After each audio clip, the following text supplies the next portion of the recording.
Lee Summit is your destination for big city vibes and small town charm. Head to the downtown Lee Summit Farmers Market, where local meets fresh. Then grab a cup of coffee and discover a variety of shops and boutiques just around the corner. Continue the fun in downtown Lee Summit at a retro arcade bar. Discover your new beer at one of our 6 locally owned breweries. Cool off with some handcrafted cocktails at happy hour. End the night with live music and good company.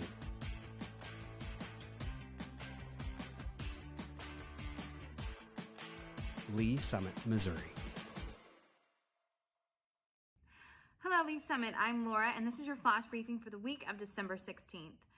City Council will hold a joint session Tuesday night with the Lee Summit Parks and Rec Board at 6 in Council Chambers and City Hall.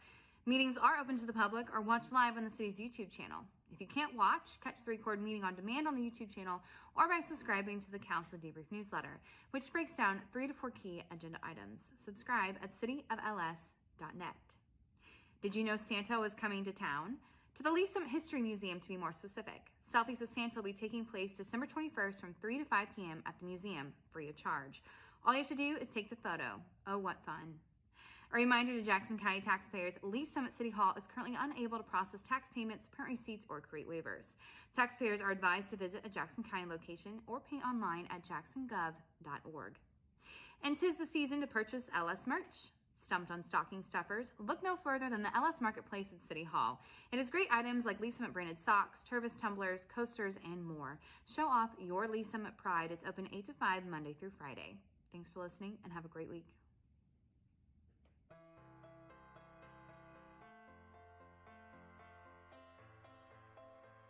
I'm Assistant Chief Jim Eden. And I'm Battalion Chief Ben Hicks. And today we're at Lee Summit Fire Station 3. Fire Station 3 was part of the 2016 no tax increase general obligation bond for public safety initiatives. The station was built and occupied in August of 2020. Unfortunately, due to the pandemic, we've not been able to give tours or have an actual ribbon cutting. So we want to invite you in today to give you the opportunity to see what goes on within a Lee Summit Fire Department station. Let's go take a tour. This is our admin side of the facility. We use this side mainly for offices. We have a lot of work during the day, whether it's training or doing reports or just generally taking care of the shift that we need to do. At this particular station, Station 3, we do have an assistant chief that works out of here. That person has their own office where they need to manage what's going on throughout the day with the shift and staffing, and as well as running calls out of here. The captain has their own office as well. What the captain does is at this specific station is in charge of both the fire truck that's here as well as the ambulance. And so with all those personnel responsibilities as well as running calls and reports, that's where they work out of. And generally for the rest of the crew, which is somewhere around 5 to 6 individuals, we have rooms to write reports, and we have additional training rooms and other rooms where people can work. Walking into our living area, I think it's important to recognize that we work 48-hour shifts. So in the evenings, after 5 o'clock, after work is done, we may have the opportunity to catch a game or something else as long as we're not running calls. And this gives us the opportunity to do that. When we go into our kitchen, I think this gives you a great reason to know why we go to the grocery store. When you see fire trucks at the grocery store, what we're doing. Also for 2 days working for 48 hours, we buy all our meals at the grocery store, and then we come in here and cook. Just like you guys do at home. So everybody has their own fridge on each shift as well as their own pantry, and then we cook those meals here. Going into the sleeping side of things, we've got a couple different things that are significant. We have our own laundry room, which again is important when we're here for 48 hours. The opportunity to wash and clean our clothes and bedding is very important for hygiene. And walking into where our beds are, we keep the kind of sleeping quarters over on one side of the building. It gives us both easy access out to where our fire apparatus are, as well as kind of keeping it a little bit quieter for those people that have been up all night running calls. We have 11 bedrooms here at this station, and the reason we built it with so many bedrooms is we want to give ourselves as a city the opportunity to expand. So if we need to put another apparatus here or numerous other people working at this station, that's already in place as far as infrastructure goes, and we don't need to go back and try to make it bigger or better, and that's really important for us, especially because the old station was so small. Back out on the apparatus floor, we have doors facilitated as many places as possible, so that way when we're sleeping at night and a call comes out, we can make our way out fairly quickly to get out onto the truck if we need to and run a call. On the other side of the station, we kind of have other stuff that we may want to keep separated if we want to. Physical fitness is very important to us as firefighters. So in order to better ourselves and make sure we're as healthy as we can to do this job, we have our own gym facility here that we kind of go throughout the day when we can and get an opportunity to come in and work out. Our goal when we run calls, when we get back to the station after calls, our goal is to get ready to go back as soon as we can to run another call. So we have the opportunity or capability here to fill up our air tanks. You see firefighters wear the big air tanks on their backs and they use those in a fire. We can come back and fill those up and make sure that we're ready to go again when we're wanting to go run another call. We have our own workshop here. We work on a lot of our tools and making sure that everything's clean and operational, and this gives us the capability to do that, again, to make sure that we have everything we need and we're as capable as we can be running calls throughout the city. Cancer prevention is very important in the fire service right now. Because of that, we have an extractor machine, and what this does is gives us the capability when we come back from a fire, we can put our bunker gear into this machine and get all that really nasty crud off of our gear. Again, kind of getting back to that cancer prevention mode, allowing us to be as clean as we possibly can for the next call. And finally is our bunker gear room. We each have our own individual locker. This gives us the opportunity to store our gear when we're not here working in between shifts, as well as keep a clean extra set on here in case we do run a fire and we need to clean our current gear. Typically, this is where your day starts off at the fire station. You come in and get your gear and put it on wherever you're working that day, and then you end the same way, bring your stuff back to your locker to go home after working.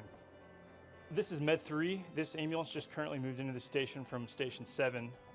Station 3, since we've had it built, has turned into one of our busiest stations in the city. Therefore, we wanted to provide the best care in the closest unit as we could. So we moved one of our ambulances up, and this became Med 3 for this particular instance. Out of this station, we also have Pumper 3. That's a fire apparatus that they utilize to run the calls on this west end of the city. The last vehicle that you see is the chief's vehicle. We have 2 shift chiefs on shift every day, and they split the city, and this chief running out of this station typically covers the west and south area of the city, while our chief of Station 2 covers kind of that northeast section of our city, and they divide it up evenly. Thank you for going on a tour with us today. If you have any other questions about the Lee Summit Fire Department, please go to our webpage at lsfire.net or follow us on Facebook at Lee Summit Fire Department. Thanks for joining us on the tour.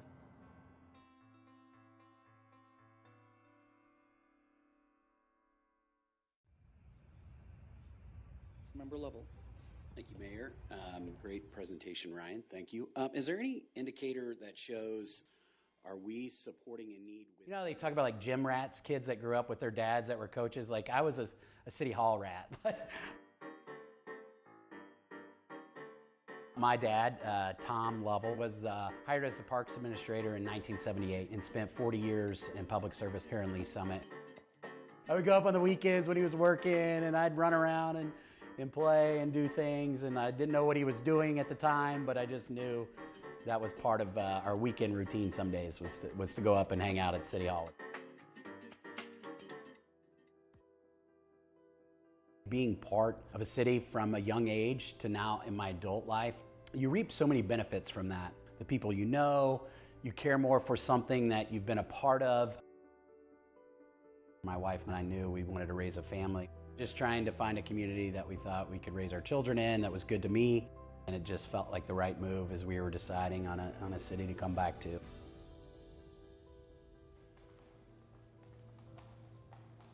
Fortunate to have started a business in 2018. I founded Level Insurance Group, and we are a business insurance brokerage. So we help businesses procure insurance. Decided to throw our flag in the ground here in Lee Summit, and it's grown. I also have this passion for learning and curiosity, and I started a podcast series. So I really enjoy this opportunity where I sit down with business owners and tell their story, and get this out to other people in hopes that maybe it betters their life and gives them some inspiration. It's going to be a really exciting time, and obviously this city is in my blood. My dad's been a part of it for a long time, so I'm really excited. Thank you all. A lot of people would say I was crazy.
Councilmember Shields. Here. Councilmember Lovell. Here. Councilmember Carlisle. Present. Mayor Pro Tem Lopez. Here. Mayor Baird. Here. All right. First item on the agenda is the approval of the agenda. I do have a motion to adopt the agenda by Councilmember Shields, seconded by Councilmember Hodges. Discussion?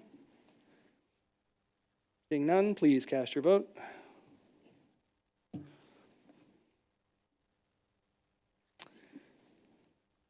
I'm missing one vote.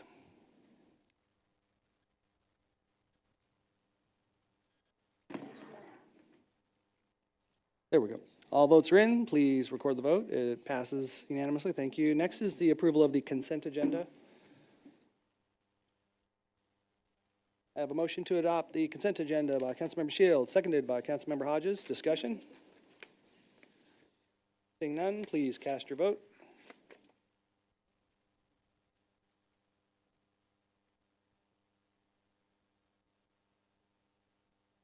All votes are in. Please record the vote. It's also adopted unanimously. Thank you. And then council roundtable, items of general interest, things going on in your district maybe. I do believe at the end of the evening, we'll ask staff to do comments on the storm that we've experienced, 12 inches, I believe, plus ice. It's been such a joy. Yes, it has been a joy, huh? Councilmember Pryor, yes. Thank you, Mayor. First, thank you to Public Works. Second, I wanted to mention Mr. Dunning. I had a constituent reach out to me who had to have surgery today, so I knew you wouldn't. That's why I didn't ask you if I could mention it, because I knew you wouldn't want me to.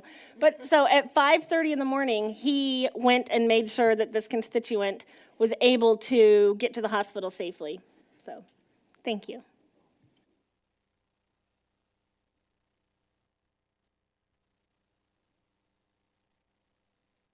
Okay, we do have one presentation. Mr. Dunning, I'm not sure. I don't think we don't have a what I would consider a proclamation, but we have the accreditation of the re-accreditation, that is, of the Public Works Department with regard to the American Public Works Association. So would you like to say a few words, or how would you like to proceed on that? Yeah, thank you, Mayor. We do have Joe Johnson, who's a regional director for American Public Works Association, so he'll share a few remarks and some of the highlights of how our public works shines. I think it's kind of fitting some of the news he may share for the evening that we're experiencing here. Good evening, Mayor and council members. Again, my name is Joe Johnson, Region 6 Director for APWA and serve on the National Board for APWA. It's an honor for me to be here tonight. I was just recently here when the Utilities Department went through their accreditation, so congratulations on another department accreditation. I've been in the field of public works for 35 years, all of it here within the metro, mainly serving for public agencies, so well aware of what's going on. I currently work for the city of DeSoto, so we spent the last 3 or 4 nights clearing ice and clearing snow. So again, it's an honor for me to be here tonight. Your Public Works Department was first accredited back in 2004, so this makes it 6th accreditation. So 20 years for your department to be accredited agency. My hat's off to them. Most of you probably know what the Public Works Department do, but there may be some in the audience that don't. Kind of want to highlight a couple of things. So your department plays a vital role in maintaining the city's infrastructure with over 14 different services they provide, from street maintenance, traffic, lighting, vehicle maintenance, snow removal, and many more. Through their diligent efforts, the Public Works Department enhances quality of life in Lee Summit and upholds the city's commitment to excellence in public services. I just kind of wanted to highlight your department and how fortunate the city and you are to have such a great department. So now a little bit about the award. So accreditation is a mark of professionalism indicating a public works agency has made the commitment to continuous improvements in the delivery of public work operations and services to its community. Accreditation recognizes the agency's policies, procedures, and practices which have been evaluated against nationally recognized practices determined to be appropriate for the specific agencies based on kind of what your department does, and that can vary across the country. So a team of evaluators consisting of experienced public work professionals from Utah and Texas reviewed 123 practices to confirm the department's compliance with internationally recognized management practices applicable to the agency's operations responsibility. I'm here to report to you tonight that the Public Works Department achieved 100% full compliance with all applicable practices. In addition, the Evaluation Committee highlighted 3 model practices, and what these are outstanding practices that then they kind of put out for other organizations that are going through accreditation to use. I'm going to highlight the 3 of them. One's under organization and strategic planning. That would be the strategic plan that the Public Works Department has developed. Under human resources, the career development and succession planning practices and procedures. And the most fitting one is under snow and ice control, the snow and ice control plan. The evaluators, in looking at it, so this is the most comprehensive, detailed plan that they've looked at. And it was very easy for any new individual to come on to be able to figure out what it is they're supposed to be doing and how to go about doing it. So congratulations on these 3 highlights. Following the evaluations team, recommendation, the Accreditation Council for APWA granted full accreditation to the Department of Public Works. And tonight, on my behalf, I want to thank and honor Michael Park, the Director of Public Works, and then Sarah Shore, who is the accreditation manager, and all the folks within the Public Works Department for a great achievement in becoming accredited and reaccredited for the 6th time. So congratulations. I think Michael has a couple of comments, but thank you for your time and congratulations to your department. Thank you. Thank you, Mr. Johnson from APWA, coming to recognize and also appreciate all of you for your support throughout the years. It's been 20 years of continuous improvement for your Public Works Department. Also have with me some of our staff, our accreditation manager, Ms. Shore. You guys can stand up or come up front here to get some recognition that have joined us. I take a lot of pride in what we have done as a department. We had actually 36 members of our team who were leading or peer reviewing one of the chapters that Mr. Johnson spoke to with regard to accreditation. That represents about 1/3 of our Public Works organization. We have over 100 people, 36 of them directly engaged, but all of our employees in one way or another contribute to the success of Public Works and to the accreditation that's been achieved. Whether they're performing the work, like many of them are out now. We got a continuous 24/7 operation undergoing right now. For some of them, they'd like to be here, but they can't. And we appreciate the job that they're doing out on the streets tonight. But to all of them, thank you for showing up. We have our Deputy Director of Public Works. We have our City Traffic Engineer over here. We have Engineering Supervisor, our Airport Manager, and Senior Staff Engineers all present to kind of share in this celebration. And again, 20 years is a long time. It's not something that we take for granted. It's something that all of your staff are continuously hard at work to do better. And while this process just concluded, it really is kicking off the next 4-year period, and we're reviewing our policies and practices to make sure we're best of the best and doing the best we can for all of our citizens. So thank you very much, and thank you all for what you do for Public Works in the city.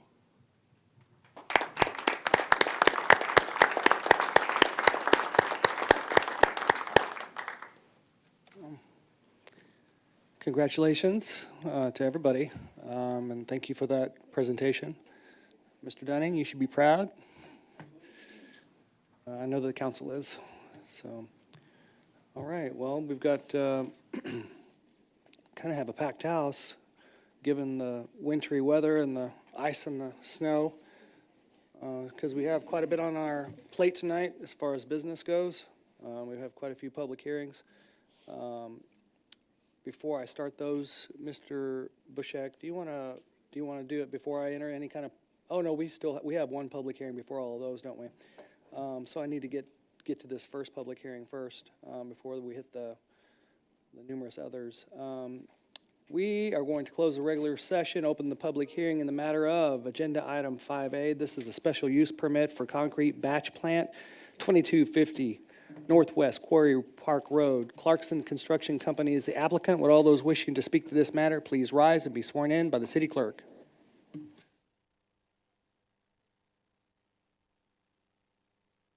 All right, we're going to do an applicant presentation first or staff? Applicant, all right, please come forward.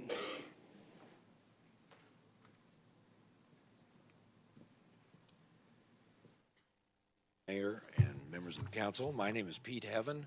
I'm with law firm Spencer Fain, and with me tonight is Bob Fry, Vice President of Clarkson Construction. We concur with the staff report. It's very thorough, and also the PC, or the Planning Commission recommendations. And actually, I know you've got a very full agenda tonight. We'll just answer any questions you might have. Okay, thank you. Yep, we'll hear the staff's presentation, then we'll have questions. Thank you. Thank you.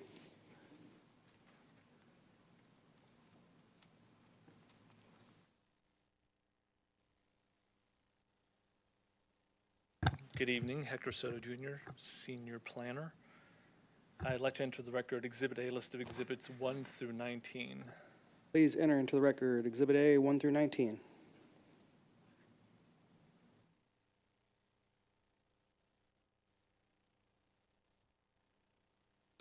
So as Mr. Heaven had stated, this application was for a concrete batch plant. The request is for a special use permit for a period of 10 years. This application was presented to the Planning Commission at the December 12th meeting. There was no members of the public that attended with any concerns.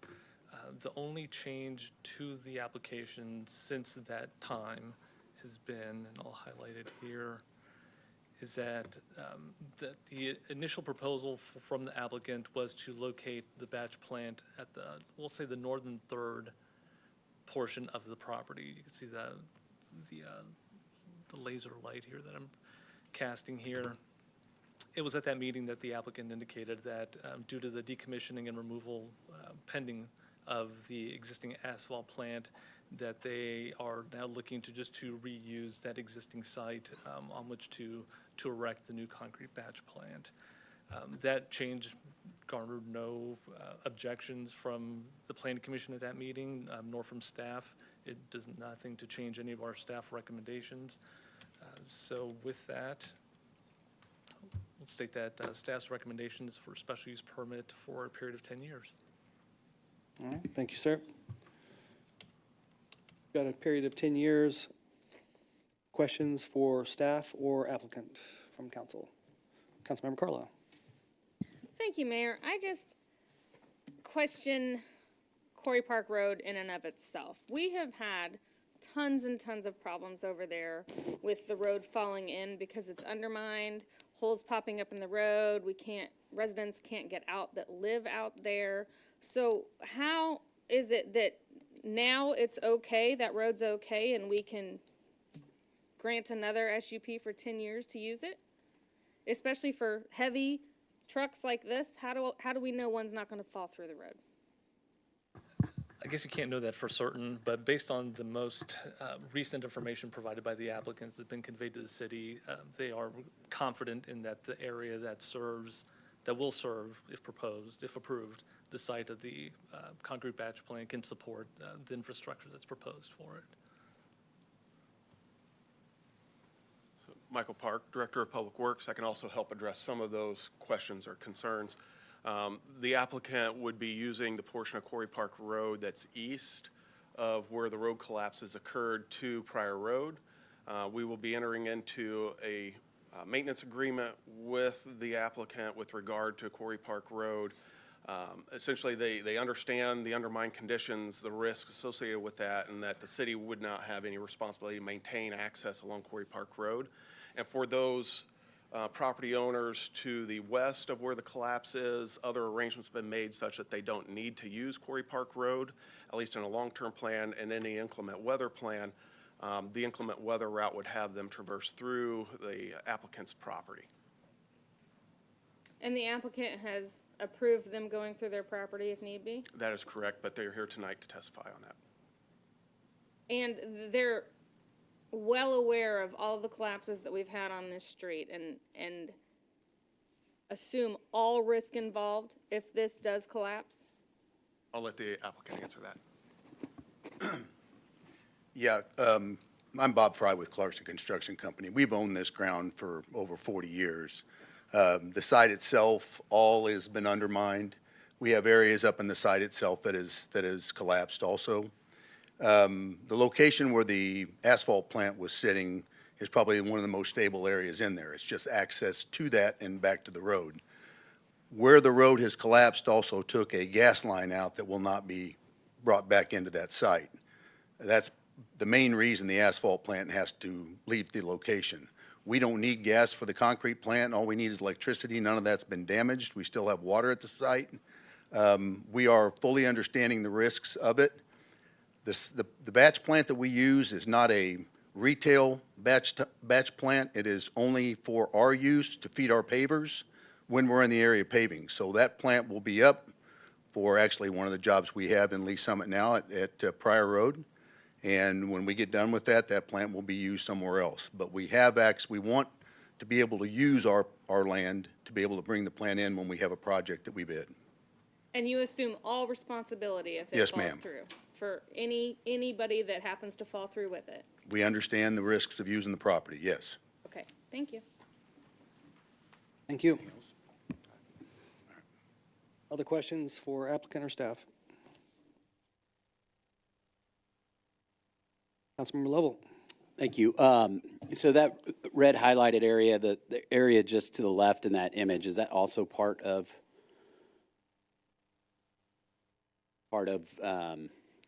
Clarkson's? And what I'm getting at is I just recall, I thought, like, is there any chance that we're going to need or require some sort of easement for future use of that road that's been troublesome? And is there any? So the area where we're in pursuit of a long-term solution on alternate access for the properties west of where Quarry Park Road is collapsed does not encroach on the applicant's property, so we don't need any additional right-of-way from the applicant. Okay.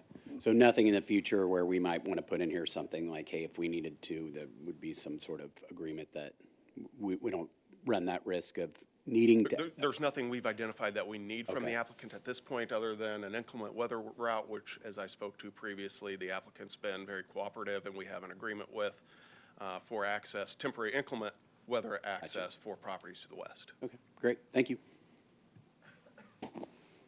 All right, thank you.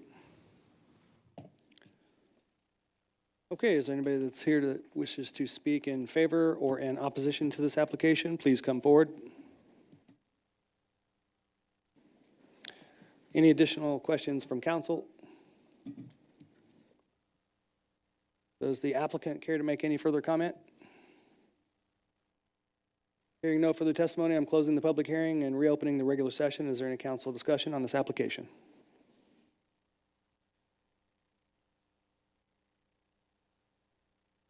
Seeing none, Councilmember Rader, would you please read Bill number 25-001? Thank you, Mayor. I move to advance to second reading Bill number 25-001, an ordinance granting a special use permit for a concrete batch plant facility in District PI on land located at 2250 Northwest Quarry Park Road for a period of 10 years, all in accordance with the Article 6 of the Unified Development Ordinance for the City of Lee Summit, Missouri. Thank you. We have a motion to move to second reading Bill number 25-001 by Councilmember Rader, seconded by Councilmember Hodges. Discussion? Seeing none, please cast your vote.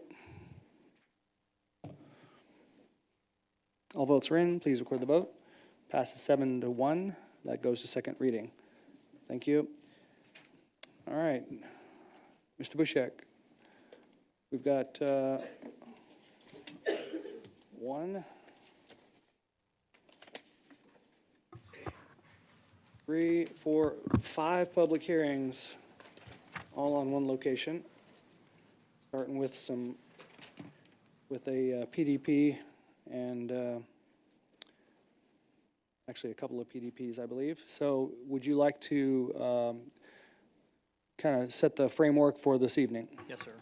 David Bushek, Chief Counsel of Economic Development and Planning. Before any of the hearings tonight, we thought it would be helpful for me to talk with you about the full slate on the agenda tonight. So this is my first slide. I'm only going to cover this slide now. So this walks through the remainder of the hearing agenda under number 5, I believe it is. So you've got the 2 rezoning and PDP hearings for the 2 phases of this project, and our hope is that you will handle the zoning and the land use issues, not discussing the incentives in the zoning hearings as normal, so you're making a land use decision as you're used to doing. That's really high. And then we'll move into the incentives. So we will be discussing the TIF plan, the CID, and the LCRA. And what we'd like to do in the first hearing, which is item D, the TIF plan public hearing, our intention is, we've done this in the past on occasion, discuss all of the incentives in that public hearing. So we're covering the TIF, the CID, the LCRA, and all of the discussion of those items.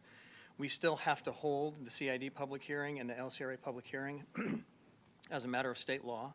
And so our intention is when we get to those hearings, we can enter into that record all the evidence and testimony from the previous TIF hearing, and then anybody who'd like to speak on that item again, enter new evidence on that specific item, they can certainly do that. But the goal is to have a full discussion of all the incentives during item D, and then we will have to open and hold the hearings E and F in sequence, and we can discuss those as needed. So hopefully by the time we get through all these hearings, we will discuss all the incentive issues. And then when we get to the ordinances, the intention is for first reading of the ordinances 1 through 7, and then I'll discuss this in more detail later. Some of these will come back for second reading next week if you proceed tonight, and some of them will be held for second reading at a later date. And then I'll also have some comments on item number 8 when we get to that point.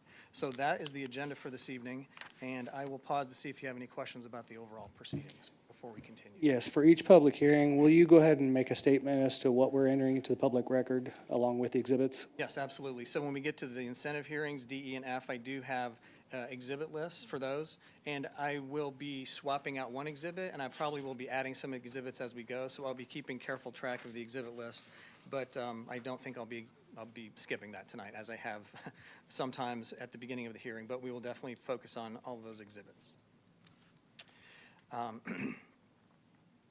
Yes, I think I covered everything I intended to. Okay. Any other questions before I begin with the first public hearing? Okay, I'll just say that I did sit through a meeting. One of these public hearings is regarding a CID. I did sit through a meeting with the developer and the Hy-Vee, who is part of the CID and is likely protesting it. So, but I will make my decisions based on what I'm hearing in all the public hearings tonight. All right, with that, we can move on to the first zoning hearing then. Councilmember Pryor. Thank you, Mayor. Do I need to disclose that I've met with the developer, well, the developer for the project, and we also met, Councilmember Hodges and I together with Hy-Vee? Yep. Okay, then, yep. You'll make your decisions based on the public hearings tonight? Of course, yes. Thank you. Thank you. All right, very good. Then Mayor Pro Tem Lopez. Sorry, Mayor, with that being the case, Councilmember Rader and I also met with the developer and Hy-Vee. Okay. So thank you. Anybody else want to disclose? Councilmember Shields. I wasn't able to sit down with everyone, but the developer and Hy-Vee both reached out and sent some materials along, so I haven't had extensive discussions, and I will make my decisions based on what's in the public hearing tonight. Councilmember Carlisle? Yes, same thing. Same thing? All right, very good. All right, thank you all for disclosures. With that said, let's begin. I'm going to close the regular session and open the public hearing in the matter of agenda item 5B. This is a preliminary development plan, Oldham Village Phase 1, 101 Southwest Oldham Parkway, 1025 Southwest Jefferson Street, and 1031 Southwest Jefferson Street. Engineering Solutions, LLC is the applicant. Would all those wishing to speak to this matter please rise and be sworn in by the city clerk.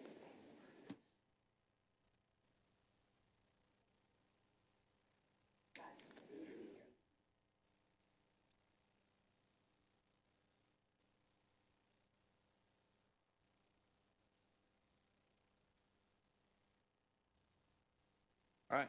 Good evening. Matt Slish, Engineering Solutions, 50 Southeast 30th Street, Lee Summit, Missouri.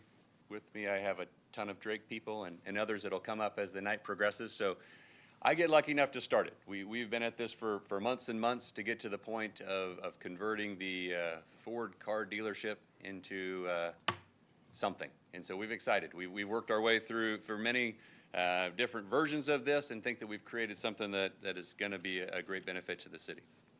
Generally speaking, northwest corner of 291 and Purcell's, north of Abundant Life, essentially all that vacant ground along Jefferson that has been sitting there for some time waiting to try to figure out what it's going to be. So we have a plan to put it into 17 different mixed-use lots between retail, restaurants, apartment living, a field house, drive-through restaurants. It requires a lot of work, realignment of Jefferson, sanitary sewer, MoDOT improvements to the highway, improvements on Purcell's, some shared use extensions, and in changing a little bit of what the Envision LS had originally planned for the area. Overall, it's kind of a mixture of uses of PMIX, industrial, and a little bit of residential in that zoning district. The comp plan always showed the area being commercial or a mixed-use idea of some sort, not knowing exactly what it is going to become, but hoping something better than an empty car lot. As we sit up there, the top picture kind of looks back to the southeast, kind of the northeast up along the outer road. The bottom picture is down there at the intersection of Oldham. As we go down to Purcell, you look up at the old the old car wash that sits down in there, and then the picture on the bottom is kind of on Market looking back. So an area of town that definitely needs some improvement, something to happen, and Drake has done a great job of putting this project together. This slide just kind of illustrates the idea of when this project is being brought to you. The dots illustrate that they are either contracted or very close to contracts on the green dotted projects. So as you start to look at this site, this isn't just a dream anymore. This is a project where we believe that there are a number of the sites that are ready to go. And as I've identified on the right side, you start to see the uses that are identified throughout the entire development. So we're able to go through and talk about any of these as you guys ask and as we kind of go through the project. As we start to look at sites, you'll start to see some familiar faces, some Q39 barbecue restaurant, a Chick-fil-A kind of on the northeast side, a new restaurant site coming to town called Small Sliders. As we come down into the apartment area, there's 300 units of apartments sitting kind of in the central part of the site, a mixture of 1-bedroom, 2-bedroom, 3-bedroom uses. Unit sizes are down there, and again, just because of the amount of volume of stuff going on in this overall development, we're happy to come back and talk about any of these as you want to or want to pick them apart, but generally, it's your standard high-quality residential apartment facility. The pool, the clubhouse, the fitness center, a quality living opportunity for everyone inside the city. We start to look at the materials, the colors, and the kind of the style. It starts to look like the architectural styles and the colors and materials that we've grown accustomed to by Drake and others inside the city. As we start to continue through the site, on the easterly side, you start to see some users that are more the nationwide users, and then there are still some pad sites that are kind of located in the central part of the site that are opened up to be a mixture of uses, be a drive-through, be some kind of a retail, some things that you might have seen up at Streets of West Pryor, some of those same types of building uses that allows flexibility for a smaller tenant to come in. There is one portion of the site on the southerly side, so we're down by Purcell's and Jefferson, where these portions, or these two parcels, are not part of the project. So we will be developing and constructing a new drive, public access. It'll get up to those sites so that both of those projects or those sites will maintain existing public access and full functionality to what they have today. As I started to talk about some of the improvements that are happening on the site, we'll just kind of briefly go over. This is another extension of the sanitary sewer improvements that we've been seeing to the Cedar Creek area. This specific improvement will start to increase the ability of development of the 835 acres inside the watershed. So most of it, or a good portion of it's already developed. This will continue and allow for the development of the properties to the east, properties to the south, and continue that development in that watershed. What that takes is 7,500 feet of sanitary sewer that will run all the way down and go west of Ward. So again, it's a significant public infrastructure improvement that the city will realize because of the project. We start to see improvements on the south side down by Purcell's, where we have a congested intersection down in there where we'll start to create more turn lanes and more and better movements. Up on the upper side where Oldham is, where we're going to generally keep that existing as it sets. We're going to modify it slightly to add some different turn lanes, add some better opportunities. There are some extensions of 291 turn lanes to allow for more stacking and better improvement as the site continues to develop. Modification requests for the site. Generally speaking, the site meets all code requirements with the exceptions of a few parking lot setback requirements that we're asking about in the modification request.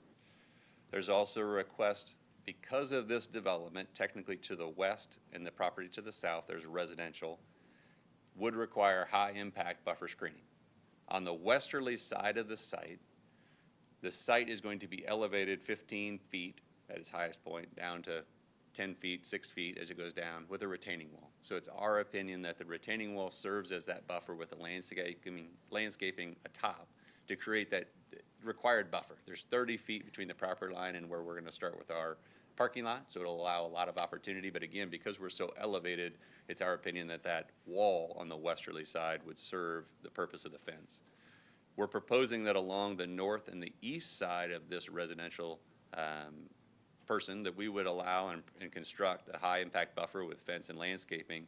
But along the westerly side, this is our detention basin back in there. So it was the intent that there will be very little use, very little impact to anybody back there, so there probably wasn't any need to put up any kind of fencing or screening in that area, as there will be no activity. Additionally, we're asking that the high impact buffer be removed along the Abundant Life parking lot, obviously because in our area that will eventually be our apartment parking area adjacent to Abundant Life parking area. And then we do have a residential neighbor to our southeast that we're proposing to leave the high impact buffer along the property line adjoining those two residential users. So I think we've kind of thought through the process of where it made sense and met the intent of the code everywhere else on the site. We'll have everyone on the property will have the opportunity to have their own signage, but we are going to have two kind of regional signs for everybody, one kind of located on the easterly side and one kind of located at the north center portion of the site. A typical tenant sign for everybody on the property to kind of have a visual to get you through, and then everyone will have their own signage on their site to identify themselves. We did hold a neighborhood meeting. We had a number of neighbors that showed up from the west. We did have one business owner directly to the west of the car wash that showed up. Generally, it was the standard development type conversations about stormwater, about access, what the improvements were. I would say we left with the intention and belief that most everybody was pretty excited to see something actually developing on the site and thought that the project looked like a pretty quality project as it was going to move forward in their neighborhood. We are fine with staff's recommendations and conditions for Phase 1 and Phase 2, so we will stand for any questions you guys may have. Very good, thank you.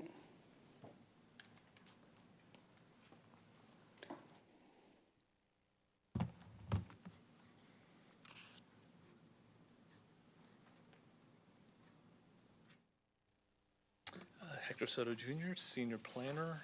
I'd like to enter into the record Exhibit A, list of exhibits 1 through 18. So that would cover the Phase 1 application.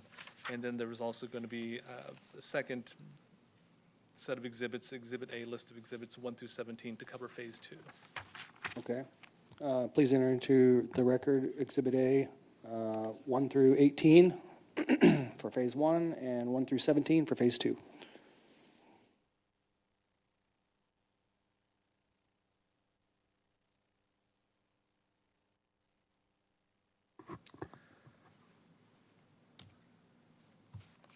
So the application before you is, there are two applications tonight. So they're broken up into two separate applications, and that seems a little bit atypical, but at the time that the applications were submitted, there were some issues that, there were some items that still needed to be figured out on the Phase 2, but eventually these projects kind of linked up. So if there's any confusion as to why the two phases are broken up into two separate applications, that they came in at separate times.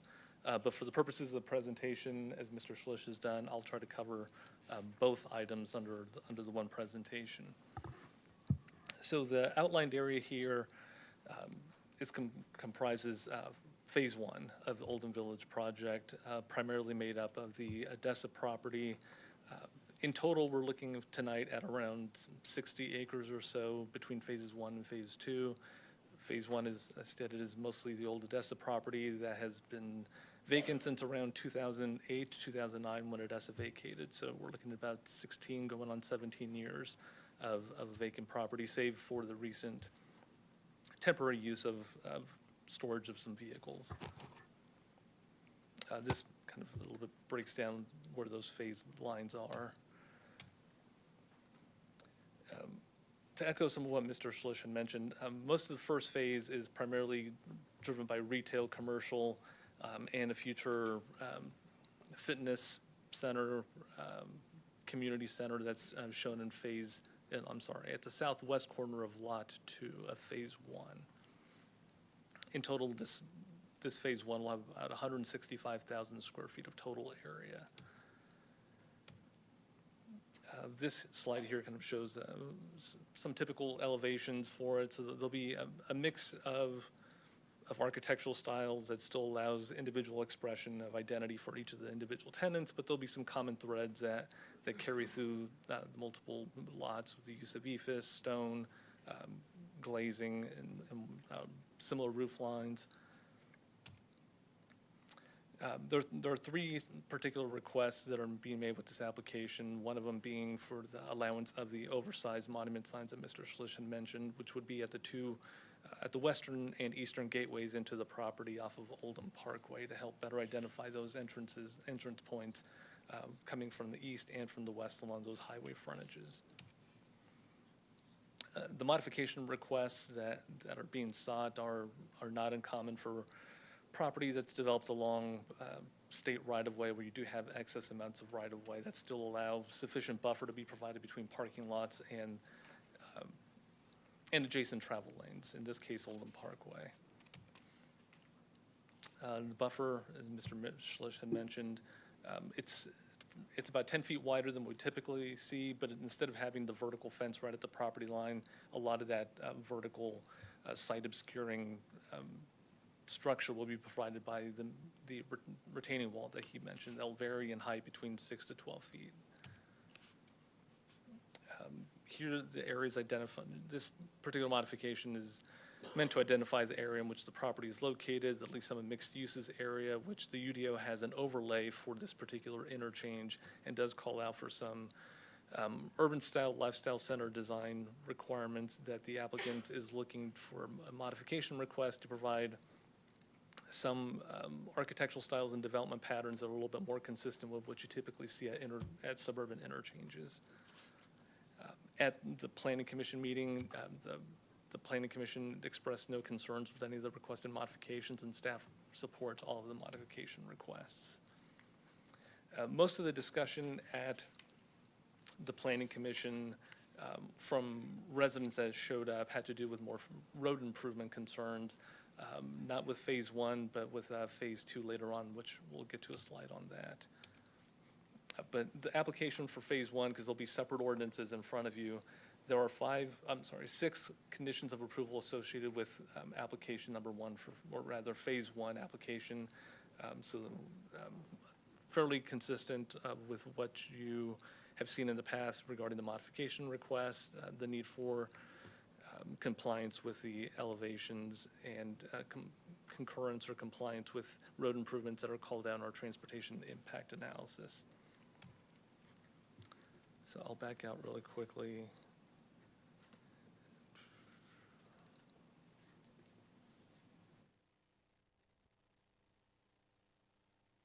On this one, I'll just go on forward to the primary point of discussion that was held at the Planning Commission meeting. As Mr. Schlish had mentioned, down along Purcell's, there's a condition that needs to be abated in terms of the conflicting or overcapacity at this intersection, which is that T intersection of Market Street that comes in from the south toward the north and tees into Purcell's.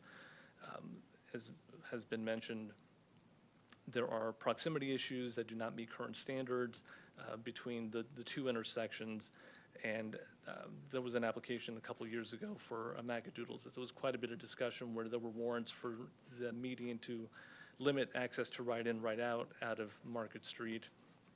A number of property owners and tenants along the commercial properties there along Market Street came out at that time to express concern as to what those improvements would do, which they feel would have a negative impact on their businesses.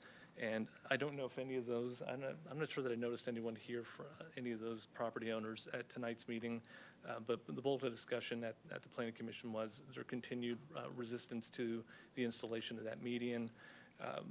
Planning Commission's direction was that given the fact that that proposed improvement is intended to help public safety and traffic safety in that area, they were supportive of staff's recommendation for the installation of that median.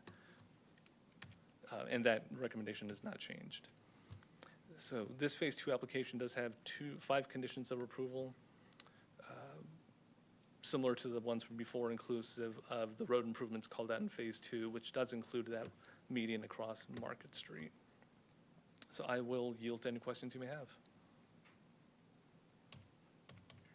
All right, thank you. Questions for the applicant or staff?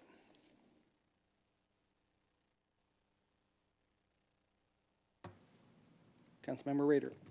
Thank you, Mayor.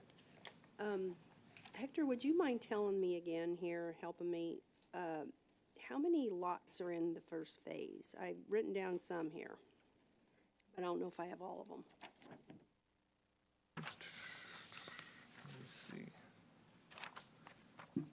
In first phase, there are a total of 12 lots, although not all of them have a building shown on them on this plan. One of them is intended to be, unless something has changed, which we're not aware of, but Lot 1, for example, is intended to be perhaps a future parking lot for use of the adjacent church, who, and I can't speak as to whether or not the transaction has taken place or how close that is, but the church is pending acquisition of this Lot 1 property, and right now they show that as all parking lot. But in total, there are 12 lots with Phase 1. I was wondering if you could be specific. I have a list here, and I wanted to see, because they're lined out here 1 through 18, and what they plan to put on them on that building elevation summary status.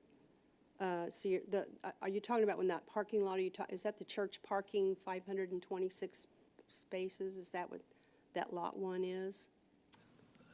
Say that again, I'm sorry. There was something, and there was Yes. talking about 526, something like Yes. that, spaces for the Yes. church. Is that what that is, Lot 1? That is what this plan currently depicts, yes. Is Lot 3 on your list of a drive-through? It could be drive. This would be this particular lot here. It could have drive-through capabilities, but yes, currently it's shown as a kind of a retail type of commercial building. Nothing specific, just kind of typical generic one. So this list that I have isn't accurate. Let's see. I mean, it would be nice to kind of know what is, I can understand where things might change, but it'd be kind of nice to know what was planned preliminarily, at least, for those lots. Councilmember, what list are you referencing? So we can. This is the one that was the building of elevation status, August 13, 2024, that was in our packet. And it has Lot 1 through 18, and then it has the use. So this sheet shows kind of our anticipated use that we've shown on each of those lots. And I think we're still reflective of most of these being exactly the same. So there's Okay. flexibility. So like on Lot 3, we want the opportunity to allow a drive-through on Lot 3. We're currently showing a building that doesn't have that drive-through in it, but we want it approved with the capability of it being on that side. It's going to be a site that we aren't certain of what that would be. So on our plan, again, that's kind of what we've done, is we've listed the uses That you would like to that have. we like and we believe we have. And then again, the green dots are the ones that we believe we're relatively close in certainty have. Okay, all right, that's what I needed. Thank you. Thanks, Mayor. Thank you.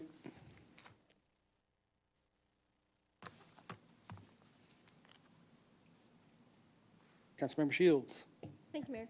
So in this public hearing, we're discussing the rezoning and the development plan approval, right?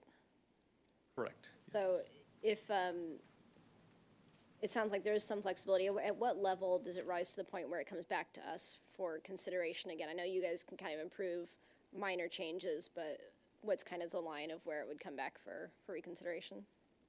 The UDO has a significant list of what those would be. The ones that you most commonly would see is if there was a change to any use in here that negatively impacts traffic patterns or the existing street network, that would be enough to trigger coming back in front of you. If there's a significant change in architecture, so where the aesthetic is no longer compatible with surrounding development, those would be the two most ones that we see most often. Okay. But obviously things like changing from one sit-down restaurant to a different one, like that's totally within the realm of their discretion, what they want to do there, right? kind of switching gears, the turn lane median onto Market Street. So I remember discussing that before when the Macadoodles came in, and it seemed like it was causing some public safety issues back then. Is this going to increase the traffic significantly to the point where it really does become more of an issue? Because I know it was an issue back then, but it seemed like the consensus of the council was to allow it to stay as is for the sake of the existing businesses. But kind of how does this tip things as far as public safety goes? Park Director of Public Works.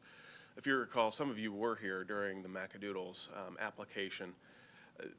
I think it concluded in that Macadoodles didn't contribute enough traffic to this location to really warrant any significant change like the median that's proposed tonight in this application.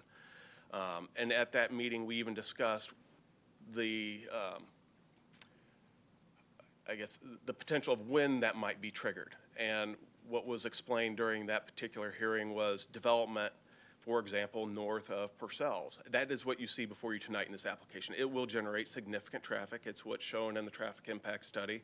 A lot of high trip generating uses, fast foods, service stations, car washes will generate a lot of traffic, and that traffic will mostly go to the north, but there is a substantial amount, especially as you look at phase 2 of this development, that will go towards Purcell's.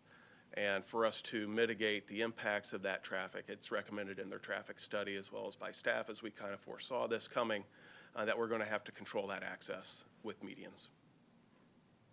So for those existing business owners, this shouldn't come as a big shock because this is something that's been discussed before, and in this context of especially if there's more development, that this would be something that... It has been probably a long time building to this current condition, and we're forecasting that while it's not a very good condition today, with this development, it will surpass what is acceptable. It will be blocked naturally by cars just waiting in the short distance between Jefferson Street and 291. And to keep people from doing things that people sometimes shouldn't do, you have to put in medians to restrict that for the public safety. My experience, it already is kind of a tricky set of intersections there for trying to go to the post office. And I'll testify, without question, this development would generate that kind of traffic that makes it much worse. Thank you. I think those are all my questions. Thank you, Mayor. Thank you. Councilmember Pryor. Thank you, Mayor.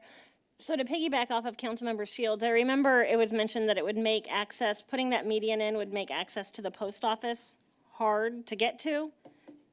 Is that still the case, or will there be another access to the post office with this development? Mr. Park, you're going to have to be pretty specific as to which median we're talking about. We've got numerous medians now that we're discussing. You've got Oldham, you've got, I think she's referencing Jefferson. Correct. So I think what Mr. Slick has just shown are a couple of exhibits that show that traffic flow patterns. Here's turn where north is to your right, where you could still access the post office and a lot of those other businesses that are destination businesses outside of the C-store, which is typically your passerby type.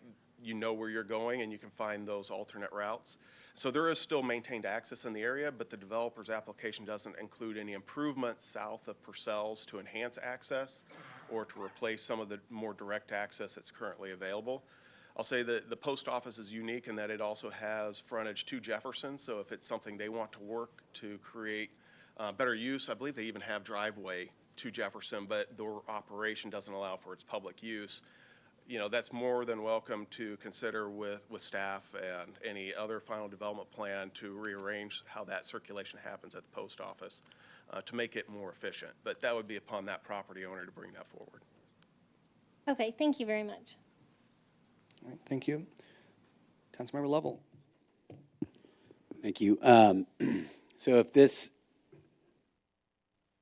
so like just looking at the apartments here, is this a time where in this PDP we are approving design, kind of the way it looks? You know, if there's anything aesthetically we want to, like I look at the apartments, I see that nice water feature, like is that getting locked in? Is that a condition of, like, how detailed is this? Is it, or where we are right now as far as, like, if we lock this in, we've got no ability to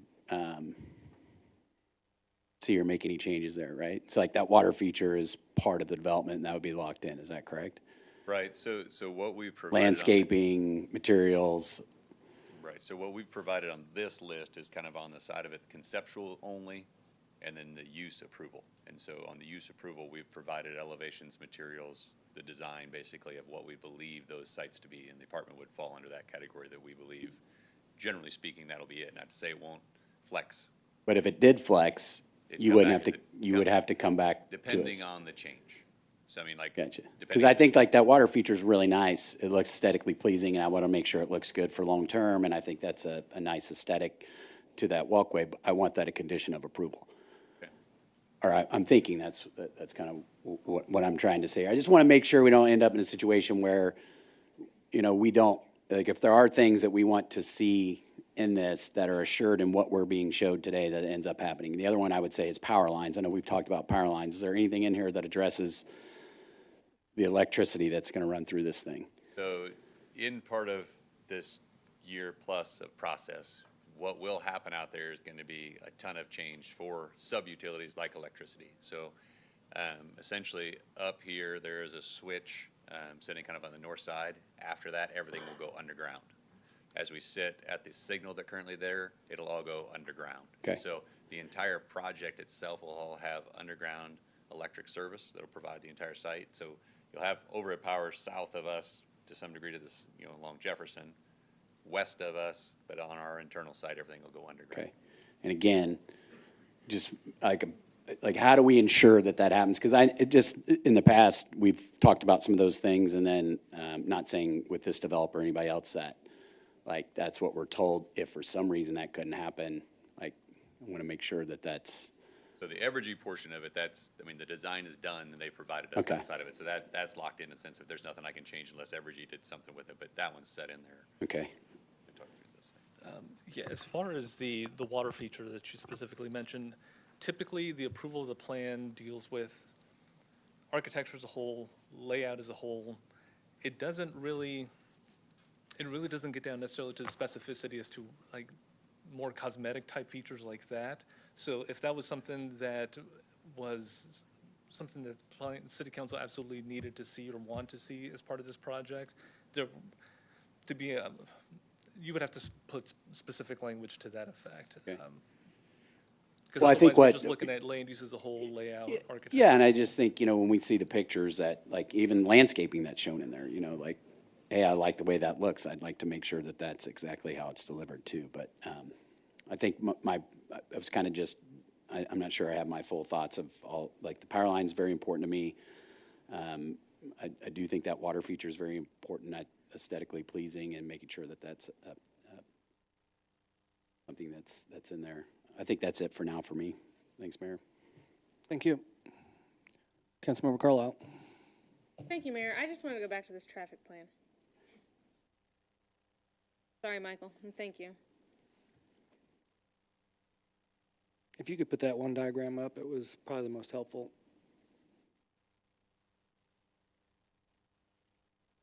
Thank you. Okay, so here at Purcell's where we hit 291. So if you're going, Sorry, yeah. you're killing me. All right, so if we're going, let's say we're on Purcell's and we're going towards 291. It looks like we have 4 lanes there, and then it looks like maybe you widened it there to hit Jefferson, but that's going to be a right out only, right in, right out for Jefferson. Is that correct? I'd love to show you where I'm pointing, but I don't know how to do that. Let me try to get a little closer look to the improvements. Go back. Okay, thank you. There. Okay. So in the bottom left corner, I think it's probably where you're talking between 291 and Jefferson, the 4 lanes. Lane configuration is shown with the arrows. Right.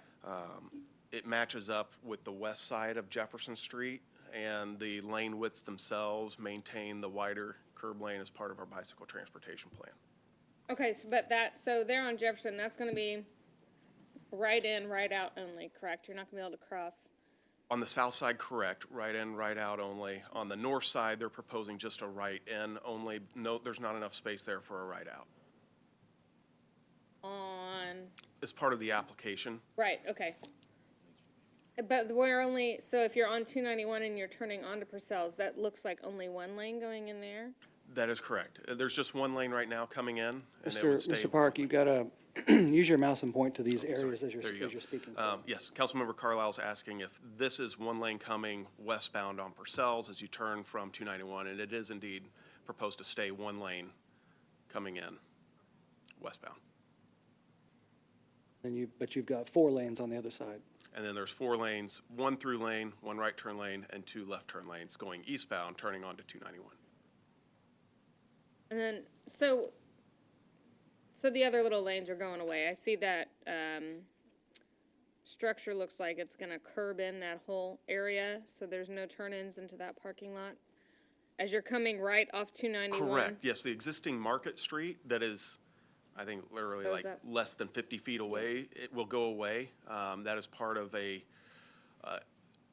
agreement that is being contemplated with the MoDOT for relinquishment of that right-of-way to the developer. And MoDOT is here tonight if you have questions about those road relinquishments. So they have agreed to let that go and let us close that off? I think at this point, it's pending the outcome of the development application and the incentive requests. They don't want to relinquish their right-of-way to a development that Until we may or may approve, not. but what if we don't want to approve till we know we can close that off? I know, right? Let's Yes. chase in the circle. Okay. Okay, and so then as we go on down Purcell's, we've got,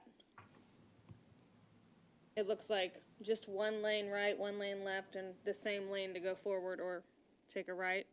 He's talking about Purcell's Onto and Jefferson. Jefferson. Yep. At Jefferson, you'll have the left turn lane, which they have today, and then a shared through lane, right turn lane, which is there today, yes. And we think that's gonna be good enough to Well, handle all of that mess? physically, it's all we can Right, squeeze in the area. Obviously, yeah. I would have to look at the traffic impact study to know whether or not we get a certain level of service for that particular movement. I believe the overall intersection operations does meet our level of service policy, which is level service C or better, just like a grade card. C is kind of average. But it'll be somewhat of an improvement at least because we're blocking it so we can't turn both ways, right? It'll be Yes. safety improvement for sure. It may not help the congestion, but it'll be safety improvement. Correct. And the length of the turn lane will be longer to store those vehicles. Right, the stack, okay. Okay, thank you. And right, Mr. Park, right now you have 3 lanes on that side, and you're going to expand it to 4, though. Going west, Eastbound or? going east, I mean, yes. Yes, that is correct, Mayor. So you're going to expand it one additional lane. Adding the capacity of 1 additional left turn lane, yes. Well, you've already got 2 left turn Well, lanes I guess there. adding a right turn lane, so we're separating the right Right. turn movements out. You're going to now create more have 2 capacity. left-hand turns, which you already have. You're going to have a straight through, which right now is part of the right-hand turn lane, and you're going to have a dedicated right-hand turn lane. Dedicated right turn lane. And the 2 left turn lanes will be That's longer. better than having 1 extra lane on the other side. Yes, sir. I'm not the expert. Yes, you're correct. Okay.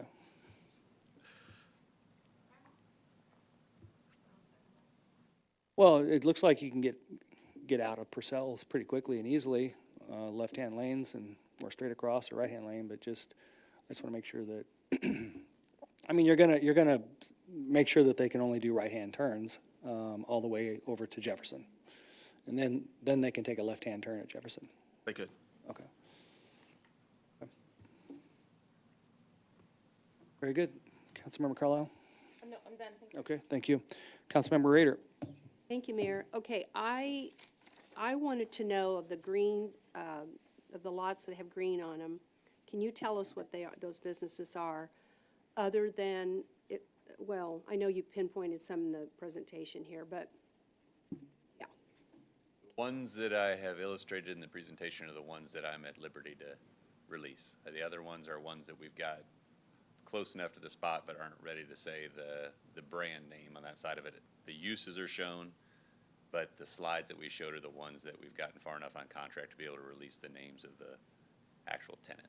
Okay, so you have the Slim Bills, the Panda Express, the, or small, okay, small Q39, buildings. Yeah, the Chick-fil-A. Q39, the Chick-fil-A, And then the Panda down there. Panda. That's it, that's all you've got, and the Casey's, the car wash. Those are the ones That's what that you have. we can share. That you yes. can share now. Correct. Can you tell me on the other ones,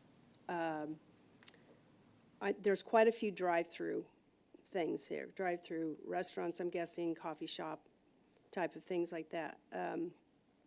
These are fast food. So the intent on the drive-through and why we do that is that in the traffic study illustrates the highest, most impactful use. So when we're doing the overall traffic study, it puts the most demand on the system so that, as like Hector was saying, we bring through a user that doesn't have a drive-through. It hasn't changed the overall impact of what other regional improvements may be necessary for the roads, or like we were talking about what might happen down in Purcell and Jefferson. So in some of those drive-through ones, they could be simple ones that are just drive-throughs. It would be like a coffee shop with a couple of strip center places with it, or retail type spaces with it, not necessarily a restaurant, drive-through fast food, if that makes sense.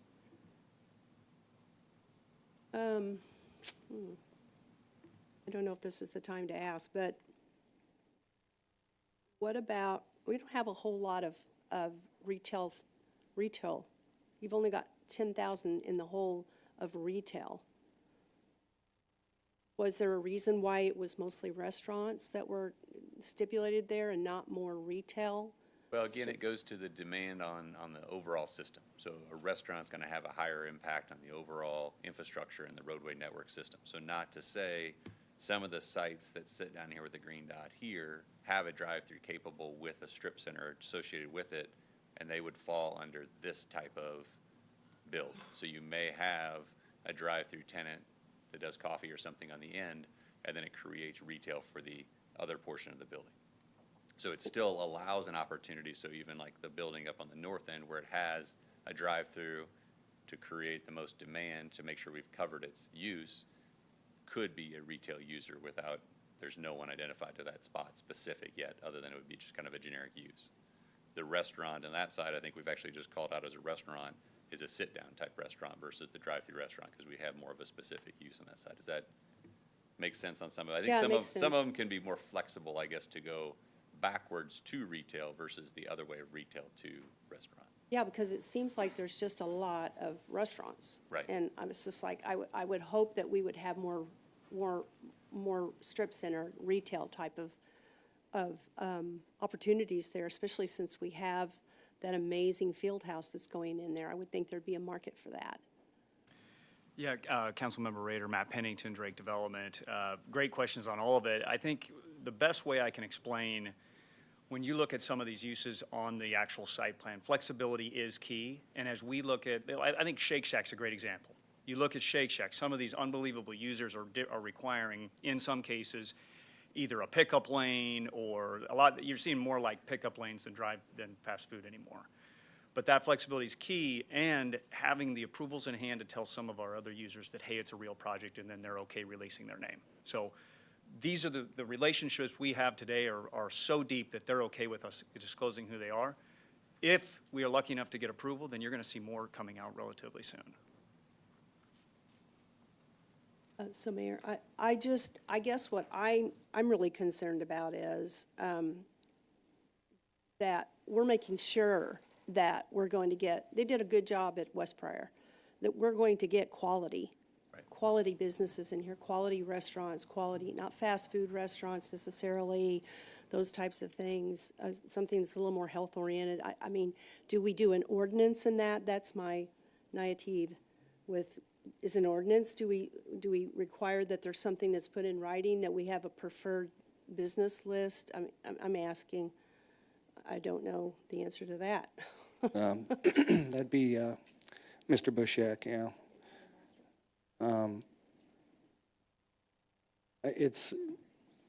It's also a question for the developer as well, because anytime you're gonna, if you're seeking flexibility, the market's changed a lot the last 5 years since COVID and such with the different models and such, so they would need to speak to that as well. To my knowledge, I've never seen anything like that done before, where that's been pigeonholed to where you would have no flexibility. Puts the developer in a really interesting spot to where if you don't want growth and you don't want the development to work, I mean, that's kind of the first thing you would do.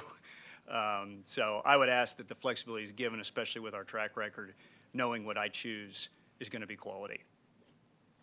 It'd help if you'd go on record, though, just like you just did. Would you please tell us your philosophy then?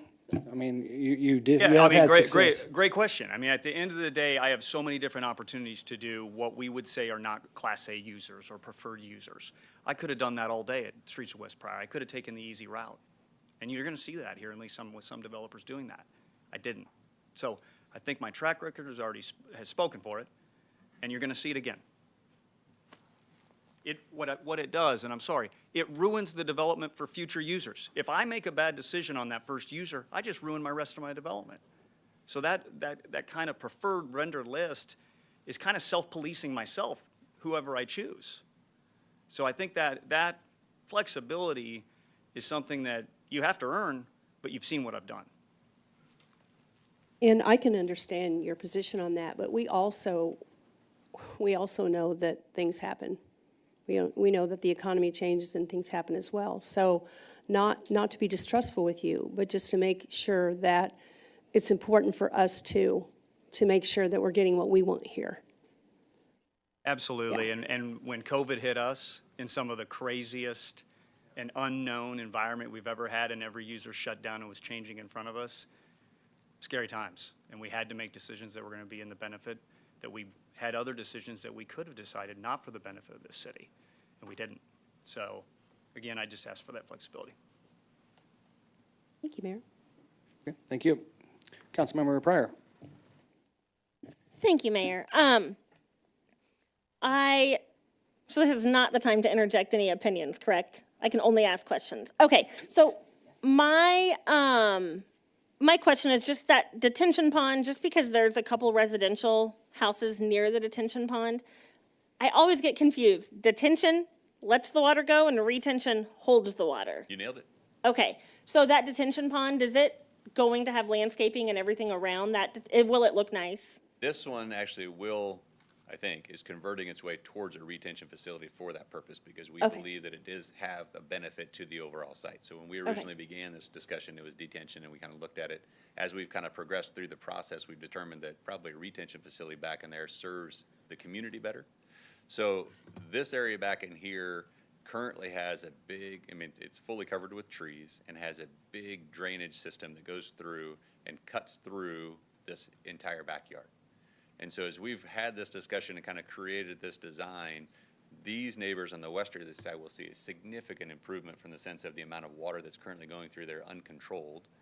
And then everything that basically is downstream of it will have the benefit of this entire watershed that goes long ways south and east. I think there's 40 acres generally draining through that watershed area or through that creek area that will control, as it goes to the west, to existing residences downstream of there that have kind of some difficult issues during stormwater problems. So the overall system will become retention. It will have a water basis. It'll be maintained along the edges, and it'll become an amenity, we believe, for the overall site, as well as an improvement for the downstream storm drainage system. Thank you very much. Very well thought out, so thank you. Thank you. Mayor Potem Lopez. Thanks, Mayor. So I'll go back quickly to the public safety and traffic flow topic. Couple things. I think y'all showed a depiction of, as far as the monument signs, there's 2 of them? Yep. Is that right? Did I read that right? That's 30-foot height? Correct. Yeah, I think from bottom to top, from base ground level up, Okay, and I see where they're positioned.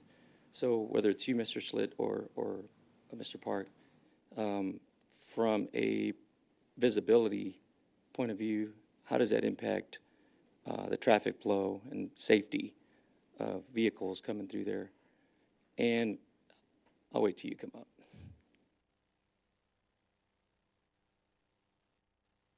So the first question, that's fine. being that the visibility here, we didn't have any concerns in our review.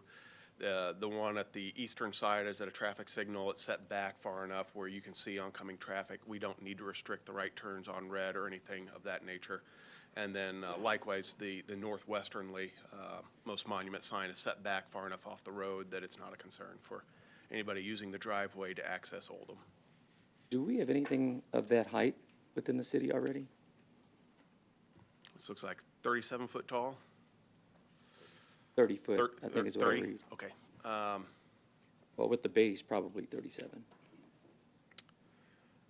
I don't know. I would hate to guess, but I would think we probably do. When you look at some of our other large shopping centers or shopping districts, and think Summit Fair and some of the size of monuments that are out there, but perhaps planning has a better recollection of what's been approved and whether or not we've had any 30 to, I guess, with a base 37 foot tall monuments. Okay. I mean, on the north side, I don't think it's as big of a deal as it is on the south side, but I'm sure you all have covered your bases on that as far as safety.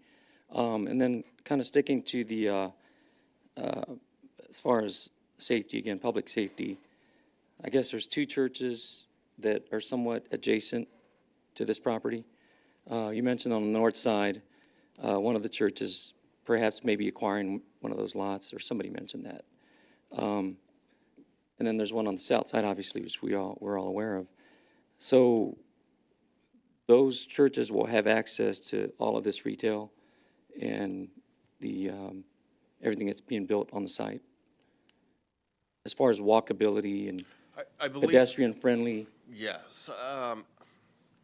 I guess what you consider pedestrian friendly, we all might have differing opinions on this. This, in my opinion, doesn't look like your more compact development mixed use.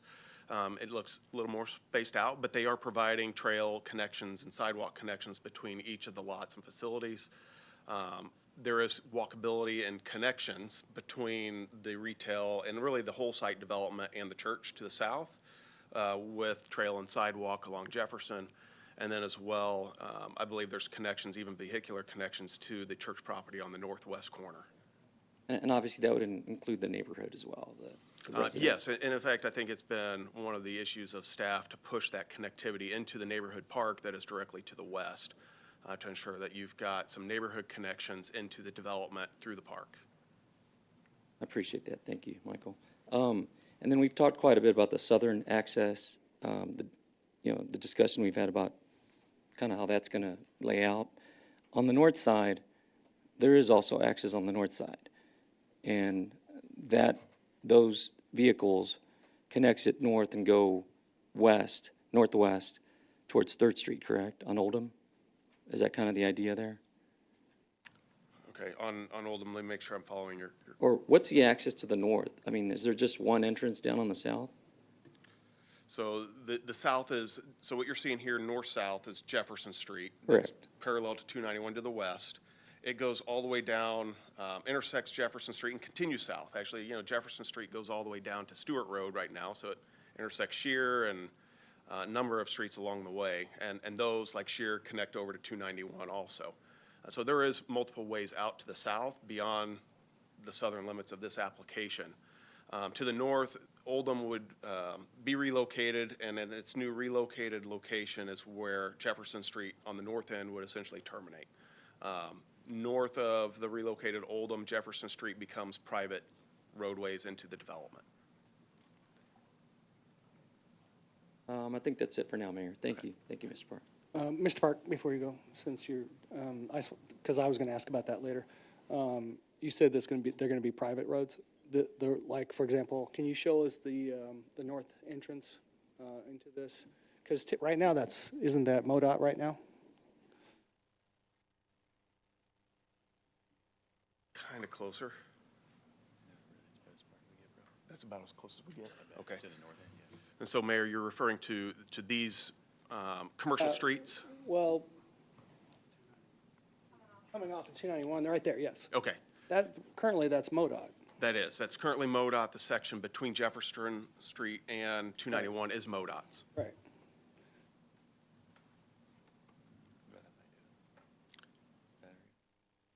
Yes, I think you can kind of see there. And MoDOT will determine as part of its relinquishment of Oldham to the developer part, to the city part, where the limits of MoDOT's right-of-way end within the 291 intersection. But what they've done is with this, Mr. Schlicht and the applicant here they've moved over, you see how they've moved that entrance onto Jefferson to the west to allow more room between 291 and Jefferson Street? Correct. Okay. Yes. That's I'm more concerned about that one than I am the Sutherland one, because I know how the Sutherland one works for the most part. Even though we're going to add some traffic to it, you're going to expand it. This one, you're going to add length and create the distance that we need for Yes, for they are. access. They're moving that over. And the relocated Oldham, and even, I guess, the scale of development was considered when we had designed the M291 South Junction at 291 and 50. Part of that relocation was to create the separation. So we've been guiding the applicant along the way that they need to relocate Oldham, they need to keep that separation. And you and MoDOT are in alignment on that. And we are You in as in alignment. we, the city. Yes, Yeah. the city and MoDOT are in alignment with the plans for relocated Oldham. And at the Oldham Jefferson new intersection, it won't be restricted to right in, right out. So it'll actually be still westbound left in, and as well as eastbound left to the development's private driveways. So it's more of a three-quarter access. You're talking about right there where I'm talking about? Yeah. Yes, Yeah, I saw that. at the north end. I saw that. You have median there that allows for a left-hand turn so that they can access basically Jefferson, even though it's further to the Correct. west. Okay. Yes. And the decision on that with regard to access was because it has such volumes that it could warrant a signal, but the signal is too close to 291 to operate, so we have to control that, and the signal then moves much further down the relocated Oldham to the west. Gotcha. No, that was very good. Thank you. You're welcome. Mayor Pro Tem Lopez, you're done, I'm assuming? Okay. Councilmember Shields? Mayor. So I've been listening to a lot of the questions from my colleagues and a lot of good points raised. The phrase that keeps coming into my head is chicken and egg, that things like Councilmember Carlisle was saying, we want MoDOT to vacate this right of way, but they want us to approve the application first. We want to know what the tenant uses are, but they want to know that there's going to be a development at all. Which leads me just to asking, I think, to the developer, can you talk a little bit about your process for how tenants are selected and why that flexibility that you're talking about is important to you? And then also, in kind of a similar vein, more specifics of site design, like whether you're putting in a detention pond or a retention pond, or what kind of landscaping, like how do you go from like the big picture of we want to put a development here to the real specifics of what actually goes in, and why is it important at this point in the process that you still have flexibility of what that final product looks like? Just because I feel like we kind of need a little bit of that big picture understanding of what that means for this development to be successful if it's approved. So you'll see some of this in my presentation too, but I'll try and give as quick as, I guess, thought process as I can. But we always look for showstoppers, what's going to stop the development. And I think, first of all, you have to have land control, and that takes sometimes years to get to. In this case, it's, a whole lot of things got to go wrong and a whole lot of things got to go right. And in this case, a whole lot of things have gone wrong over the last 20 years, and a whole lot of things have gone right in the last 4 or 5 as things have started to come together here. So we've been on this site for 4 years. And as we got into it, obviously we're doing our due diligence. We're looking at all the different, feasibility factors of what's going to make the project viable and what's going to work. And it came to us quickly that this is a gateway district. We all know that. It's not good for us to just do a piecemeal project. And so as we purchased the actual Odessa Auto Auction site in 2021, it became abundantly clear okay, are we in this moment in time to where we can assemble everyone? And that takes time. You can't force anything. And so we've been fortunate enough to be here in front of you to be almost nearly every property assembled. And so we're at that moment in time to where we get to make the hard decisions of actually developing and trying to put together this property. So then secondly is what are the different showstoppers, like I said, is MoDOT. MoDOT was one of them, and that's been a 2-year process, trying to piece together relinquishments, you know, and dispositions, and you know, working with them on acquiring some of their property and then abandoning some of their property and then piecing together all these lots and how it's all going to work. And so, yeah, you're exactly right. Chicken and egg is the best way to describe it. It's not fun. I don't like it either. I don't like uncertainty. None of us do. But in this case, this uncertainty, we believe, is at the best possible place to look you all in the face and say, hey, if we're approved tonight, it's going to go. And we have Jeff Hardy here from MoDOT, who's been pivotal in making this happen. And so he's, I don't want to pre-legislate or anything of that, but I think he's given it a soft go-through with MoDOT, where we can look you in the face and say, hey, if everything's favorable tonight, he will take it back in front of MoDOT for final approval on February 7th, and we're off to the races. More of a, you know, a formality rather than an actual, you know, vetting process. That's been done over the last 2 years. So we've went through all the nuances and the bogeys that could be potentially happening as it relates to that. So as we look at chicken and egg there, I'd call that more of a, you know, just an egg. It's here, right? I mean, it's time to be hatched. And so, you know, as we look at it, so then that's number one, right? Okay, we got that out of the ground. Okay, what's the gap on the incentives? That's number two. Can we get this out of the ground? And then you look at, based off all the public infrastructure, because tonight we're here about public infrastructure. That's exactly what we're here for, is we're at a gateway project. We have a ton of public infrastructure that's going to essentially unlock a massive gateway for the rest of the city. And so as we look at that, we don't take it lightly. We look at the east side. We start talking to every single person around us. And so it's kind of like welcome to the neighborhood, right? I'm bringing cookies to everybody. What's your name? Tell us about your problems. What's going on? Because it's not just our property. We got to look at everyone around us. And so there's regional detention, right? We've tried to solve that for adjacent properties. The roadway system that meets Envision LS. You all came up with this plan over the last 20 years, right? We've met it. We're here. So all those different things, the challenges are what we look at first, and then we start formulating the plan with a site plan, and then we start bouncing it off users, tenants, and okay, what would it take to get you to come here? And as they give us feedback and input, we do everything we can to give them the product they need to be successful. And so tonight we believe we have that. And so as we look at all these different users, yeah, I'm not going to name every single one of them, but as some of the national companies, like I said before, they do want to know the project's going to happen. It matters. Their reputation is on the line if they say, hey, we're going there. And so, you know, I could be the best developer in the world. I'm still not going to get that pass. And so tonight, I think it's important to give that type of clarity. That's why we're here. We believe we've got a plan where the chicken and egg is at least an egg.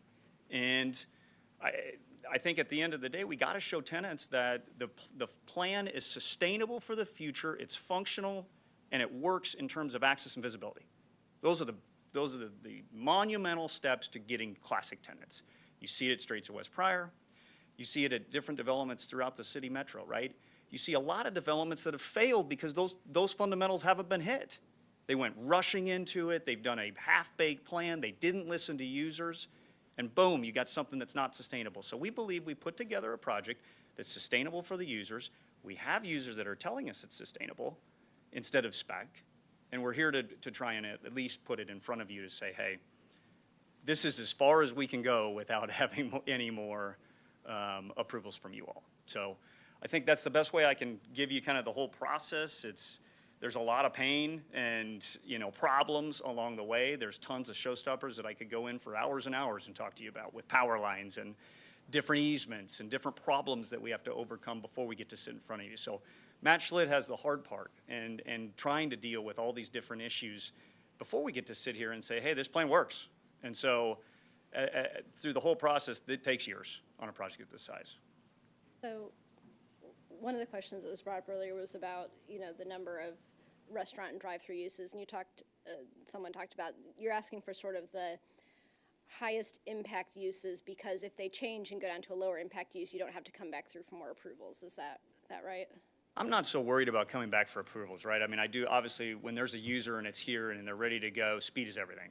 I guess I'm And, just getting at, it gives you maximum flexibility. It does, yeah, By saying, we can handle the highest level of traffic this site could generate, then you have the flexibility to do that, or do something that's a little bit lower impact without having to, you can move quickly, and that's kind of the idea behind it. Correct, and it's Yeah. important for the incentive package too, because the faster I get users in place, the faster that incentive package is retired. So, Summit Woods is a great example of this. When you put that project in place, that project went fast, right? And that project, literally, it just snowballed. And so when you initially put that incentive package in place, the speed to market with those users allowed you to have a quick retirement of the incentive package. It was like 12 or 13 years. No one would have fathomed. Here we are today, we're at that same crossroads again.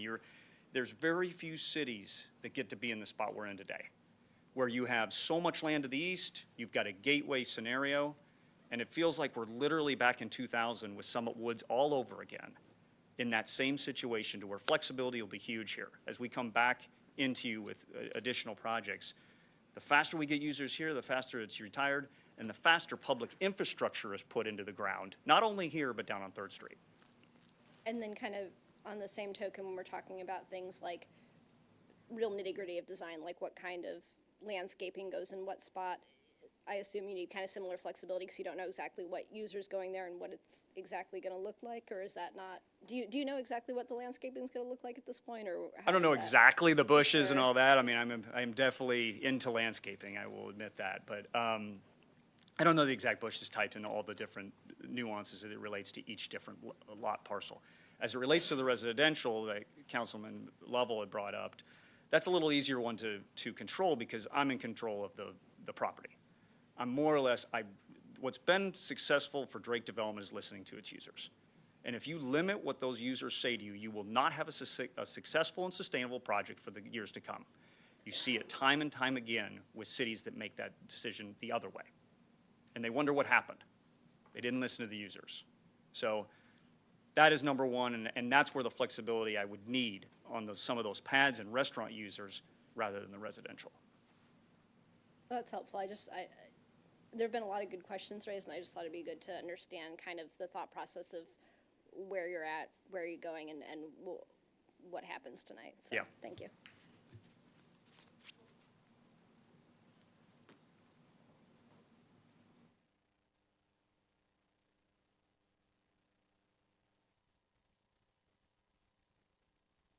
Thank you. Okay, well, that's round one of questions probably. So at this point, I'm going to ask if there's anyone here that wishes to speak in favor or in opposition to this application. Please come forward. Good evening. My name is Christy Bushyhead of Bushyhead Law, 315 Southeast Main, Lee Summit, Missouri. I'm here on behalf of Hy-Vee Incorporated. And we just have a few comments. We think these questions have been awesome because for us, we're paying the bill. So we're kind of wondering some of these cost questions as well. Because there is a parking, landscaping, and hardscape signage line item in the incentive documents, and we won't get into the merits there, but I just want to kind of connect this decision-making you're doing right now with that of about 10 million and two. We're gonna have a whole public hearing on the incentives. Well, but this is land use. Ms. Bushyhead? I'll get to land use then. The Oldham Village Traffic Impact Study, which is part of this record, has a scope of just looking at traffic on this particular project. And I think that's kind of important because there was conversation and there's about the benefit of a traffic benefit that Hy-Vee is going to have with this development, but Hy-Vee wasn't part of any of the study that was done. There was one intersection, the intersection of Oldham Parkway and Ward Road, that has a traffic signal, and that, of course, is right immediately adjacent to our Hy-Vee store. And it said in the traffic study that that particular location currently has a B level of service, which is awesome. I mean, that's great. I mean, of course, A to B, A's only the next step higher.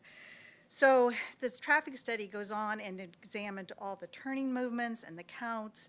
You will find that information on Exhibit 2. You'll find that information on Exhibit 3 of the traffic study. So I wanted to make sure we understood that at that particular intersection, which is the closest to High V, the level of service is B right now. So once we get the 10,200 square foot of retail, the 7,150 square feet of coffee shop, the 15,755 square feet of fast food, the 9,300 square foot supermarket, the 17,696 square foot high turnover sit-down restaurant, the convenience and gas station with 10 fueling stations, the automotive car wash, the multifamily of 307, and the recreational center constructed, then what happens to that intersection? Well, nothing. The post-development of both Phase 1 and Phase 2, those turning movements and that intersection is still at level B, and there are absolutely no traffic improvements being required for the development for that intersection. So you'll see that there's a list of traffic improvements. There's a list in the traffic study, but if you don't want to look through the traffic study, there's a simpler list in the city traffic engineer's TIA that has a list of the improvements. So you can trust but verify. What I'm saying to you is there are no traffic improvements being required by this development that benefit High V. Then moving on to sanitary sewer, which was another topic, and the sanitary sewer analysis in the staff report. On the staff report for Phase 1, on page 14, it says that the subject property is a vacant site but has access to existing water, sanitary sewer, storm sewer that serves existing area development. Sanitary sewer service will be provided by extending mains to connect to existing area manholes located at the periphery of the project site. So apparently, there's no necessary upgrades at this point for Phase 1 to be developed. Then going on to Phase 2, however, in the staff report for Phase 2, on page 12, there is a comment about sanitary sewer and a concern. Sanitary, quote, sanitary sewer service will be providing by extending mains to connect to existing area manholes located at the periphery of the project site. The city has concerns for potential downstream surcharging of the existing sanitary sewer system. A final analysis with solutions to any system deficiencies will need to be reviewed and accepted by the city. So apparently one hasn't been placed yet, although the line item in incentives says there's $3,000 for sanitary sewer upgrades. And they go on to say, with solutions to any system deficiencies being agreed upon prior to any sanitary sewer plan approval. So you have a PDP before you right now that doesn't have a clear idea of how the sanitary sewer is going to be dealt with when Phase 2 is developed. But yet you have a line item in incentives that we'll talk about later that tells us how much that's going to cost. So for us, writing a blank check is a little concerning. And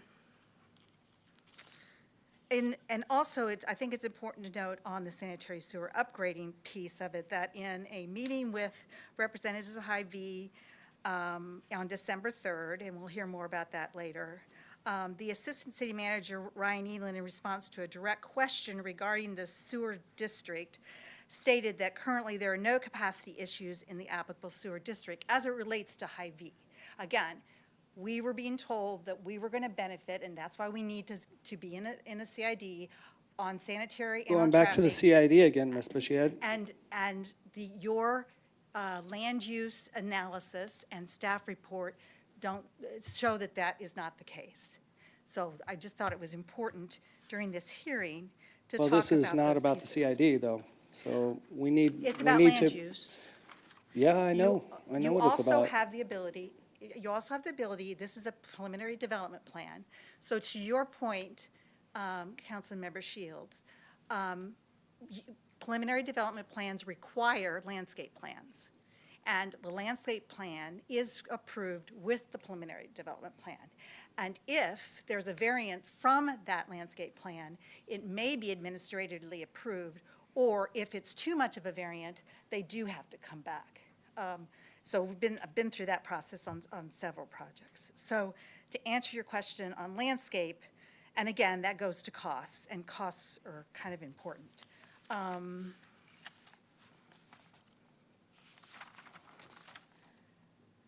Oh, and then the only other thing as it relates to cost is it looks like the development is going to construct 599 parking spaces more than is required.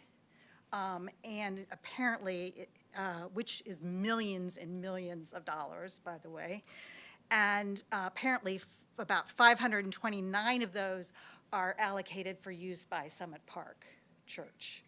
So that's another piece of the plan you have before you that is important to know when we talk about infrastructure and costs.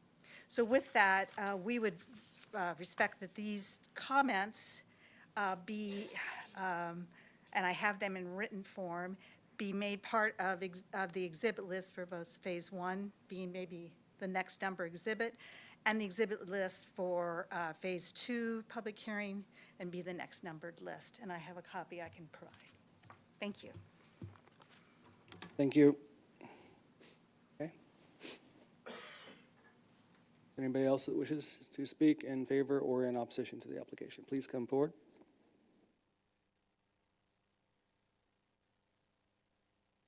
Hello, I'm Corey Wida with Abundant Life Church. I'm the Chief Operating Officer.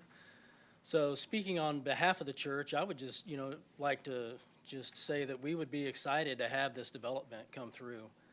For a long time, the lot north of us has just been either an empty lot or a parking lot.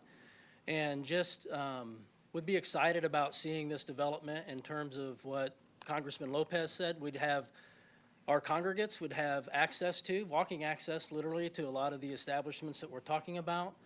In addition to that, when we were approached by the developer of the space, we were asked about, I won't get the title correct, but like the fencing that generally would be required if requested. It was offered for Abundant Life, but we didn't want that. We asked to leave it open because we want passing back and forth between that community space and between our church. So we think it's a great step forward in terms of not only for our congregates and not only for our space. We've been in that space for some time, as you know, and developed over time a significant portion of the intersection of Jefferson and Purcell's.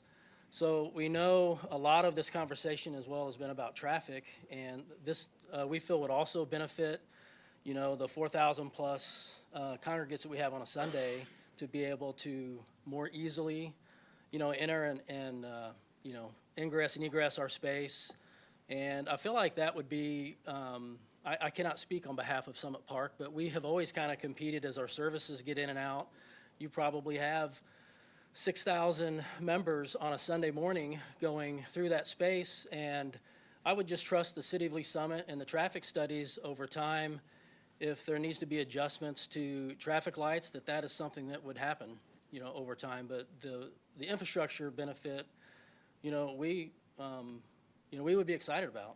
And I would also say, even outside of Abundant Life, if I put a different hat on as a Lee Summit citizen for, over 40 or 4 decades, those being empty spaces for a long time, I'm excited to see development come to Lee Summit. I was excited to see the developments that happened on either side of, 50 and Chipman and all of that come through. And for me, if this means that this development could also spark development east of 291, south of 50, and have all of that begin to also turn into businesses and establishments that would be an attraction for the state, especially for our city along 50 Highway, I feel like that is a positive move for the city, and I would certainly be in support of that. Thank you. All right, thank you, sir. All right, anybody else would like to speak in favor or in opposition to the application, please come forward. Okay, what other questions from council after hearing comments from the public? PDP.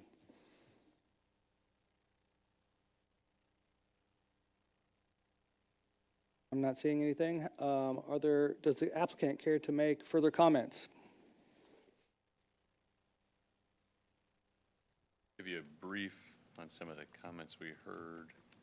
I know this is not the TIF, so we'll stay out of that CID and all the world of that side. But so the conversation on sanitary sewer, there is a study out there, and that is your plan of what you'll be improving. There is a sanitary sewer system that's out there that are very well known of the length of the system, the idea of the sizing, the upsizing, the improvements that'll be made, and the pieces that'll be done along that sanitary sewer line.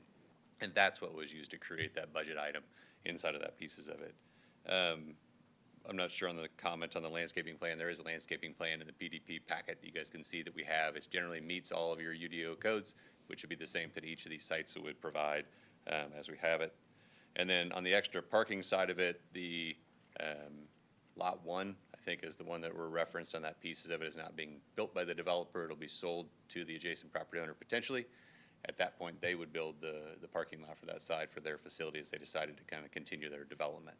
And I think one thing to keep in mind on most any of these projects is we've developed a plan that we think will work to give flexibility for the development to continue on. But again, if something comes through or changes or pieces of it, a PDP can come back through and the process can come to you guys. And if nothing else, the final development plan all go to staff. And staff will make an assessment of maybe if the project meets what you guys are approving today. So we feel comfortable that you'll have a number of checks and balances through this entire project. So thanks for the time. I have a question. On the parking lot, should developers sell that? Are you gonna seek some type of arrangement with regard to use, shared use, given the field house? Currently, there is not anything set up unless something's changed. I think, we'll let Matt will be up. Yeah, that's a great question. There is. We've been going back and forth with them on a shared access point for that lot, yeah. Very good, thank you. Okay. I'm not seeing any further questions from staff, or from council. Thank you for addressing the comments. That's going to take us to our first reading of the night. So I'm going to close the public hearing and reopen the regular session. Mr. Bushek, anything before I move forward on this? You good? Okay. Very good. Councilmember Pryor. Yes, Councilmember Pryor, would you please read bill number 25-0? Councilmember Shields, yes. Oh, I guess I just wondered, are we having discussion of our opinions of it now or after? Oh, the yeah, ordinance I'm is sorry, read? yeah. Well, you can do it either place. I just closed the public hearing, so are there any comments from the council before we read this? Yeah, that's fine. Councilmember Shields, please. Thank you, Mayor. I think this is going to be a really great development. It's been obviously in process for a long time on the developer side, but also the field house component of it's been something that the city and the Parks Department's been interested in for a long time as well. I think it's, we aren't talking about incentives right now, and that's fine, but it is a truly blighted area, and I would love to see this come through and take a really decrepit parking lot and turn it into something really nice. I think the users that we know so far look great. It's nice that the actual adjoining owners, the church who came and spoke tonight, that they're in favor of it. It seems like it's going to bring a lot of new opportunities for people in that area and also new public infrastructure. I just think there's a lot good to be said for it, so I'm excited for this. Thank you. All right, thank you. Councilmember Pryor. Thank you, Mayor. So I've been in the past very weary of a lot of developers, and I've voted no on a few big developments that I just don't think will pan out. But I feel like this developer has proven time and time again throughout the entire metro area that he does good development. So I'm really excited for this to proceed. Thank you. Thank you. Councilmember Lovell. Thank you. Just as a long-time resident of Lee Summit and in this area and kind of what it's been proposed to be for a lot of other councils before us and false promises or maybe things that fell through and nothing ever happened with it. And, I do I talk a lot about design and areas that we can really kind of uplift some of the things we're doing, but I also think that like there are different areas that require different types of development. And I think considering the work that's been done over the last 3 years to kind of get it to this position, I do believe it's a gateway that unlocks 291 to the south, to the east. And I don't think you can discount the developer who's got a proven track record, not just with what he's done here in Lee Summit, but what he's done around the metro and the projects and the high quality and the high quality users. Does it have everything I would want? No, but I also know that like I have to put some trust in that group, because the truth is they don't bring in good users and they don't get used and they don't get the return on the investment. And so they're incentivized to do that. And it requires that it's pretty. It requires that the materials look good. I think it's a great project. I do like that water feature in front of the apartment, and I want to see that dang thing. That's not attention. That thing looks like something I could swim in. Not that I would. Anyway, so I would be in support of this PDP, and this is a long time coming, a lot of work by staff and developer and other key members in this city. So I look forward to supporting this PDP. Thanks. Thank you. Okay, any more before I read this ordinance? Any more comments? I know that this developer did go through a lot of work to put all these parcels together. I don't remember if they said how many, but I know it was quite a few because there were a lot of small ones along the way on the south side. So a lot of work has gone into this over the years. So I will go ahead and have Councilmember Pryor read bill number 25-002. Thank you, Mayor. I move to advance to a second reading, Bill number 25-002, an ordinance approving a preliminary development plan for Oldham Village Phase 1 on approximately 39 acres of land generally located at the southwest intersection of US 50 Highway and South M291 Highway, all in accordance with the provisions of Chapter 33, the Unified Development Ordinance of the Code of Ordinances for the City of Lee Summit, Missouri. Thank you. We have a motion to move to second reading, bill number 25-002 by Councilmember Pryor, seconded by Councilmember Hodges. Discussion? All right, seeing none, please cast your vote.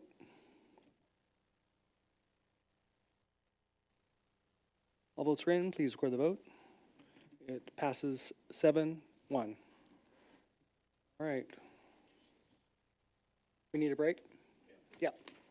All right, let's take a recess. We'll be back in, let's go about 10 minutes, everybody? 10 minutes.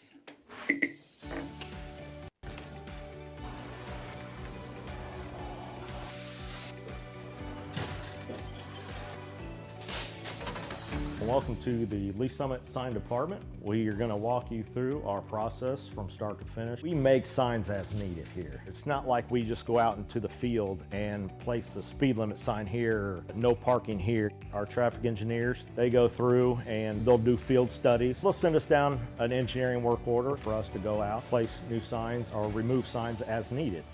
Coming from the material, our blanks come in and they're just aluminum blanks. We can put our white, our red, our fluorescent yellow, green, whatever. And basically what it looks like is just that there.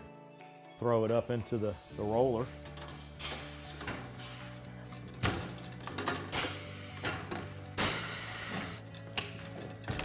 And once we got it covered, take it to our work table here, and Tim will cut the corners, cut all the access off to where it's lined up right. As far as the plotter and the software that we use, there's a street name sign there, and he's gonna go ahead and print that out on the plotter so you can see the plotter and how it operates and runs. There's standards for the height, even just on letters on the sign blank. Basically what we have on the computer there is it's pretty much set up to those.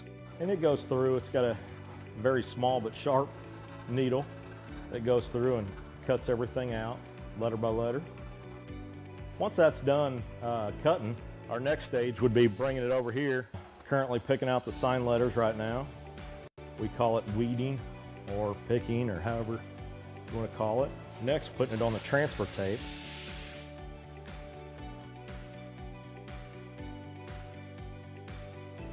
Then after it's taped, we bring it over to the roller. That's where we apply it to the actual signed blank. And we'll roll it through one time just to get the air bubbles out.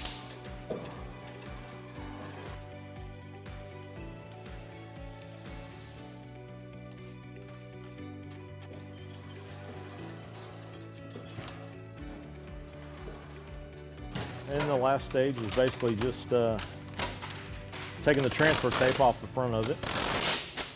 And there's a finished product of the street name sign. We'll take you out to the field and show you our process that we go through.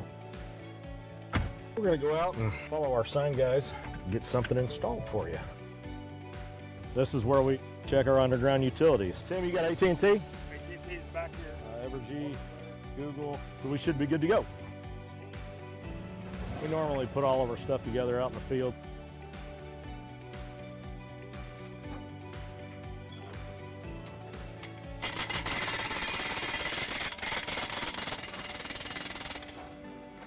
Then once the base is installed, we'll go ahead and put the post in there. We've come up to perfect. And that's how we do it. Simple. Quick. Traditionally, we think as police officers, those responding to law enforcement needs within the community. But honestly, we are there to serve our citizens, and our citizens do go into crisis. They do have mental health crises, and we're being called to those scenes on a regular basis. In order to help serve those citizens better, we did initiate the Crisis Intervention Team Program. These are officers that are specially trained to de-escalate crisis situations. Recently, we've brought co-responders onto the scene, licensed qualified mental health professionals housed within our police department, and they respond with those officers directly to those scenes where a crisis is occurring so they can interact with that citizen and get them the help they need right there on that scene. The co-responders are either a bachelor or master level in a behavioral health related field. They wear plain clothes, they don't carry weapons or anything like that. I have a police radio that I listen to all day. Listen for, those key words: mental health, behavioral health, crisis. There's a lot of officers that just call for me. I have my own radio number. I also have the ability to self-dispatch to them and say 982 is en route. Officers en route, 914, Armstrong. So typically I arrive after they've made it safe. I'll make contact and get kind of the rundown, and then I just kind of jump right in. I'm like, hey, my name's Allison. Over to the urgent care to get you assessed for your medications. Some of them also are like, oh, I'm so glad you came. This made me feel so much better. Our main goal as co-responders is to, one, get people connected to the services that they need, and also divert from emergency rooms and jails. And they almost get a different view of the police responding. That lets me know you care and the officers care. Please, how can we help you?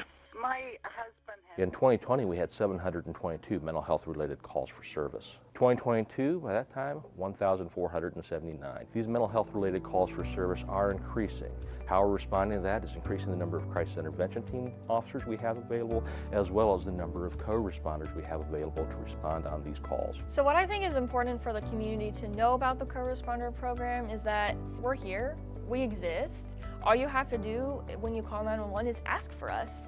Say, hey, I want a co-responder to respond to this crisis, and we'll go. I was really struggling about 8 years ago on my personal journey with mental health, and I met some amazing social workers and amazing programs that have helped me get to where I am today. I really couldn't see myself doing anything else. We want to help, and that's what we love to do. So I had a client, we got a call, she had some suicidal ideations, and she really felt that she had nobody. And and getting to know her story and getting to know who comes around and sees you, well then we found a support person and they responded immediately and we made a plan. I called back and checked on her in an hour, and then I checked on her in 2 hours. We were able to get her into the additional services to where she talks to someone every week or more. I just took a person that really just thought they had nobody and nobody would show up for them, and show them you do. And you'll be amazed who is in your corner if you just simply say, I need a little help.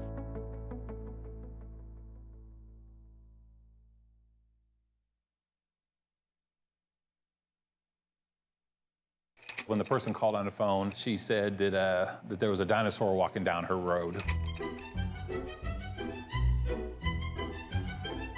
Of course, we had to go out and check that out. We get out there and it was a big African tortoise, probably 60 pounds, walking down the road. When they walk, they really stand up tall, so I could see why she thought it was a dinosaur. I'm Rodney Wagner. I'm the manager of Lee Summit Animal Control. So as you can see, we get all sorts of animals here. You got some guinea pigs off to the side. All the windows up here are animals that are adoptable right now. Every one of these dogs is ready to go and ready for adoption.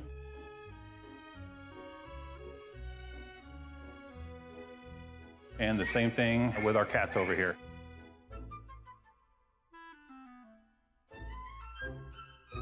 A lot of cool cats in here now, so this is our 3-acre lot we have out back. This is where we do all the walking of dogs, exercise. We also have a side yard off to the side over there, so we can let them run loose. They can run together, and we have what's called play groups. Kind of like having a bunch of kids. Here's our vet room. We have a vet that comes out twice a week. This is our Sally Port where we bring the animals into. This is one of our animal control trucks, and we can hold up to 6 animals. We have a lift on the other side to put big animals in. We actually have temperature gauges in here and in the truck to tell us how hot it is. Once it gets to a certain temperature, we bring all the animals back here immediately. So this actually has traps in it, but we do a lot of wildlife trapping. I mean, a lot. So bats, potbelly pigs, horses, cows, emus, a lot of reptiles. We had a citizen one time that had over 200 reptiles in his basement.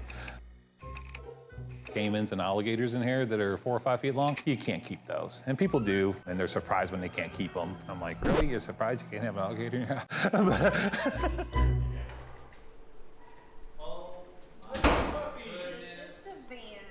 Our main goal here is public safety and also the safety of the animals. And we have very dedicated people back there, and they definitely stay here for the love of the animals, which also includes getting them adopted out. We'll have about 4,000 impounded animals a year. Probably about close to 2,000 are dogs and cats. The cats and dogs, when they get impounded here, they go on a 5-day hold. And then after the 5 days, if the owner doesn't show up, then we can put them up for adoption. To adopt an animal here is actually really simple. You just come in, look for whatever animal you're looking for, find the right pick. You go to the adoption room up there and see if you get along with them. You spend as much time as you want to in there. From that point on, it's just a matter of making sure they're spayed or neutered and all their vaccinations up to par and they're good to go. We have a very high adoption rate because we try everything in our power to get animals adopted out. We have Heart of America, a Humane Society that we do a lot of adoptions through. And then we also have other groups. We have some people that literally will just look all over the country for somewhere for a dog to go.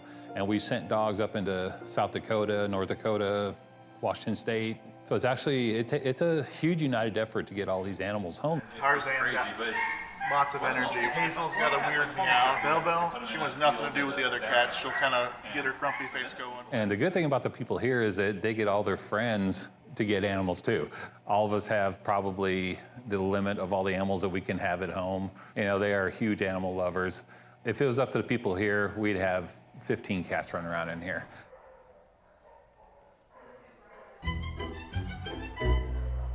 We had a citizen one time out there and he was bathing his 2 9-foot-long boa constrictors in the front yard. Apparently that was garnering some attention, and so we went out there and had to have a talk with him about that. Why do I do this job? Oh, dude, I love this job. I grew up on a farm, and taking care of that many animals, you can't help but like animals. This is just like fancy farming. You know, you're just bringing animals in here, taking care of them, and find them homes, and yeah, absolutely animal lover.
I'm Assistant Chief Jim Eden. And I'm Battalion Chief Ben Hicks. And today we're at Lee Summit Fire Station 3.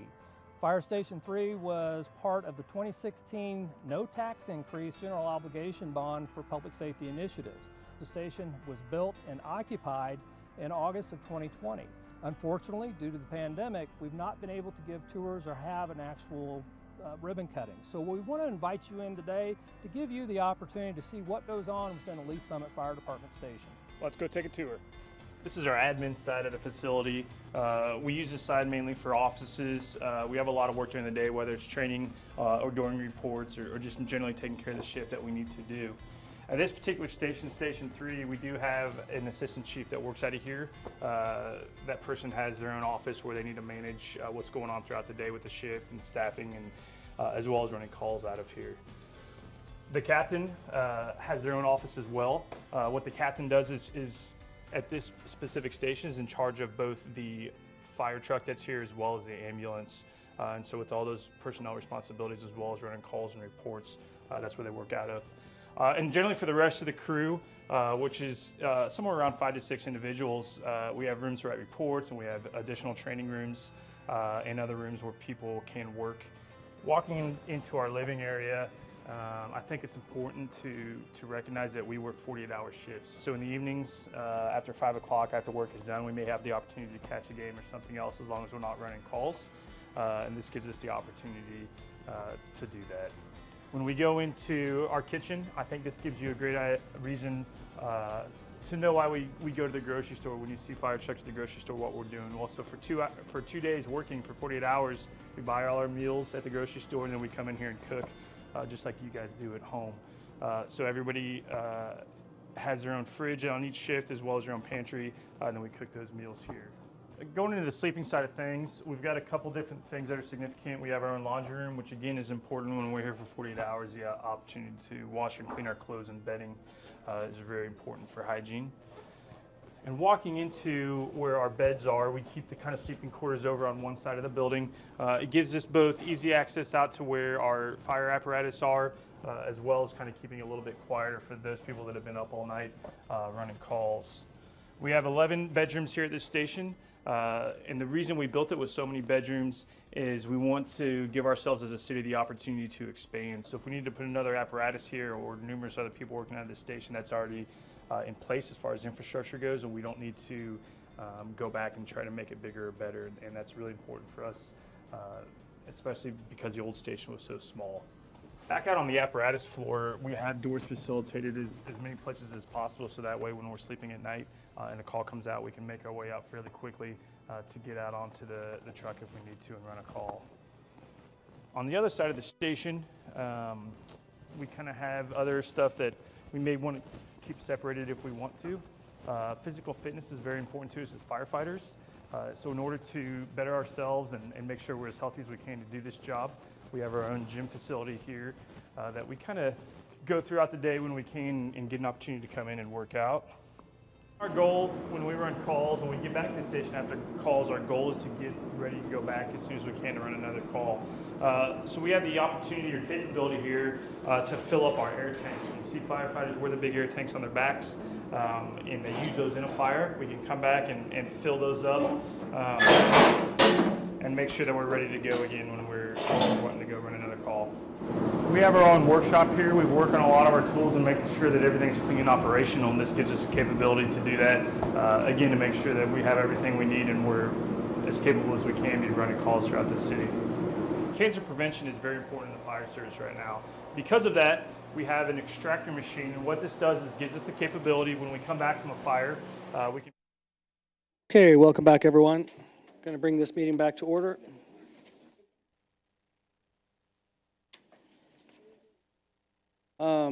We are going to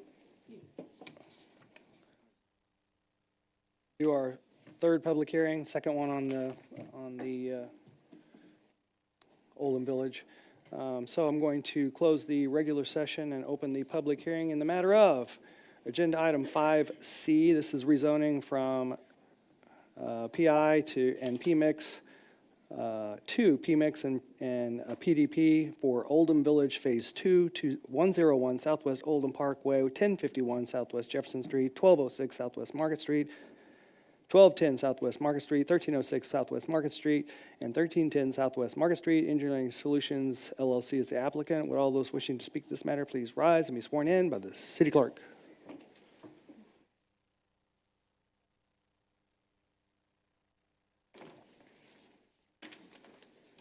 Right. Mr. Slish. Yep, Matt Slish, Engineering Solutions, 50 Southeast 30th Street. So essentially, it's just the piggyback companion case to the first one, so we have no comments for you unless you have questions. Thank you. Mr. Soto. You already entered into the record in the first one, the Phase 2. So I'm going to enter into the record.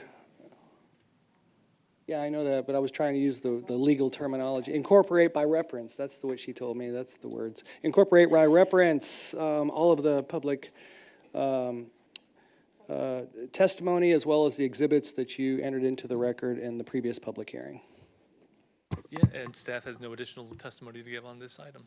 Okay, no additional, unless we have questions for you. All right. Mr. Bushek, do I need to go through all the steps of the public hearing? Or can Only if you'd like to. I'll do it. Any questions for staff or the applicant? Is there anyone here that wishes to speak in favor or in opposition to the application? Please come forward. Christine Bushyhead Law, 315 Southeast Main, Lee Summit, Missouri, on behalf of Hy-Vee Incorporated. We understand that the prior testimony has been included. The only other thing I would add is I am concerned and would hope that you would explore the disconnect between the representations and testimony that the engineering for sanitary sewers completed, and it's clear what those improvements are, and the staff report that says, I think it was on maybe page,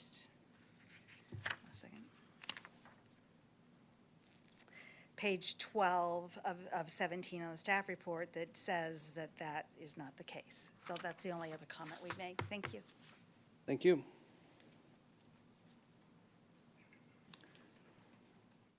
Okay, any additional questions from council?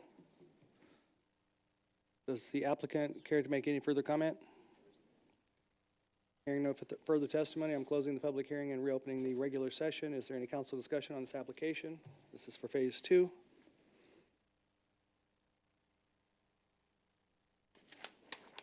Okay.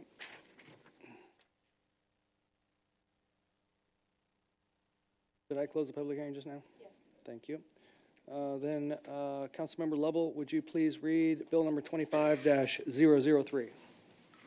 Thanks, Mayor. I move to advance the second reading, Bill number 25-003, an ordinance approving rezoning from District Planned Industrial District and District PMIX and Preliminary Development Plan for Oldham Village Phase 2 on approximately 18.78 acres of land generally located at the southwest intersection of US 50 Highway and South M291 Highway, all in accordance with the provisions of Chapter 33, the Unified Development Ordinance of the Code of Ordinances for the City of Lee Summit, Missouri. All right, thank you. We have a motion to move to second reading, Bill number 25-003 by Councilmember Lovell, seconded by Councilmember Shields. Discussion.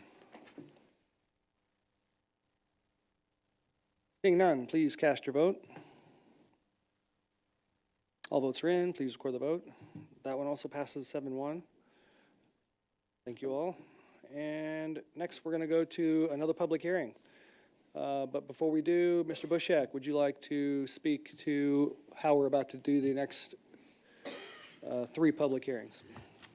Yes, so in this public hearing, we'll have an introduction from the developer team, and then I will make my presentation, and then the developer will present their slides, and then we can go through the normal public hearing process that you're used to, questions from the council, testimony from the public. And like I said at the beginning, the intention is to have a full discussion of all the incentives during this public hearing, even though after this we will be opening the CID hearing and the LCRA hearing in sequence. Incorporating by reference the previous public Correct. hearing exhibits and testimony. All right. Right.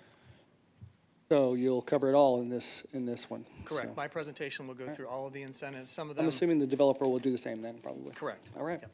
Well, with that said, then I'm going to close the regular session, open the public hearing in Oldham Village Tax Increment Financing Plan. Oldham Investors LLC is the applicant. Would all those wishing to speak to this matter please rise and be sworn in by the city clerk?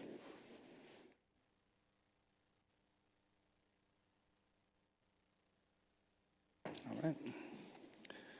Mr. Pennington. Good evening, members of the council, mayor. I'm gonna start relatively slowly. I'm trying not going to be too competitive or too repetitive as it relates to Mr. Bouchek's presentation, but ours is going to be really comprehensive in nature. I've got our entire development team is here tonight, so we can hopefully answer any question that anybody has. We've got most of our financial crew. We've got all of our engineers, which you've already seen already, and then our team is here. So we'll get into the meat and potatoes of the project, but I felt like it was probably most important for David to lay out the exact details of the incentive package, and then I will finish with the remainder of the presentation of just users, where we're heading, and finish it off from that standpoint.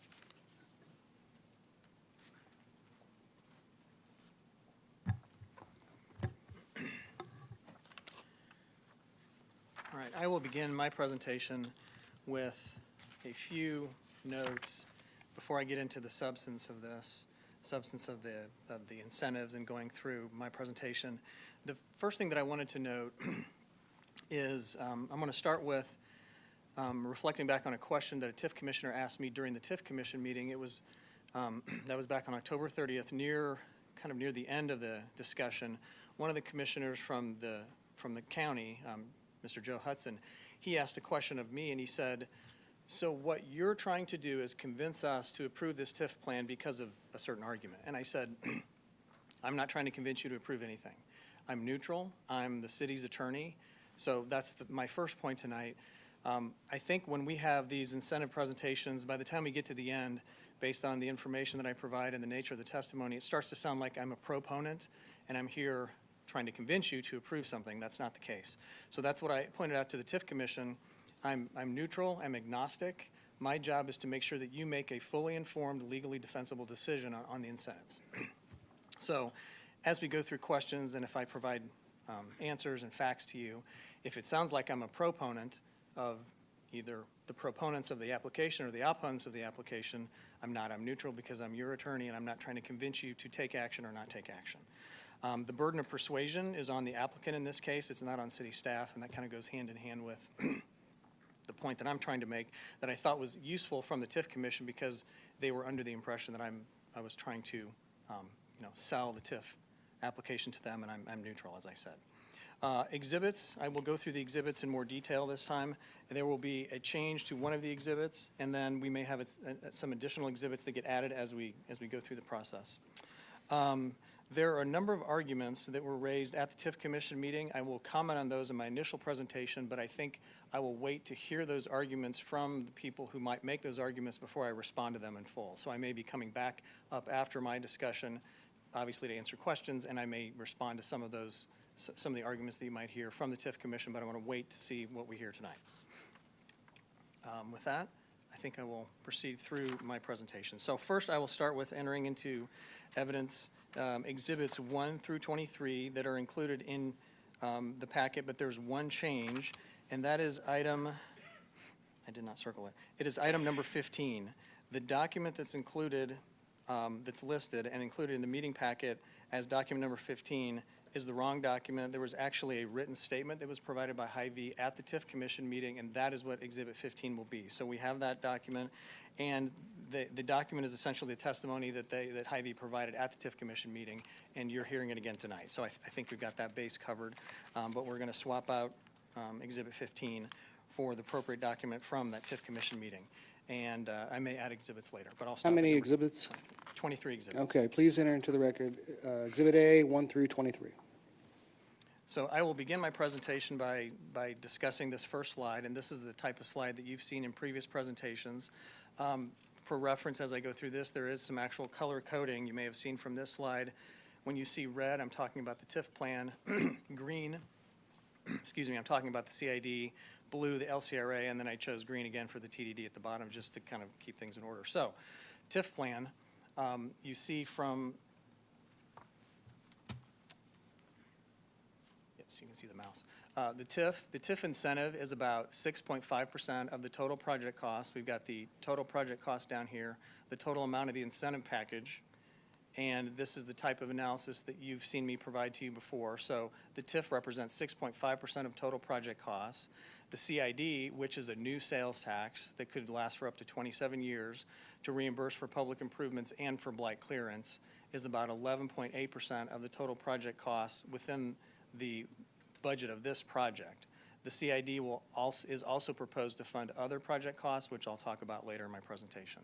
The LCRA is a sales tax exemption on construction materials and the real property tax abatement for the apartments. We'll go through that in a little more detail later, but this represents about 3% and close to another 2% of the total project costs. And then the TDD would be a new sales tax just within the boundaries of the project. The TDD does not extend beyond of the Oldham Village project area, and that represents about 1.7% of the total project costs. So these are the various incentives that you're considering tonight. Right now, we're technically in this public hearing, but we're going to talk about all of these. And then the next public hearing will be the CID and then the LCRA. The TDD, we do not need a public hearing. This requires circuit court action.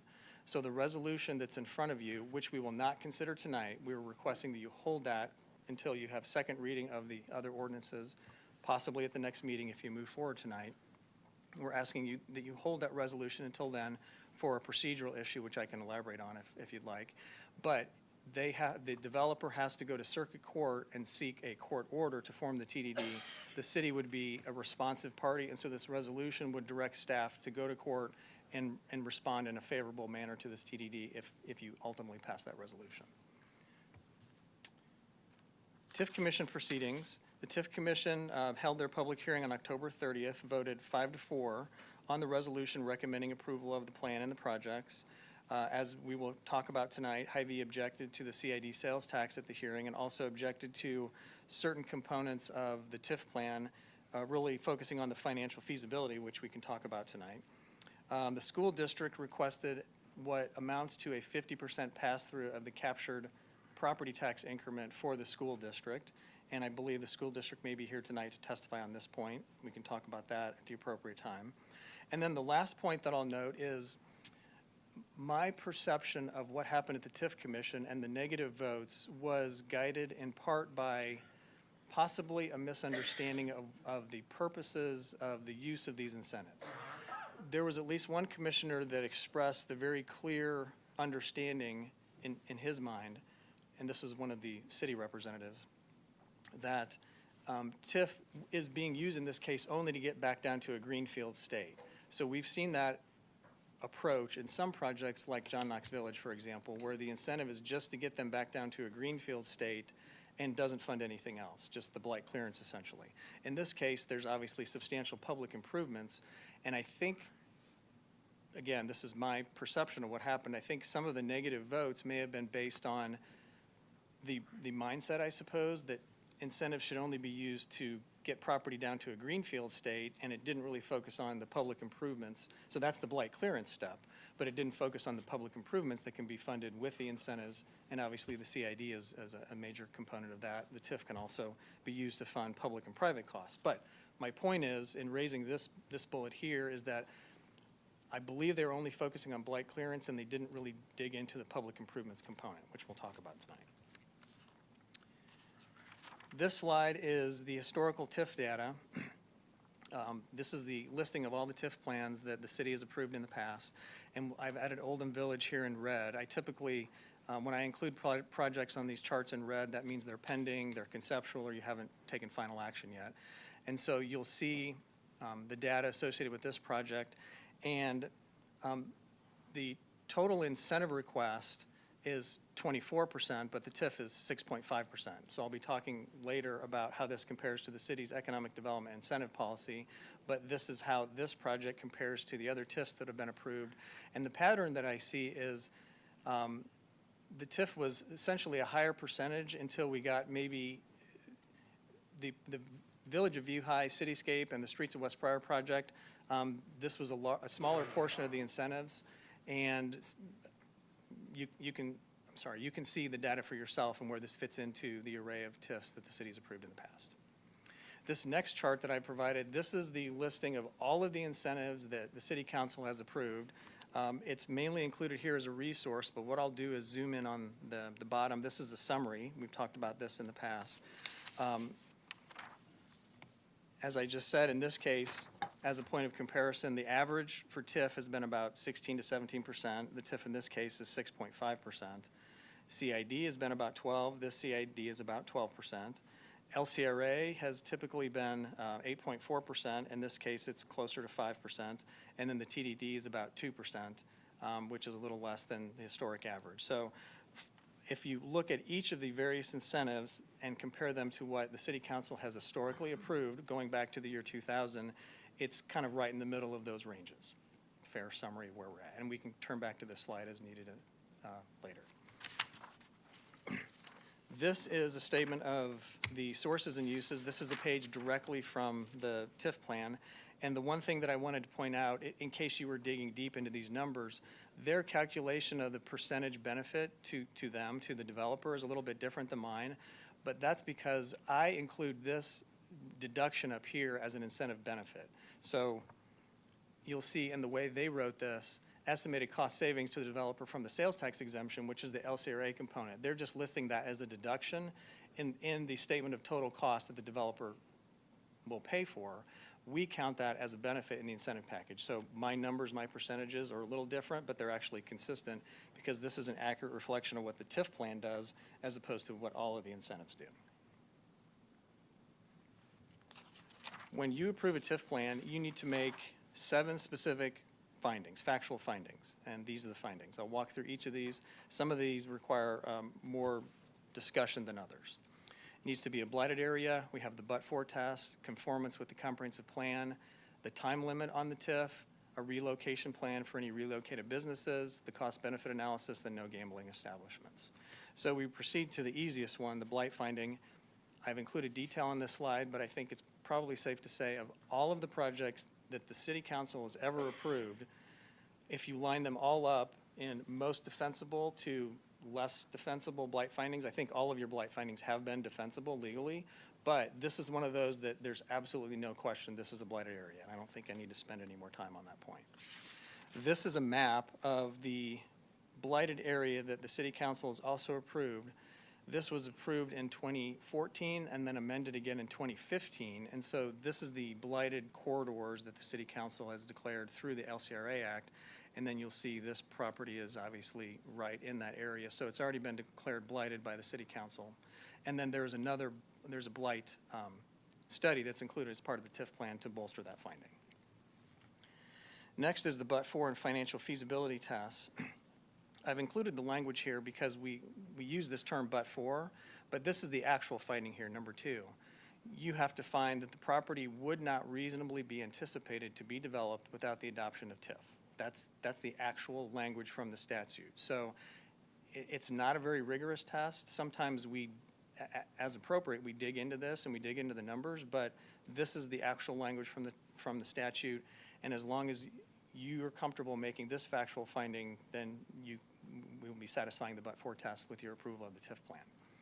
Then the second component of this, and it sort of goes hand in hand with the but-for test, there's this notion of financial feasibility analysis. And the statute says that the developer has to present sufficient information to the commission, to the TIF commission, to evaluate whether the project as proposed is financially feasible. An argument can be made that the TIF commission makes this determination every time they vote because they're obviously determining that they have sufficient information and evidence in front of them to determine that the project is financially feasible and make their recommendation to you. So that's one point. There was an argument that was raised at the TIF commission meeting that the financial feasibility component of the TIF plan may not be adequate, and if we hear that testimony again tonight, I will respond to it. But I think the plan as drafted is legally adequate, and if there's still a problem, then we can amend the TIF plan, and I'll talk about that at the appropriate time if we need to. Made this smaller for some reason. The city has engaged Baker Tilly as the city's financial advisor for this project. They have provided a report both at the TIF Commission, then it was revised for the hearing tonight. Their report concludes that this project satisfies the but-for test. The rate of return without incentives is not sufficient for the developer to undertake the project, but it is with incentives. That's their conclusion. Their rate of return is within an acceptable range to undertake the project, and they also evaluated the reasonableness of the construction costs and the revenue assumptions to reach their conclusions. They also provided some supplemental analysis specifically for tonight as a result of the TIF Commission meeting. The concern that was raised at the TIF Commission meeting by Hy-Vee was that the TIF plan and the financial feasibility analysis maybe wasn't sufficient. The plan didn't have enough information. So Baker Tilly went through some additional analysis for us. They provided a letter of report, which is in the meeting packet, that concludes that the financial projections for the TIF plan are based on reasonable assumptions by the developer, which have been replicated in their own calculations by Baker Tilly, and everything is mathematically accurate, so they're comfortable as our financial advisor that the projections are accurate. And they also conducted an additional what's called a sensitivity analysis, and they analyzed in detail for every $1 million less in incentive reimbursement or benefit that the developer realizes, how much does that ratchet down the developer's rate of return, and what's the tipping point beyond which the developer is unlikely to undertake the project. We can get into this analysis. There's a lot of numbers, but I'll just summarize by saying they've concluded that if there's a net present value reduction in the incentives by about $6 million, that's kind of the tipping point for when the project might become financially unfeasible for the developer to undertake. That's all I'll say on that issue, but we can certainly talk about it in more detail later if we need to. An additional piece of testimony I can provide, our finance department staff has reviewed the historical information that's available to the city, confidential sales tax data, and they can provide they've provided some general conclusions for us, which I can relay to you.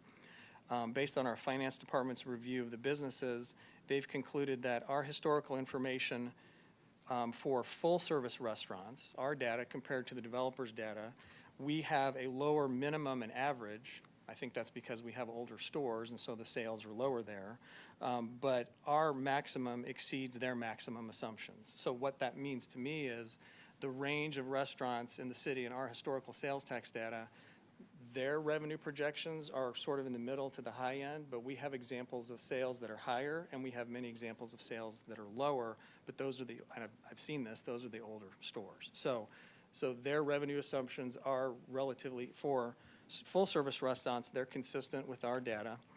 The same for limited service restaurants. Our historical information has lower minimums, probably because of older stores, but exceed their average and maximum assumptions. So again, sort of the same conclusion. And then the Oldham assumptions were the same for minimum, average, and maximums, and our historical information was lower for both minimum and average, but again, I think that's because we're looking at a wide range of stores, and these will be brand new stores that will attract new shoppers.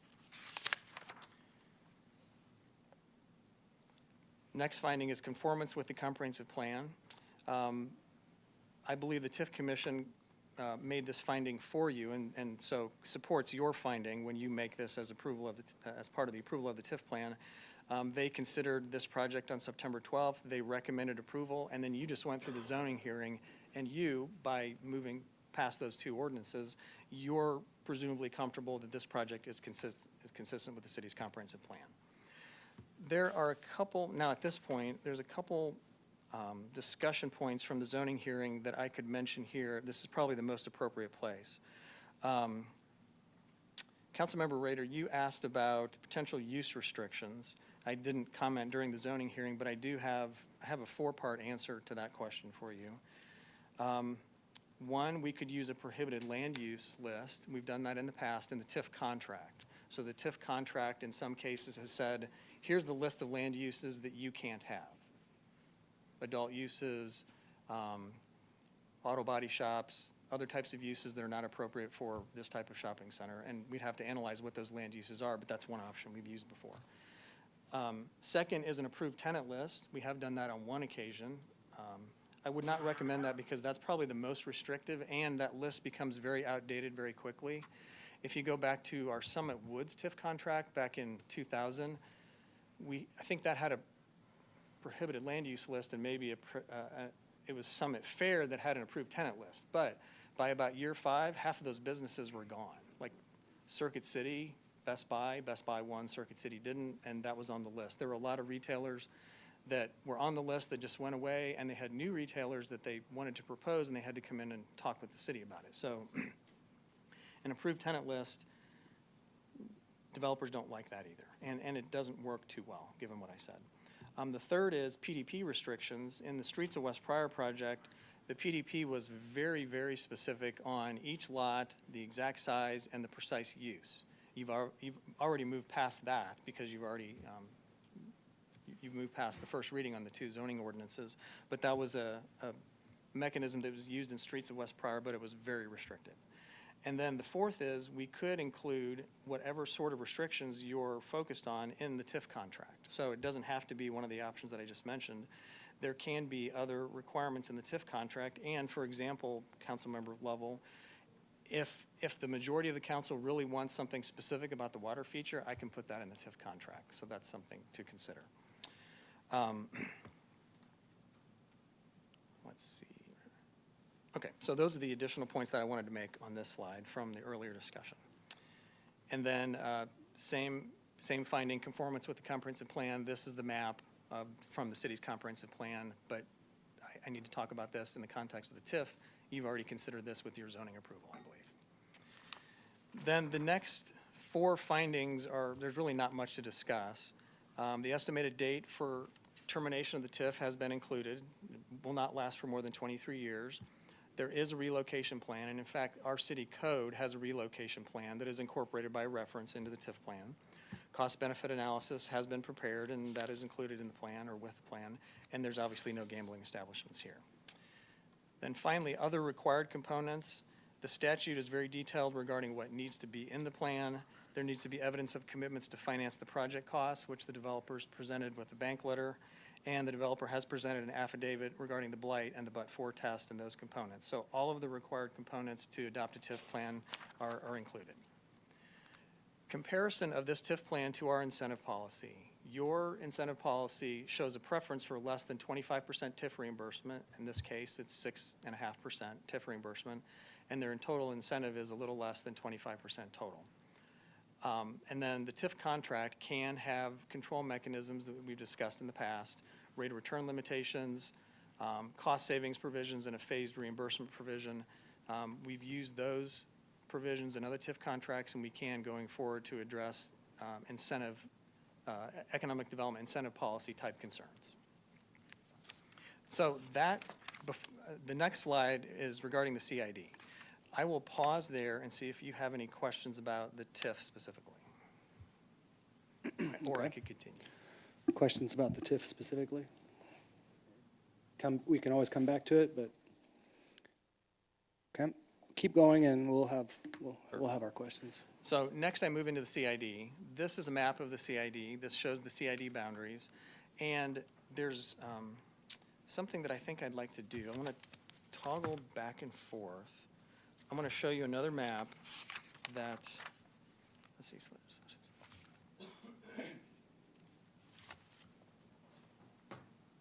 this book.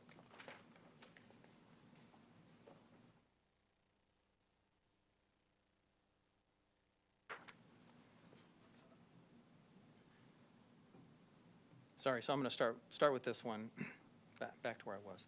So this is the CID map. You've got the project area, the central project area here. The CID extends down the eastern side of 291 South, and then you've got what we might call the western arm and the eastern arm.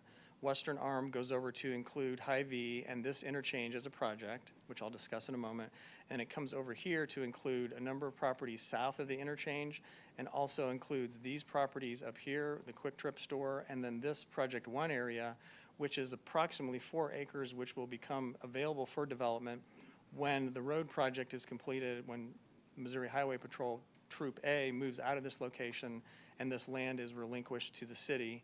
And we're working on legislation in the Missouri legislature right now to accomplish a piece of that land transfer to the city. So this is all in progress. These are the boundaries of the CID. Now the other thing that I'll show you is the original proposed boundaries of the CID, when I presented this to you back in 2023, starting in 23, we discussed this, and then we've had action since then. So you, the City Council, you've approved an LCRA plan that includes this redevelopment area. And our original conception of the CID was these boundaries for the purposes that we previously discussed, which is to provide reimbursement to the city for the cost that the city had to incur to relocate Missouri Highway Patrol Troop A to a different location in the city, and also cover cost overruns for the 291 North interchange that the city has to cover by contract by the cost share agreement between the city and MoDOT, that contract. So this all started as an effort to provide reimbursement to the city to move Troop A and to cover cost overruns for the 291 North interchange. So this was our original vision of the CID. The developer then attached to this concept, and these two arms are included at the developer's request. So the discussion that happens tonight regarding the CID and its boundaries, you've got the original city vision and our purposes, and then you've got the proposed CID boundaries, and this is what we're considering tonight. This is a list of the improvements that are included in the CID petition. So we've got the Oldham Village improvements, the list of improvements which are potentially reimbursable from the CID, and that's the amount, $18.8 million. We have the 291 North interchange cost that can be reimbursed from the CID, and that's the item that I just discussed with you, attempting to reimburse the city for the costs the city's already incurred to relocate Highway Patrol and the cost share arrangement for the 291 North interchange. The third project, and this is new, so this is the first time you're seeing this tonight. We've talked about this in the past, and you've obviously, this is the project in front of you, the 3rd Street interchange. 3rd Street and Highway 50 needs a new interchange. We plan to approach MoDOT to try to achieve a cost share arrangement, and we anticipate that these costs come in 2 categories. The first is about $3.5 million to do a sort of temporary fix, which our Public Works Director can tell you about if you need more detail. And then the estimate is about $30 million to do a full new interchange, and that would be our potential cost share arrangement with MoDOT that we might pursue. So if you approve the CID could reimburse these amounts for these 3 project costs. That is what is proposed to you tonight with the CID boundaries I just showed you, and then this array of 3 primary project costs. Now, one of the issues that was raised at the TIF Commission hearing, and I know we're going to hear it tonight, we've already heard it a bit, so I'll go ahead and address it, is the notion that an extra sales tax at the grocery store at Hy-Vee might be a competitive disadvantage, with, I think, the ultimate point of Hy-Vee's argument being that if you impose this sales tax, it could cut into their profit margins. It might decrease their traffic. It might be damaging to CID. It might be damaging to Hy-Vee by imposing this extra CID tax, and I think they also have a concern about the location of where those revenues are spent, which we can talk about. But this slide provides some data to you regarding our existing grocery stores in the city. So these are all the grocery stores that are approximately 50,000 square feet or larger in Lee Summit. These are just grocery stores, and then we have the super centers down here. And you'll see that most of the grocery stores already have an extra sales tax in the city. So the Aldi in Summit Orchards has the 1-cent sales tax to fund public improvements in that area. McKeever's has the 1-cent sales tax, same purpose. The Price Chopper, all 3 of the Price Choppers in their own ways and at different times have an extra sales tax. The Price Chopper South, that may be retired, but I know that it started with the TDD. And then this CID is still in place, and this CID just started in 2023, something that the council fairly recently approved. And so the only grocery stores that don't already have an extra sales tax are the Aldi, which is included in the CID and would have an extra sales tax if it's ultimately approved. Hy-Vee East, which does not have a sales tax but was subject to a sales tax reimbursement agreement with the city. And then the grocery store that we're talking about tonight would have an extra sales tax. Then the last one, Sprouts, no extra sales tax there. In our super centers, Target does have a 1-cent sales tax, and that's connected with the Paragon Star project. It's technically the Western Gateway TDD, but it has funded all the road improvements in the vicinity of the Paragon Star project, and will fund the View High interchange improvements starting this year, hopefully. And then Walmart East, no extra sales tax there. And then Walmart South did have a sales tax reimbursement agreement. So I pointed out these two because these were incentives where some of the city's sales tax dollars, as opposed to an extra sales tax, were used to reimburse those property owners for public improvements they made to their property. So if you approve this, every grocery store in the city except for Sprouts and Walmart East will have had some sort of incentive associated with the operation of the grocery store. This is the last slide I have. So the last thing that I will mention is the LCRA. I can provide a little more detail when we get to the LCRA hearing. I can go into detail regarding the abatement component for the apartments at that time, or I could do it now. But this is the point where I tried to keep my presentation to about 20 slides. Could have been 60 slides. I'm happy to go into more detail as needed, but this is the conclusion of my slides, and can discuss and answer questions. The summary of that is at the bottom where you talked about at the beginning, the range of a total incentive. Yes. The original page was up to 30% or something like that, I believe. Are you talking for all the other incentives the council's approved? Incentives. Correct. Yeah. Yep. And this one's at 24.6. Correct. And the TIF component is, and that's the specific hearing we're in right now, it's about 6.5%.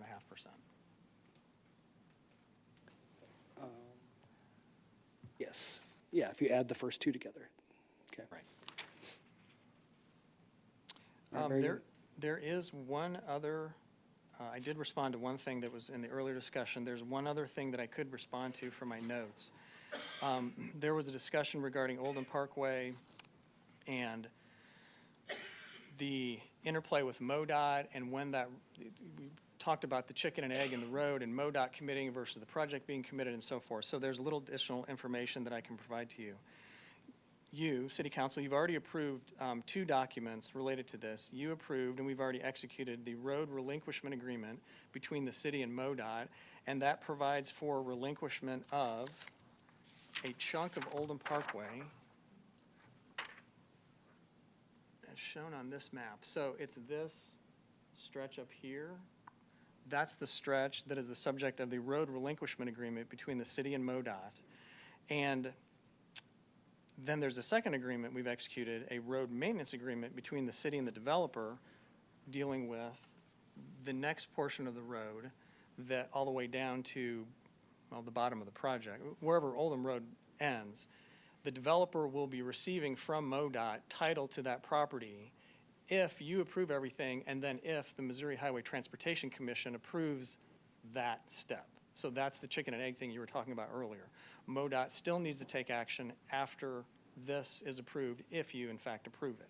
And so my point is, we have two contracts in place to deal with this issue, and for this chunk of the road that's the subject of the road relinquishment agreement, we required the developer to post two forms of security.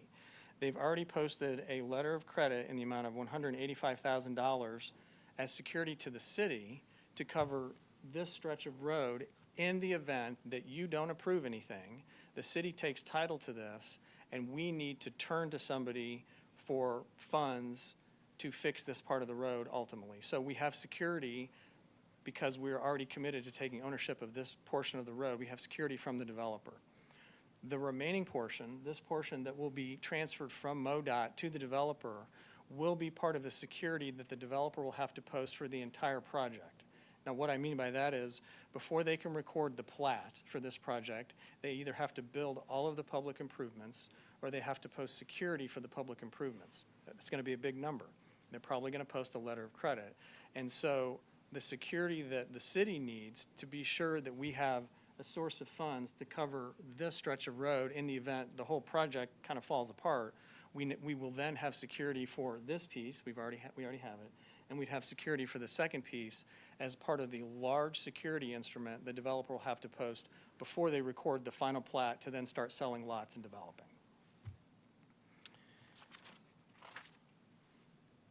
That's it. That's what I had to say on that point from the earlier discussion.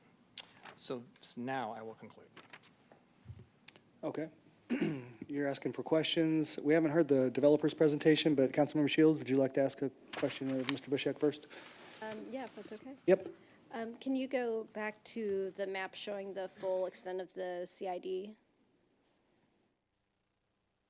Okay. So it seems like you sort of have 3 or 4 kind of centers of activity here. You've got the Hy-Vee on the far west side, and then the Oldham proposed development, and the stuff across the street there. You can count that as 1 or 2 kind of related area, and then over on the east, you've got the 50 interchange where the Quick Trip and all that's going to kind of get redeveloped as that interchange gets done, right? Yes. So why is this all being done or being proposed as one CID? Like, because it sounds like you're talking about some of the funds are going to like the highway, the highway patrol relocation. Some of the funds are going to the Oldham Village improvements, and some of the funds possibly going to the 3rd Street interchange, and that would be the interchange by the Hy-Vee, right? Yes, that's right. So why isn't this 3 separate CIDs? Why is it one giant package? Well, so I think the answer is sort of the evolution and the history of this. So if we go back to where we started, and this was our concept of the CID, and the intention was to provide a reimbursement source for the city for the things that I talked about, the Troop A relocation and the 291 North interchange. And then I think the plain answer to your question is this is what the developer's proposing. So if you want more elaboration, I think I'd ask the developer to come up, and they will be giving their presentation. They can speak to this point. But by including Hy-Vee and by including these other businesses, it obviously generates more retail sales. I have a calculation of those. The sales are substantial.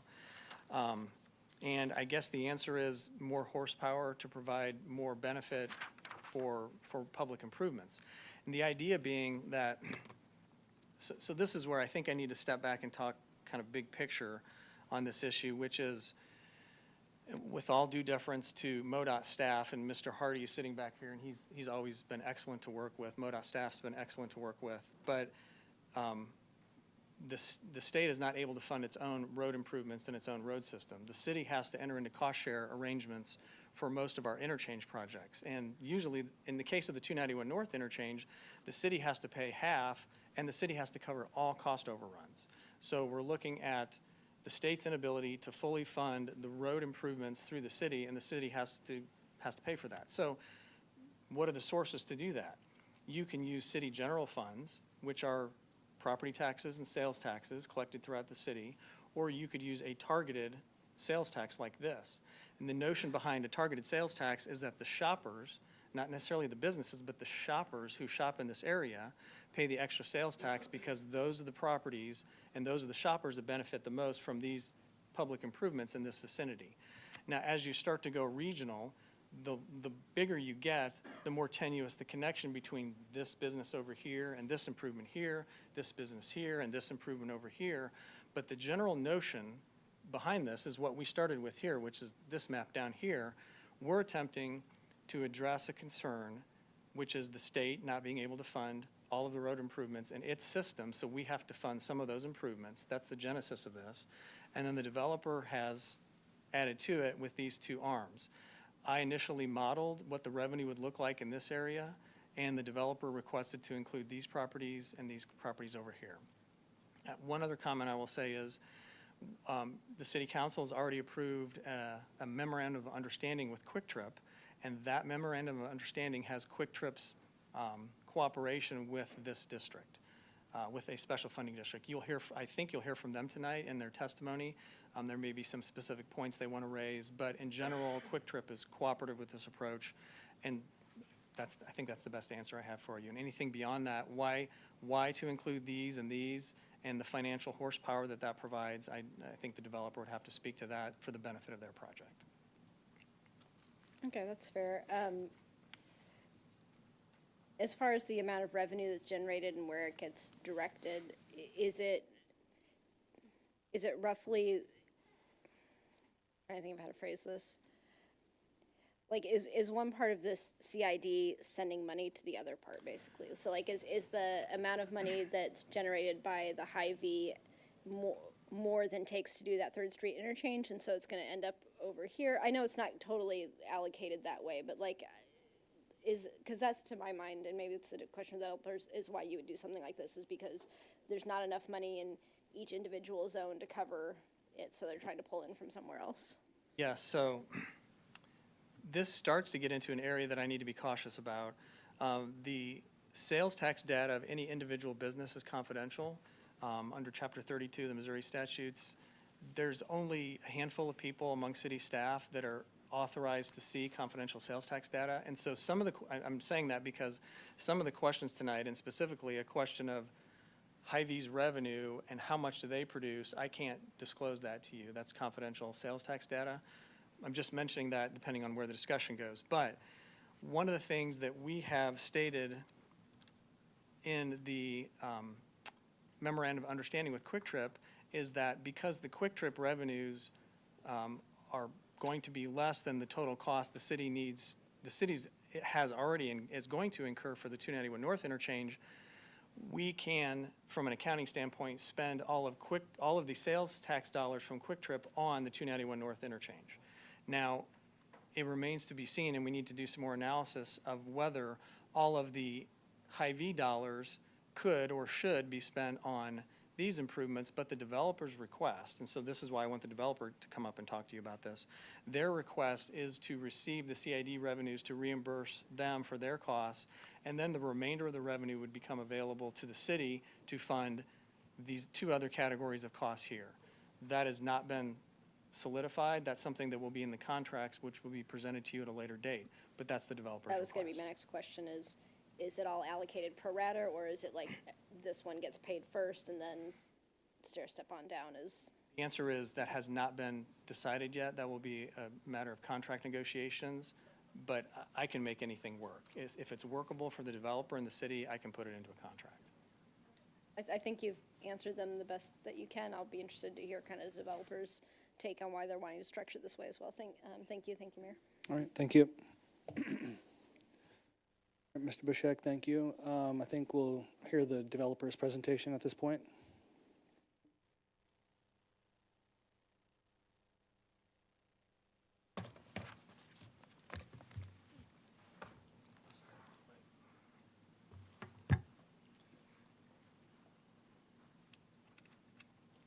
Perfect. Good evening. Good to see everyone again. I'm going to start really globally and then work into some of your questions, Councilman Shields. We're in a new public hearing, so would you introduce yourself? I'm so sorry. Matt Pennington, Drake Development, 7200 West 132nd Street, Overland Park, Kansas. Tonight, we've heard a lot of different testimonies on, I guess, the CID districts, and I'm going to get into that in detail here of why we did what we did. But I'm going to first kind of start off with just the project in general, and then we'll get there and I'll answer your question. And I'm hopefully going to answer the question while I go through this. You've seen the project, you know the boundaries. It's extensive. I think one of the questions you had asked, Mayor, was how many properties. I believe we've assembled 14 different properties. So it takes time, effort, resources. We're here with that all in hand. A lot of my presentation is somewhat similar of the conceptual presentation that you saw. But when I gave that, I thought to myself, what are we missing? And it's the history. If you look back and you look at the vision of past city councils and past residents, this started 20 years ago. This vision that the city has set themselves up for tonight's meeting happened 20 years ago. You look at 2005, Lee Summit's comprehensive plan reflected Odessa Auto Auction Site as a future mixed development. You ID'd it 20 years ago. We're here with that in tow. And so when I said earlier, a lot of things got to go bad and a lot of things got to go good, look at the things that went bad. Calmore facility closed, Pfizer closed, right? I mean, some people call those bad. We're looking at it as good because the area was allowed to change for what we're here tonight. It's giving us this pass to allow the change. But some of the biggest problems that we've dealt with are the challenges that we keep harping on through all the lists, from the public infrastructure, the public infrastructure, the public infrastructure. It's substantial. And so you look at 2008, Lee Summit Gateway Business Alliance, You know, you've got LSEDC, Local Investor Group, talking about how do we get 291 Highway and 50 functional. You're thinking about this way in advance, and I think this answers some of your question to 3rd Street. Here we are doing the same thing tonight that you're probably going to face 10, 15 years from now on 3rd Street. So the same citizens, the same people that grew up here in Lee Summit thought this same thing 15, 20 years ago on 291-50. Gives us the pass to have the conversation today. Same thing. Hopefully 15 years from now, 10, 15 years now, when that has to be done and that cost sharing happens. Yes, those funds from Hy-Vee are being contributed to the overall project and reimbursement today, but my project in the east side reimburses back to them, back at that point. So it's not a direct, immediate benefit to Hy-Vee today. You can argue it is. 291 people use it. They go down Oldham Parkway. But I'd rather look at this from a global standpoint. The regional CID, so you ask, why do we pull them in? We pulled them in because we heard the problems with the city. We heard the issues with not getting funded from the state. We have tons of public infrastructure that has to be funded. We can't get it out of the ground without their contribution. It's that simple today. But our contribution will be part of it in the future. And so I look at Summit Woods, super important, right? Pivotal moment, 20 years ago, different council sat there and had to make a decision, does this make sense? They made a decision to go forward. That paid off. It allowed numerous other projects to happen. It spurred more development. Summit Fair, Streets of West Pryor. You look at it, 500 million, 700 million of development's happening because of that project. Who knows what the actual the revenue from sales tax and property tax is that's coming into the city today to give to schools and your roads and everything else and police force. You can't quantify it. So if you believe tonight that this is not an important part of Hy-Vee being part of it, and you don't believe that the east side is going to be developed, just like Summit Woods spurred Summit Fair, don't vote for the project. But if you believe that the city is poised for growth with PRI and all the ground to the south, vote for the project, because you're literally setting yourself up for massive growth. Yes, it's a tough decision, but every project that I've ever been a part of is difficult. And difficult leads to some of the best projects. You're going to have opposition as part of those projects. And although it's not a perfect benefit to one party today, it is in the future. So you have to ask yourself, do you believe that development's going to happen not only on our side, am I going to bring the users, but is it going to happen on the east side and the 100 acres as you go further south? And the improvements that we're putting forward today, I'm funding to allow that to happen all the way to the south to reimburse to eventually get you those improvements on 3rd Street. That's a big number. $30 million is a massive number, but we believe it can get there. With that much land and that much preparation, you're in the same spot the same people were 20 years ago at Summit Woods. So I look at this history map. You go to 2013, the city placed an ordinance placing a $10 million GO bond for 291 and 50. You thought about it. You had your cost share. You had to do it. Here we are. Here it's allowing us to come forward.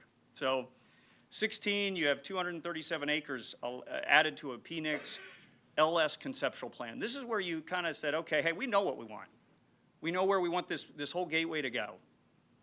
And then a couple other things happened, some good and some bad, like I talked about between 16 and 20. Some failed plans, some failed developments that people had plans for. And here we are, 2020 happened. A couple different pieces fell. We were able to buy Odessa. That opened the door for us to start assembling with the trust and then relationships around us as we started talking to the church and started just understanding the area itself. We knew the challenges, but we knew this was going to be a difficult project that was going to be a capstone for the Lee Summit community and its citizens.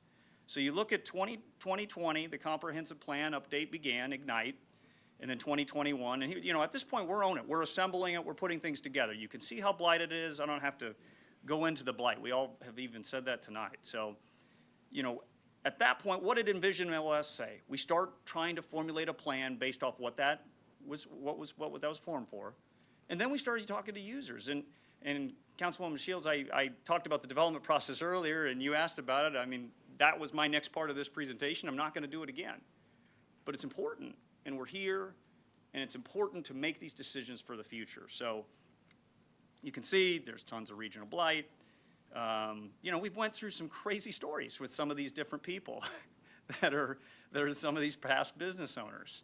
And when you're dealing with business owners and you're taking a site with blight and existing businesses and trying to bring it back to Greenfield, it's not cheap, it's not easy, but we're lucky enough to be here. So I've really harped on these property challenges, and that's really what adds up to that big total of public improvements. And like I said earlier, you have to make a decision tonight based off growth. Do you believe it's gonna happen? Do you believe this is better for the city? I think the icing on the cake of this deal, on top of the public infrastructure, is the civic space, is the field house. I mean, that's something that is, in today's world, turning into one of the most important components in developments. I got off the phone with the Blue Hawk owners this afternoon, and I said, hey, how's everything going? Like, how's the field house? Tell me about it, because I'm there every night with my kid watching, you know, soccer. He's like, Pennington, it's unbelievable. It's been an overwhelming success. I never realized what this project was going to do for the overall city and do for the overall development itself. We're starting to get users and different people that have never even thought about it before because they see the traffic, they see it. And so you are in that spot today where we've planned the civic space to be the field house. You're in the same spot and you're going to draw. I said, what's the draw? What do you think the draw is going to be? He says, I think we're 1.5 million people. And I said, 1.5 million people? But I said, I believe that because I'm sitting there, I'm watching it. And so I think we can argue those dollars might be transient dollars. Those are out-of-town dollars that are coming in, shopping at our place. They're shopping at Streets West Prior, probably picking up groceries at Hy-Vee, probably picking up groceries at Price Chopper. I mean, they're shopping in your city. So those are the things we have to look at, not only for our project, because our project's the catalyst. It's the hardest. It's what gets everything going, and it's always the most controversial. But after this, you know, development breeds development. You're going to have other users that you want for this city they're going to show. And so that's that question of, does the east side warrant enough sales tax and dollars to pay for those 3rd Street improvements? And I believe it will. So you have to ask that same thing to yourself. So the property challenges are easy. We've already went through them all. They're undergrounding power lines, grading and elevation, stormwater, the MoDOT. You heard a little bit about MoDOT. That was an absolute unbelievable undertaking by Mr. Hardy and his staff. It was awesome to see actually come to fruition. So, and then the assemblage. It's an absolute blessing to be in front of you because assemblage is literally the hardest thing in development. Anything can go wrong at any moment. There's one person that can hold out or not do anything, and we don't have that. We're here in front of you with a complete plan. So we've heard about the sewer upgrades. This is real. This is a real problem that is going to add more capacity, that opens up more development to the city, that in turn the plan is to reimburse enough that we'll give enough money to reimburse 3rd Street as well. But today, the developer, which is us, is proposing that the waterfall would start with ours. We're putting all the money out today. So we would like to get reimbursed for all of our improvements first as we outlay that money. And then the city would get their reimbursement on the true pay. And then as the east side develops and our project continues to churn and have more users and more users, this thing's humming. And then that money's heading over to 3rd Street. So that's what you have to ask yourself. Do you believe there's development? Do you believe we're gonna get there? Do you believe I'm gonna get it out of the ground? I do. I can tell you if we leave tonight with a favorable recommendation based off a waterfall strategy of us getting first proceeds because of our outlay, we have the financing commitment to start immediately with users. So this is not spec in our eyes. This is a 100% real project. With your blessing, starts the engine. Here's the sewer district, 834 acres. Hy-Vee's in this district. We don't have to argue about it. At the end of the day, the benefit to Hy-Vee is the long-term approach, not today. The benefits is the catalyst.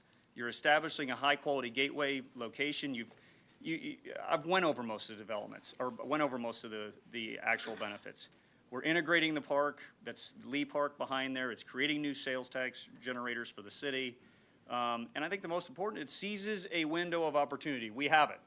We're here. We have the votes for the CID. You asked earlier, why are you doing the CID way you want? We have the votes. The east side property owners are in favor as well. They're throwing their property in for the future. So they signed the petition. believing in the growth for the future. So those are the things that are important to us and to what we believe to the citizens of Lee Summit, is to not only get all the public infrastructure out of the ground and finished, get the field house open, and start the engine, which gives us that opportunity to get everything else accomplished.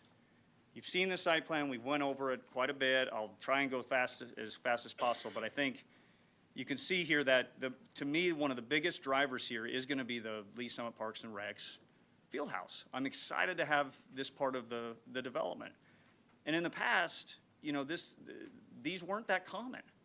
But you're seeing youth sports grow. It's becoming more important. And I think what you're seeing in a lot of communities, that most of the space is outdated. So you've reached this situation to where you need to build new space to accommodate the youth of the future. So the timing can't be any better.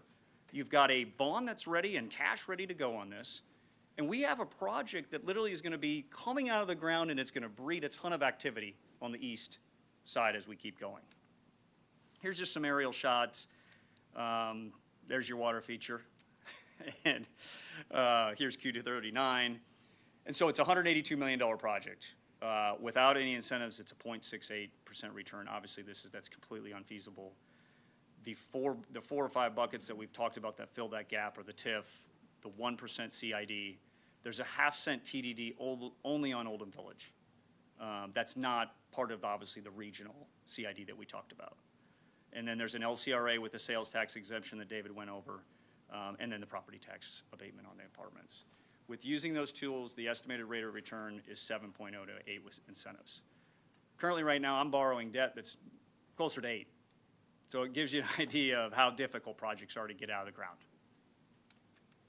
Here's the CID district. We've already kind of went over that. I'll get into more of that, but I talked earlier, the waterfall that we would be proposing is the Oldham Village improvements first, the 291 interchange second, and the 3rd Street coming on the end as everything else is developing, basically in time of the need, when that need is arised.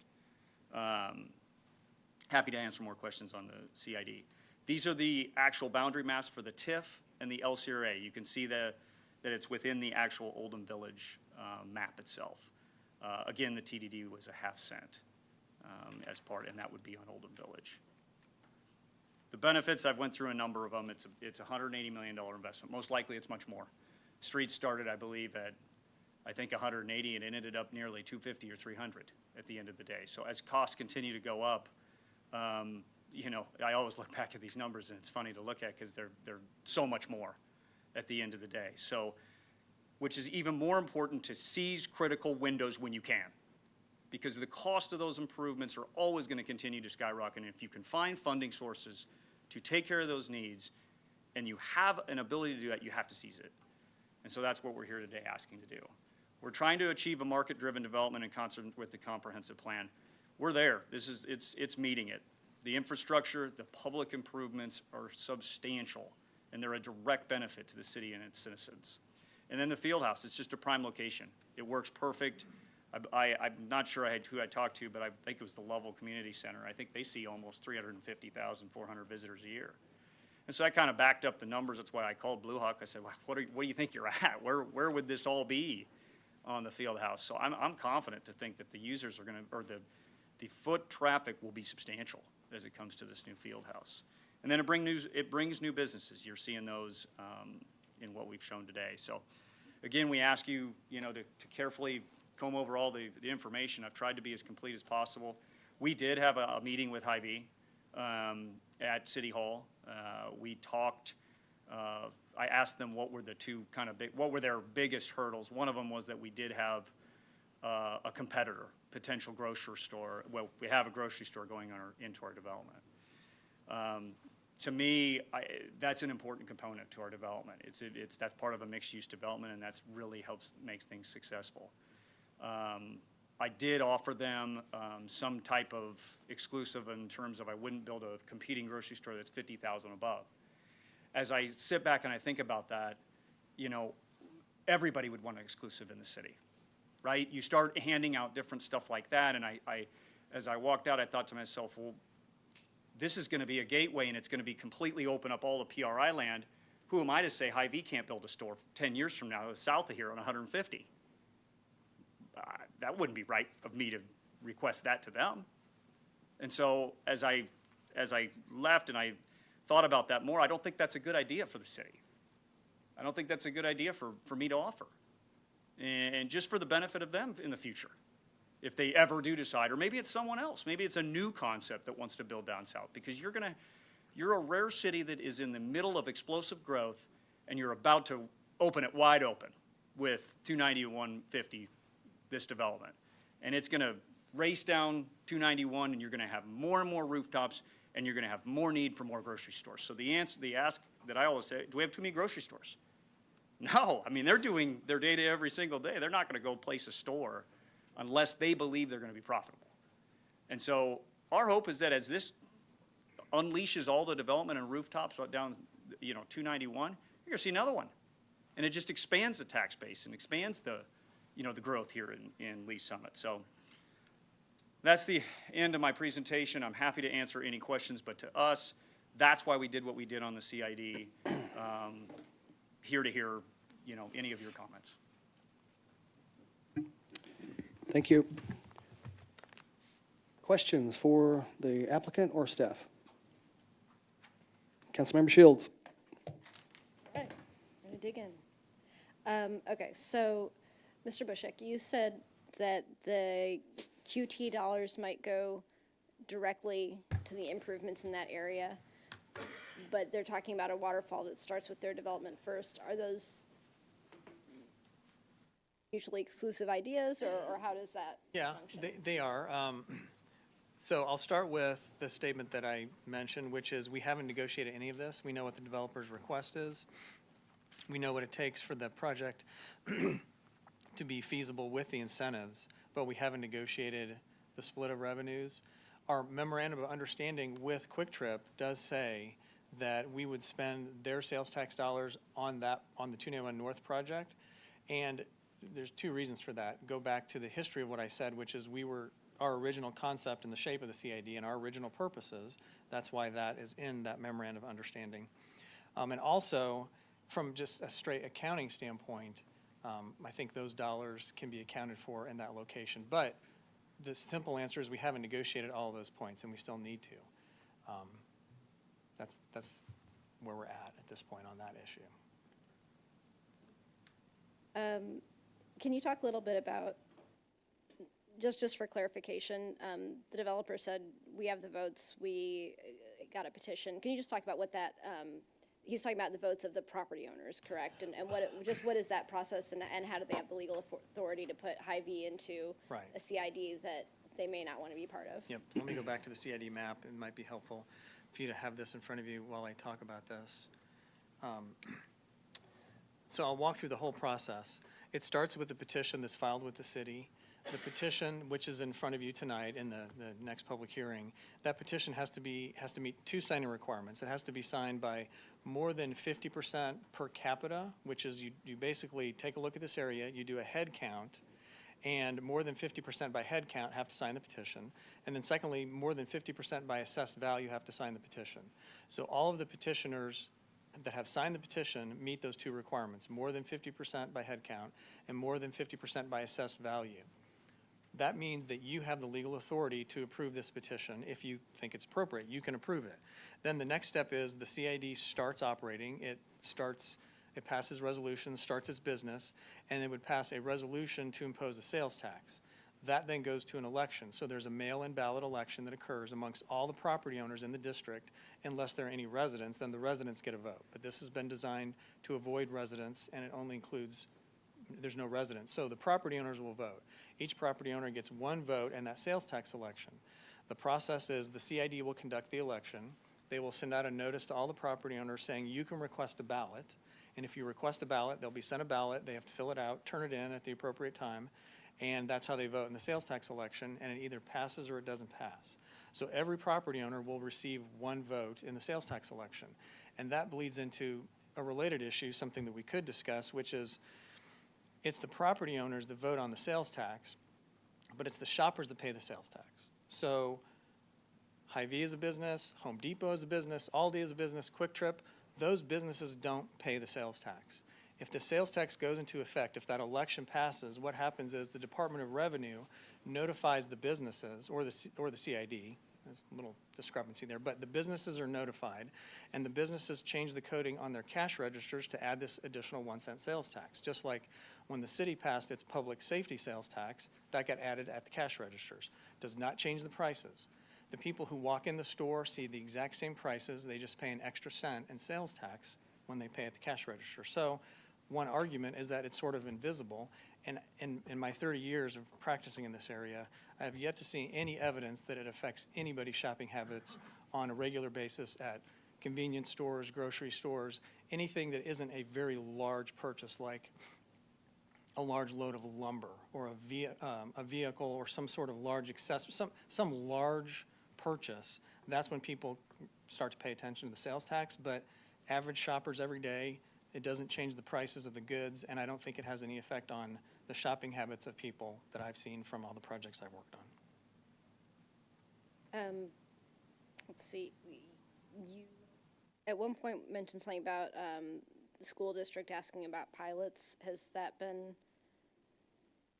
a part of this discussion, or is that just they came to a meeting and said they wanted it? Yeah, so at the TIF Commission meeting, the school district testified and requested what amounts to a 50% surplus of pilots. So what that means is 100% of the incremental increase in property taxes are captured, including the school districts, and their request is to basically cut that down to 50%, allow 50% of the captured revenues to flow through to the school district.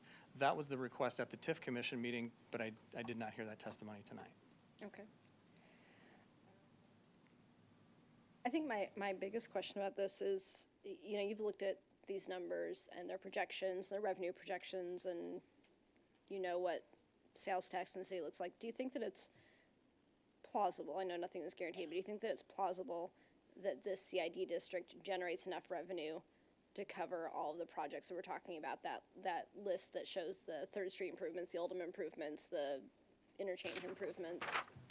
Possibly. So here's the revenue projections, and this is not in your packet. This is something I recently put together. This is the projection of the revenues that would be generated by the CID, and this gets into the confidential sales tax data. So I've incorporated sales tax data from the entirety of the CID. I've included the developers' projections from their project. I've included the area south of the 291 North interchange, Home Depot and those retailers. I've included Quick Trip. I've used the sales tax assumption that we used in our TIF plan, not the actual numbers. I just used that assumption. And then I used an assumption connected with Hy-Vee to reach these projections. Anything for the property to the east that we're hoping develops? Does not. Okay. So assuming the developer's proposing proceeds and the existing development, this is what we would hope it would generate, would be this 69 million? Yes. That exceeds the total of those different projects, but it's over a 27-year period. Right. So we start to get into net present value, Yeah. and inflation and interest rates and those sort of calculations. As a general rule, a very broad general rule, at 6% interest, you can take a revenue stream and multiply it by 48%, and that's your net present value. That's a super rough calculation, but if you take that number, cut it in half, maybe about 48%, at 6% interest, that's the net present value over a 27-year period. But we're not trying to do all these improvements at once either. We're thinking that it's not like we're doing the 3rd Street interchange today and trying to pay that off over time. We're thinking it would be something that we would do as the money comes in. I don't know if that really changes things, but. Right, so that's a good point. So the 3rd Street interchange, it's something that city staff wants to work on, something that we want to approach MoDOT with in a cost share arrangement. And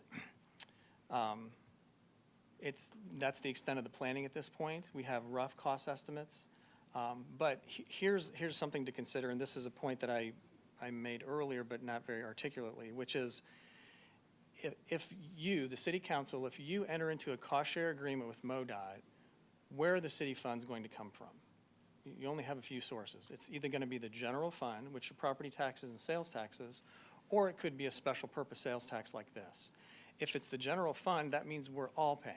You could take every property tax dollar and every sales tax dollar that's generated in the city and chop that up based on how you appropriate money in your budget. So every dollar of revenue that you appropriate, that's the source that has to pay for this cost share arrangement and the Third Street interchange unless you have a dedicated sales tax like this. So the policy question, the specific policy question is it appropriate for the shoppers in this corridor to pay for these improvements, or should everybody in the city pay for these improvements? And I'm just trying to get a feel for it. Do you feel like this money is going to run out before there's enough to pay for the Third Street, or do you think that it's going to be sufficient? It sounds like maybe, maybe not. Like, it's kind of hard to tell. It's hard to tell. I think I would have to do a lot more number crunching to really dig deep on that specific question. And at this point, on the CID and specifically on the Third Street, this is as far as we've taken it at this point. I think those are all my questions for right now. Thank you. Thank you, Mayor. All right, thank you. Councilmember Hodges. Thank you. So going back to the list, I know you had listed some other projects that we'd either put CIDs or TDDs on. So how does this compare to, say, Summit Woods having the 1% TDD on it from that project that was placed from? So the history of Summit Woods, back in around 2000, there was a TIF plan and a TDD approved for Summit Woods. And the TIF plan and the TDD paid mostly for public improvements. I think that was one of our TIF plans where it paid exclusively for public improvements, which was Chipman Road, Pryor Road, 50 ramp improvements, the flyovers that go over to, you're familiar with all those road improvements. Summit Woods paid for that. The TIF was retired in 2016, I believe, and then the TDD was retired in 2017 or 18. And then in 2019, the Western Gateway TDD sales tax was imposed on Summit Woods. And that TDD issued, I think it was $32 million in debt, creating a project fund of about $29 million. I don't have these numbers in my head, but those are the road improvements for the Paragon Star project and the View High interchange. And that's from the sales tax on Summit Woods since 2019 or 2020. Okay, so did any of those businesses in Summit Woods have the opportunity to do what Hy-Vee is currently doing and oppose that TDD on them? Yes, so the process for a TDD election is a little bit different than what I just described for a CID, but it's roughly equivalent. The TDD was approved by a court order, and then the TDD went about holding a sales tax election. Property owners could request a ballot. Not that many property owners requested a ballot, so notice went out to every property owner in that shopping center, in the TDD, including the shopping center. They could request a ballot. A handful did. They voted, and the sales tax passed. So I guess my question, and kind of where I'm thinking, is why wouldn't any of those businesses, specifically maybe Target, since it's the bigger one, have wanted to say no to that in fear for what may come at, say, Paragon and what their hopes were to build for any potential projects? I don't know if I have an answer to that question. It could be, so when that notice goes out, at that point, who knows where the notice goes? It ends up on somebody's desk. Did the appropriate person at Target see it? Did Target take action? I don't know. I don't even remember if they requested a ballot or not, to be honest. Okay, and so there were no other businesses in this current CID that were opposed to this? You're talking our CID tonight? The current one, yeah. No, we haven't heard any other objections. I'm going to look this way. Yeah, I don't think we've heard of any other objections. Okay. Okay, thank you so much. Thank you. Councilmember Pryor. Thank you, Mayor. Okay, so I don't exactly know how to make sense of the question that's in my brain, but say Drake Development lands a big store or something that will generate a ton of extra revenue, this CID could potentially, so these the numbers that you have, is that just based on the plots that he's showing and the potential, what he's potentially having without knowing like exactly what he's getting, and then?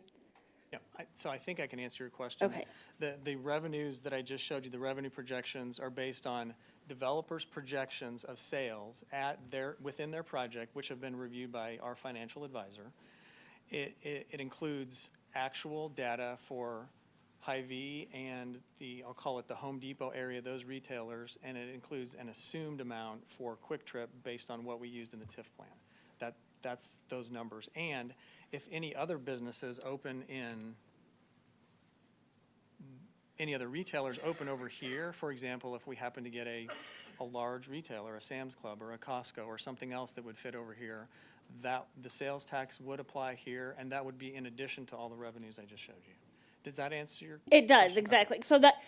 These estimates are essentially on the low end of what the revenue will be, depending on what, and knowing his reputation and history, I feel like there is a potential for landing a big store Yeah, in one of these, which would. I would say it's based on actual data from our finance department, an assumption for Quick Trip that we've already used in the past, and then developers' assumptions for this project, which our financial advisor has reviewed.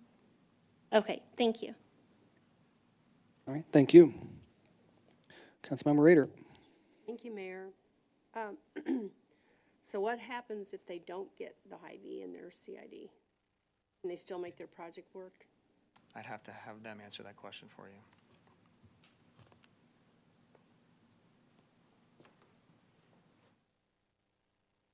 Yeah, we're not able to get the project out of the ground. It's that simple.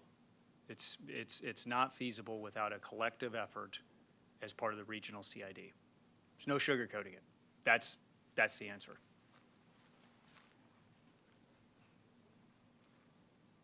All right, thank you.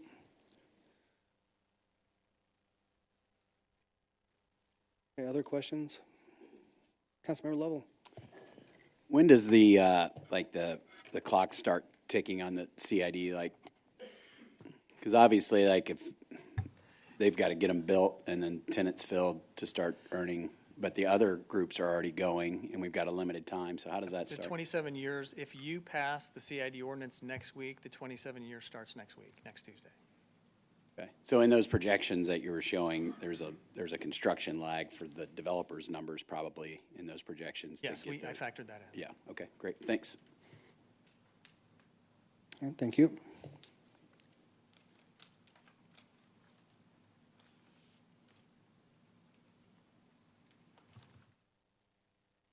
Okay.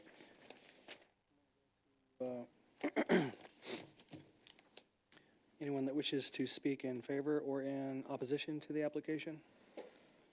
I do know it's the TIF commission, the TIF, public hearing. However, we have been hearing about the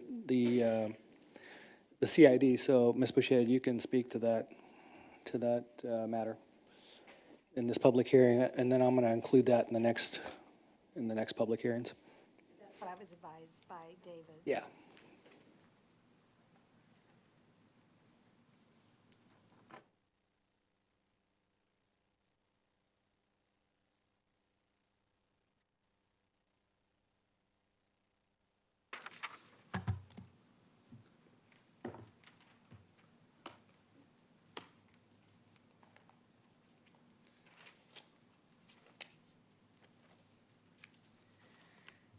Christine Bushy had Law, 315 Southeast Main, Lee Summit, Missouri, here on behalf of Hy-Vee. And this conversation so far has just been really, really interesting and very informative. And it's difficult to try to figure out how to organize how I want to present all the information that we prepared for tonight. And I really enjoyed the questions because I really have some answers and comments for those too. And fortunately, if you take advantage of it, I was here over the last 20 years. I was here when City Walk was proposed and not passed, and we lost Odessa and Kalmar. And I was here and actually participated actively in the campaign to vote yes for the 291 and 291 South interchange. So historically, I also will be talking a little later about those other CIDs. I actually did the one down in Raintree, and I actually did the Walmart project, and I was tangentially involved in some of the other ones. So I can give you some data. I've sworn that I'm telling the truth, and that might kind of help with your conversation. So forgive me if I jump around a little bit as I do this. couple thoughts I want to, before I get into some of it, just want to put in your head about these numbers we're talking about. I think the lag time is important on the 27 years. And I will tell you that the data that's provided to you in your TIF plan and the cost-benefit analysis on page 5 tells you that the CID is going to only collect $21,515,000 in its lifetime. Now, whether proprietary information has been, tells you it might be a little bit more or less, I run some numbers myself that I will share with you. So I think that there's a lot of other ways to look at this if you were going to try to have a win-win. And that is, it's not necessary to, for sure not take Hy-Vee, this western edge. We'll talk a little bit about the meeting we had with the mayor and the staff and the developer and some other comments and things that we shared and willingness that we shared about this intersection. So I think I'm going to start with the TIF plan itself. I was glad to see that based upon our comments at the public hearing at the TIF Commission, that there was some additional feasibility review done. We did make those comments, and that was the exhibit that was referred to earlier. And I don't know if I really need to go too much into that exhibit, except it did outline in pretty much detail a lot of the things that the Hy-Vee does for this community. It was a 5-4 vote. I would kind of characterize it a little bit. I'm going to add some more character to what that vote was. It was very narrow, and the commission moved the application forward with the chairman saying, quote, "There's a political question that city council is going to have to answer that they can only answer if we move it forward," close quote. And that political question was this policy conversation about, does the city council believe that it's appropriate to force into a CID a business, other businesses that aren't involved in a project? Is it appropriate to create a regional CID? Many of the commissioners voiced their concern about the feasibility, and yes, there was the comments about the pilot sharing.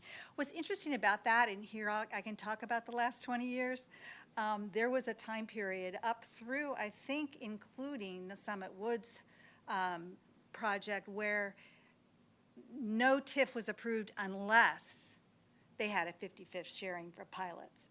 It was a high level of respect for the school district that was really probably all the way through the Meserly mayorships. I mean, it was, if you came in and you came into Lee Summit and looked for a TIF, you knew coming in the door that there was going to be this 50-50 conversation as it relates to the other taxing districts. And in fact, the Paragon Star has an arrangement about that as well, and a sharing of pilots from the beginning. So that's not unusual. I just thought I'd let you know that from a historical perspective. So it looks like there was an evaluation done by Baker Tilly. It was your 12/31/24 letter. And they said that they supplied the city staff the anticipated sales per square foot assumed in the plan. Not sure if that means that they actually got the information from the developer or they used market assumptions, but that was the question I had. And then they talked about this proprietary information and the issue with that. And of course, that's been addressed as well in the fact that there are some legal issues with disclosing that information. And then we have, I didn't know if you noticed this also in the cost-benefit analysis, which is Exhibit 4 in your TIF, but apparently there's an anticipation of a bond issue at the beginning of this project, so I didn't know if the analysis that was done by Baker Tilly supports an underwriting. I know that with Streets of Prior, the analysis you had done did an analysis as it relates to underwriting. But if you'll look on, let's see. page 6 of the cost-benefit analysis in year 0, so at the very beginning of this project, there's a source line item for public finance proceeds, which usually is bonds, for $27 million. So I don't know if you're anticipating that. Now, I think they might be thinking about that because their cost-benefit analysis tells you that in year 1, talking about the sales in the CID, in year 1, there's going to be $133 million in sales, according to their data. That's going to get you $21 million over 27 years. So that's I asked the developer what his assumption was for the percentage of that 133 that is high V, and he said approximately 55.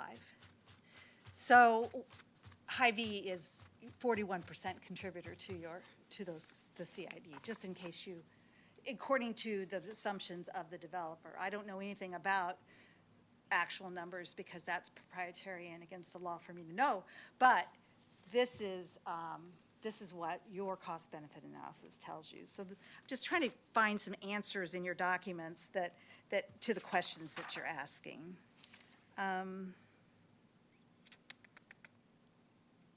So when you think about that and you ask the question, well, what if Hy-Vee wasn't in this? Could they still make that? And I think that the answer to that question is potentially.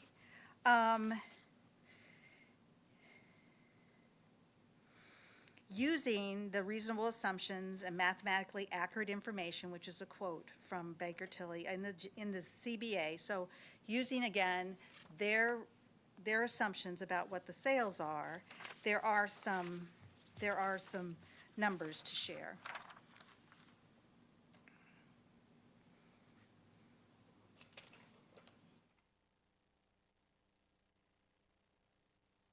So if you were inclined to say, hey, let's do this project like Streets of Pryor. Let's have the TIF plan area. Let's have the CID over just the TIF plan area. And then let's have the TDD just over the TIF plan area. Actually, in this instance, that scenario is there except for these two arms on the CID. With that, your TIF is going to, your EATS, I don't know how, and then this is back a napkin because I don't have the information from the developer, and I don't know, so, but I thought it was nice for someone to make an effort to figure this out. So, and I asked the developer if he had run these numbers, and he said no, which I was really kind of surprised because you kind of want to know what your back end is, but anyway. And then you have your CID. Obviously, you see where the drop is from the CID to 5,905,000, and then, but the new sales tax on the TDD. Now, and do keep in mind, especially when you're looking at the TIF revenues too, is that the TIF ends in 23 years, and that's when you're having to split 50-50 on that CID tax. Well, there's another 4 years there where you don't have to split anymore, you don't have to share anymore, so there's going to be some advantage to that.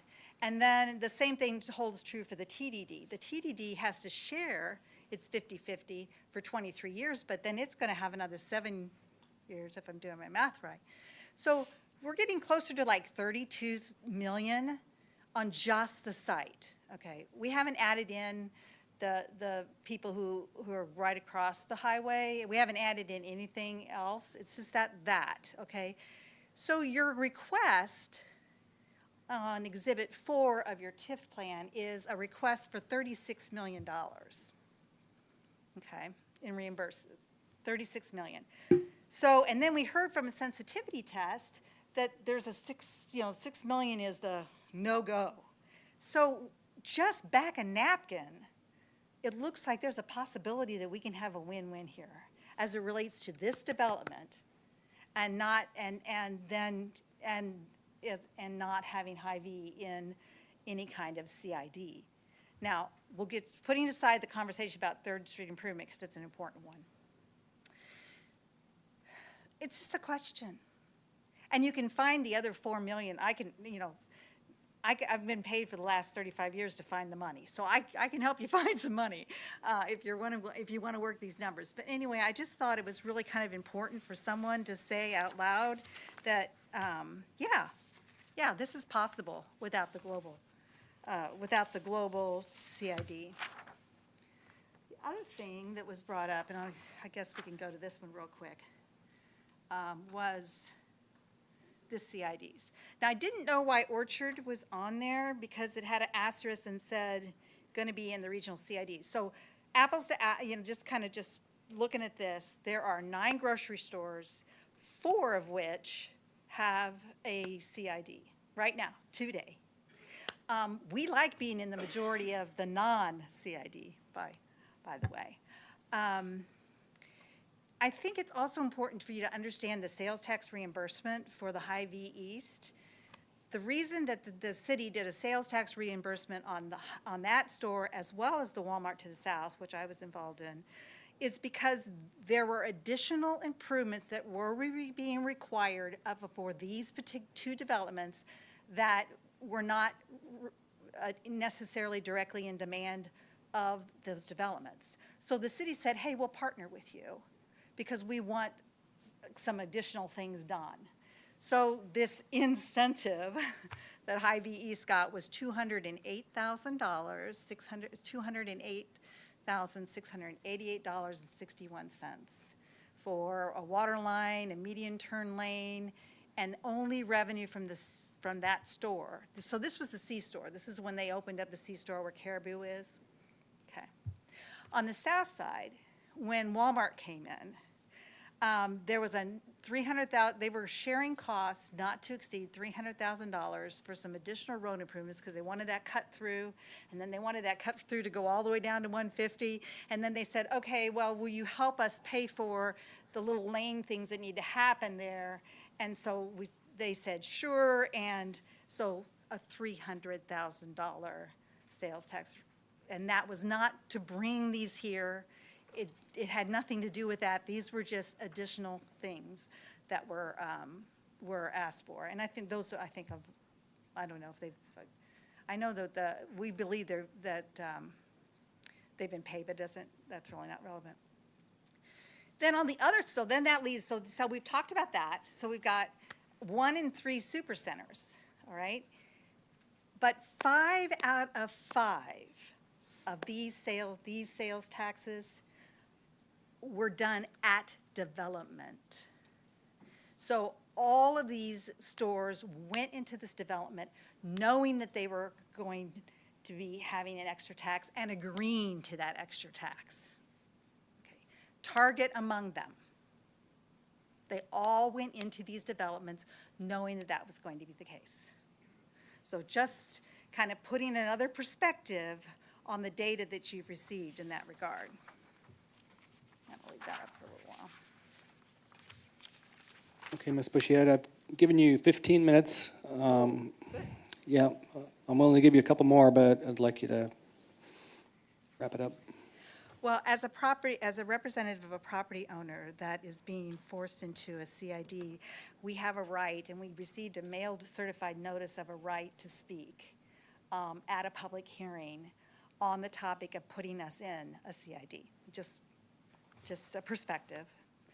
But if I have to kind of pick and choose, and a lot of it expecting maybe to be cut off, I have a lot of this in writing and copies that I can provide to you with me, as well as I will be asking that to be exhibits. But let's kind of talk a little bit about this policy conversation, because we're talking about all these details, but what about the big picture of this? Okay, so answering, I do have one question. I do want to answer one question about who signed the petitions and want to be in this. So 20 of the 33 property owners signed. 10 of those are the city and affiliated companies. None of the parcels on the eastern edge, so nothing along that 291 corridor over by, none of those signed. And then Hy-Vee, of course, hasn't signed. So none of the developers requested property owners on the peripheries, none of them have signed this petition. Who has signed, which is a good thing, is everybody in the boundaries of the development except for Mr. Bassett. I think that's right. No, Bressett. And then the people who own the former Kalmar site, right there on the corner, they've signed. So really, you have like almost 100% of those people in that area are saying, yeah, we're all for this CID. So that's kind of an important fact that I think was asked, and I wanted to make sure that that was out there about, because I thought it was kind of dramatic that none of the peripherals property owners were. And as far as notice, Hy-Vee is an extremely active corporate company here in town. They care about our community. And again, I can go through the list, and they do have, we have two folks who will be speaking to you from Hy-Vee. So they were actually had people reach out to them when the concept plan happened on the 14th and said, hey, have you seen this? When the drawing, which I think the dramatic drawing, it is just a little bit of the reach, the huge reach out that looks a little bit different than the one that's included, the right-of-way that kind of looks thicker, but really it is a reach. They had people who care about them in the community reach out to them and say, hey, have you seen this? So they're here because they're local. I've worked for Home Depot before, and I can tell you that if you send a letter to Atlanta, it's sitting in a box somewhere, and the address that you guys sent doesn't even have a mail stop on it. So who knows where that letter ended up? So I just want you to know that in Aldi's, Perkins, you know, those aren't home ownership. So just FYI, again, trying to answer these questions that you guys are great questions, and I just want to make sure that you have a full perspective. Everybody. Well, if you're going to have other people speak, then we need to get to them. Okay, so apples and oranges and good policy. This will be my last point, and then I'll make sure that my exhibits, I'll ask you to accept all the exhibits of our comments. How is the proposed 291 Regional Community Improvement District different from the I-470 Community Improvement District? Because I think there was a comment there about, oh, well, we've used a regional CID before. We've never done a regional CID. Okay, you've never done this before. What we did, the I-470 CID is only over the Paragon Star Sports Complex and Village. And it was only created to own the sports complex because the city and Parks Department said they really didn't care to, and that was fine. But, so we wanted to make sure it was owned by a political subdivision. The Summitwood Shopping Center has always had a 1% TDD from the very beginning. All the property owners and retailers in the shopping center when it was built went in with knowing that sales tax was there. And when the city began discussing potential for this regional, and the reason it's called that, we'll talk about in a minute, this Gateway TDD was formed to continue the use of the economic engine of Summit Woods Shopping Center to continue financing regional transportation improvements along I-470, like the projects of Chipman Road, Pryor Road, and the flyovers. The regional TDD was formed to finance transportation improvements to support the sports complex development. In addition, representatives of Summit Woods Shopping Centers were consulted and kept advised of the ultimate regional TDD plan in regular meetings, which began over a year before the hearings on that Gateway TDD. Summit Woods Shopping Center representatives were present or represented at the TIF Commission and TDD hearings and did not object to the formation of the gateway. So I just kind of, again, background. And that particular gateway, again, the sports complex was built with a response to an RFP by the city, and as part of that, the city and the developer did two economic development studies to show the economic viability of the proposed land use, and then how that and economic viability in that land use was going to generate commerce. Okay, because we needed to show the benefit, obviously, to Summit Woods. So we did that, and that was part of all the information. The important distinction between a TDD and a CID is how the property owners are protected.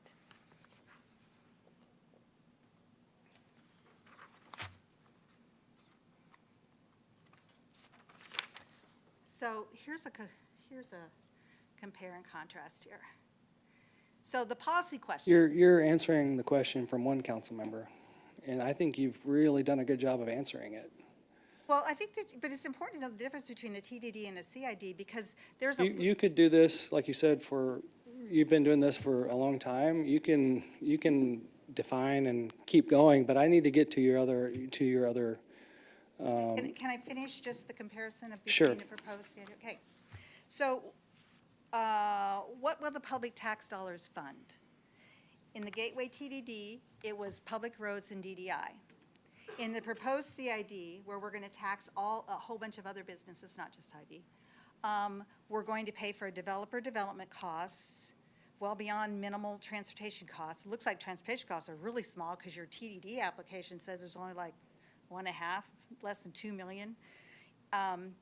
The finance, the city's shortfall in its 291 North Interchange Troop A relocation, and a proposed 3rd Street that I don't know how it's going to be built, because you now have $58 million in CID projects, and your cost-benefit analysis from the developer says that the CID is only going to raise 21 to 25 million. So that will pay for, now that will pay the developer, and that will pay you, the city, for your 291 North, but it isn't even going to give you $1 for a cost share. So just thought that. Now, will the property owners be unduly burdened by the district? Well, actually, when you do TDDs, you have to go to court, and the court has to find that they're not unduly burdened. But in this instance, we have Hy-Vee store included in the boundaries, and we are going to provide money to a developer, and our taxpayers are going to pay for something 2 miles down the road and 3 miles down the road. And I think it's fair to say it's unjust and unreasonable. And a court of law would probably, if they looked at this from a TDD perspective, go, there's a burden here. And that is the standard. And that's why we used a TDD too for the other project, because we wanted to make sure that it was clear from a legal perspective that there was not a burden happening. Then there's also the question, the policy question. What is the benefit to the district property owners? Well, we had studies that said significant number of statistically supported and resulting customers, and those customers have happened. The sports complex has been open, and it's happened. What is the benefit to Hy-Vee? None, because this 3rd Street project will not be built, at least not from the numbers that we have here. The numbers that have been provided to you by the developer. And then the board of directors control. The board of directors, the people who are making these decisions and spending their money, are provided in state law, and for a TDD, it has to be your mayor and an appointed person from some other person that the governing body appoints, and whatever other leadership head of the other local transportation. So if it's a CID, it'd be a CID chairman, and someone else the CID selects. That's what the state law says, because that is important to the accountability to taxpayers. Whereas at formation of a CID, you have city representatives, and you have developer representatives, but you also you don't have the certainty, because at any given time, that petition could be amended, and you could change the composition or make changes to what that board of directors looks like. So what we're saying is, wanting to place, and is this a good policy question? This is the question. Do you want to take and place existing businesses into a developer-requested regional CID without their consent? And do you want to do that and then turn your this is the first step to taxing power. And you're going to give that taxing power to the developer. And then that developer is going to get to do whatever that developer would like to do with it. He has a list, but who's checking the list? Because I know when I try to certify costs to the city of Lee Summit, I have to give them a ton of paperwork to justify getting my reimbursement. But you're not going to be looking at that because the CID runs it. The CID is separate and distinct from this city. And that is, and you can, that I have a quote in all of this, but I can't find it here. That's a quote, and you can, and it's in your Gilmore and Bell Consultants Summary of Economic Development that will verify what I'm telling you. So that's our concern.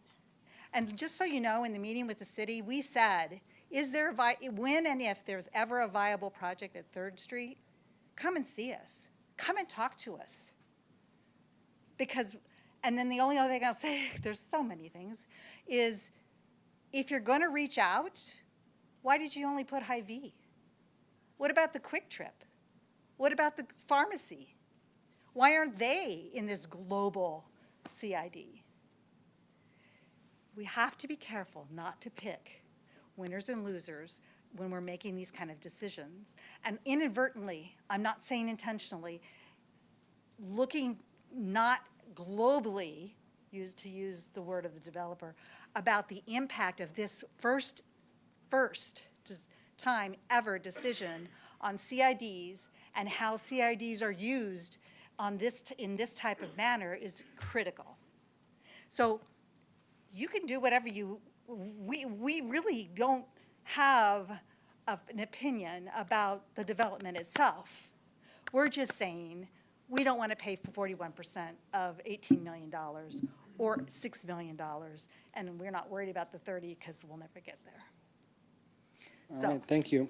Thank you, and I will give these statements, and all these exhibits are all together and organized, so I'll just give them to David to be part of the record. Put it in the record, please. Thank you. Okay. We have other speakers, too. Yeah, that's what you indicated. I don't know that I would have given you 29 minutes had I known there were going to be other speakers, but I'm certainly willing to hear them out. Hopefully, there'll be maybe different talking points than Miss Bushyhead's, because we do know the difference between a TDD and a CID. I'm on a TDD with, and I spent a lot of time on it, so I do know the differences. I appreciate the mayor and the city council for their time tonight. My name's Dale Mitchell. I'm the district store director. I oversee the Rice Road location and the 3rd and Ward location. And just a couple quick comments. I know this is a big decision. I know there's a lot of factors that go into it. A lot of things were mentioned by the developer today. And the one thing that I would say, and Christine said it, is we're not opposed to their project. You can have the project without Hy-Vee's involvement in it. And I think that's crucial. It's not we do this or we do this. This can be done. It doesn't require us to do it. I wanted to highlight a couple things. She mentioned that we're employee-owned. That's one of the biggest things between all those grocery stores that we mentioned up there, whether it's Walmart, Aldi, even Price Chopper, not employee-owned. The profits from Hy-Vee go directly back to the employees. And you can say, well, I think the city attorney said the dollars don't matter if the tax goes up. It's only on big ticket items. I see every day customers come in the store, they got a $20 bill. If the tax goes up, they have less money to spend on food.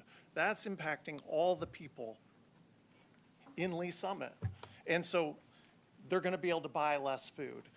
From a Hy-Vee perspective, if they're buying less food, then I'm paying my employees less. From an operational perspective, I look at budgets, I look at expenses. So then where does that come from? That comes from ground maintenance, that comes from labor dollars, that comes from a variety of different things. There's a whole impact on the sales tax. Hy-Vee isn't paying the sales tax, but it's gonna affect all the people in Lee Summit that are involved in this. And it's also going to impact the way that I have to run the Lee Summit stores. She mentioned the fact about being involved in the community. You know, we serve 1,200 vets for Veterans Day. We have a partnership with the Lee Summit School District. It's a 5-year partnership. We did a Special Olympics function a couple weeks ago, 700 Special Olympics kids. We did $155,000 to Lee Summit Social Services last year. So the impact of what Hy-Vee does in the community goes far beyond what any of these other retailers are doing.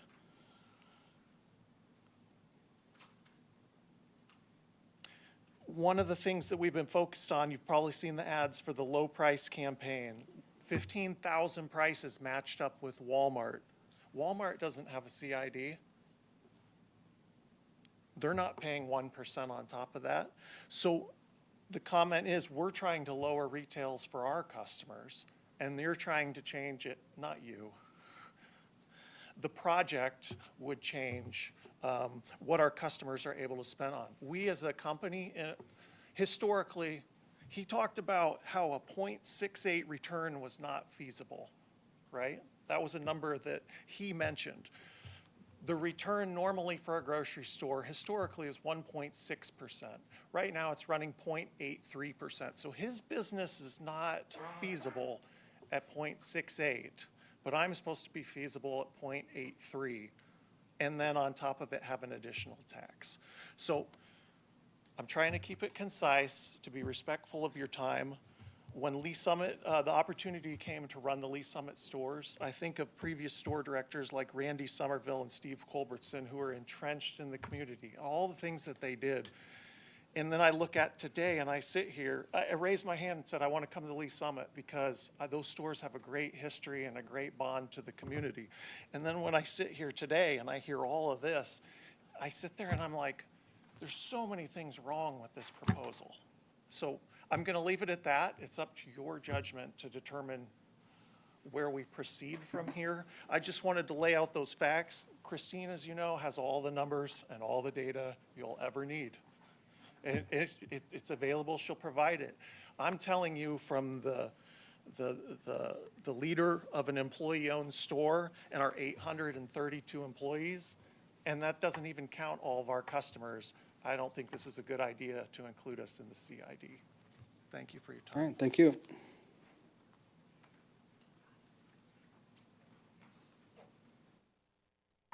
I promise I'll be brief. Christine has asked me to pass out this motion, so I'm going to go ahead and hand it. Can you say your name for the record, yeah, please? Sure, sorry. My name is Alex Burns. I'm the Government Relations Director for Hy-Vee.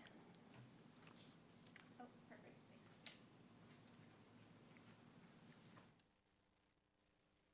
When I read this earlier today, I was under 3 minutes, so I'll be quick. Good evening again. My name is Alex Burns. I'm the Government Relations Director for Hy-Vee, and I'm here today to testify against the inclusion of Hy-Vee in the proposed Community Improvement District. The proposed CID would place a 1% sales tax on our store, directly impacting both our business and our customers. We believe that Hy-Vee should not be part of the CID as it provides no direct benefits to our store or our customers. There's no guaranteed street improvements, no infrastructure updates, or other enhancements that we'll see. Instead, it would appear that Hy-Vee is being used solely as a revenue source for this project. Adding to our concerns, the CID includes plans for a new grocery store, meaning that Hy-Vee would be effectively funding a direct competitor. Furthermore, the proposal supports other competing businesses, such as a delicatessen, a coffee shop, a gas station, which directly overlap with the services that Hy-Vee already provides. In a December 3rd meeting with the city and the project developer, we asked how Hy-Vee is connected to this project.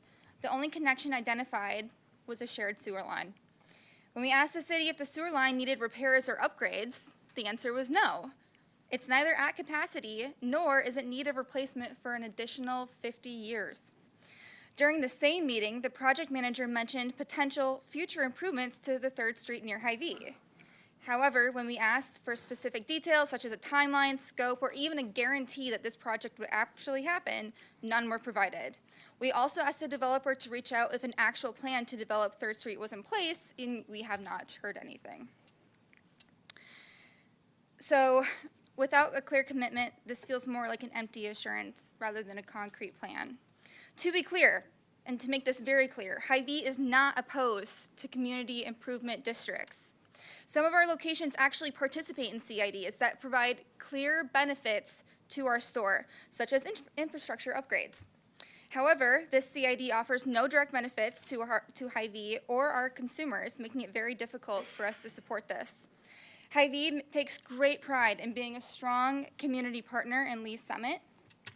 For example, this past Veterans Day, and I'm going to echo Dale's number, that we served over 1,200 veterans to honor their service. We have funded thousands of dollars to assist local food pantries in the area, and we have been a very large sponsor of local schools, organizations, and nonprofits in this immediate area. We have been a good partner in this community, but the CID does not reciprocate that. It just makes us a funding source, and ultimately our customers, our citizens, and your constituents will have to pay the price. We continue to make significant investments in this community and its families, and this CID jeopardizes our ability to maintain that level of support that we provide to the community. In summary, including Hy-Vee in the CID is unjustified.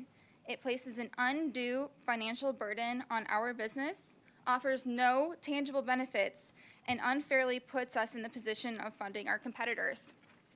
We respectfully urge the council to reconsider and remove Hy-Vee from the CID.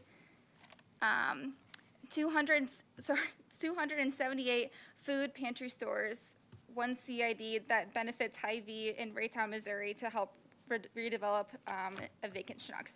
So there was a vacant Schnucks in Raytown that Hy-Vee actually went into under a CID that we were very supportive of because that was able to help us serve the community with a new store. And with a new store. Yeah, it was a redevelopment. If you'll remember, if you've been around long enough, the Schnucks that came to Raytown went dark, and so Hy-Vee went in and totally renovated the Schnucks space and became the grocer that is today there in Raytown, which is a key grocery store for that particular area. And that's the only single CID that Hy-Vee has out of 278 food stores that they benefit from. Just, I know that question was out there in the universe too.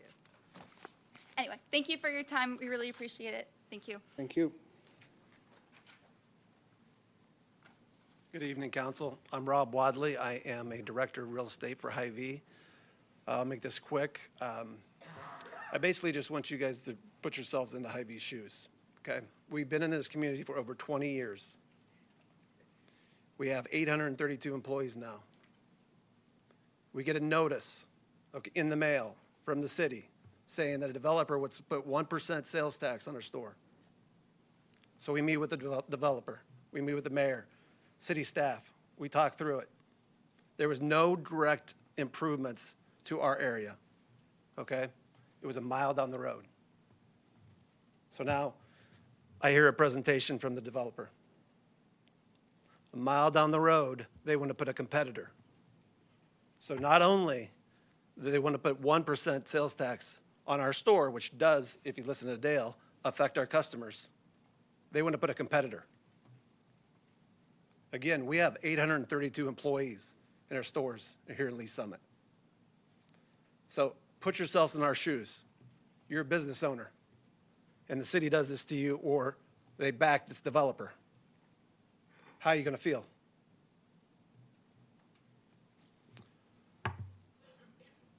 That's how I feel, very emotional about it. Any questions for me? All right, thank you, sir. Yep, we have one more.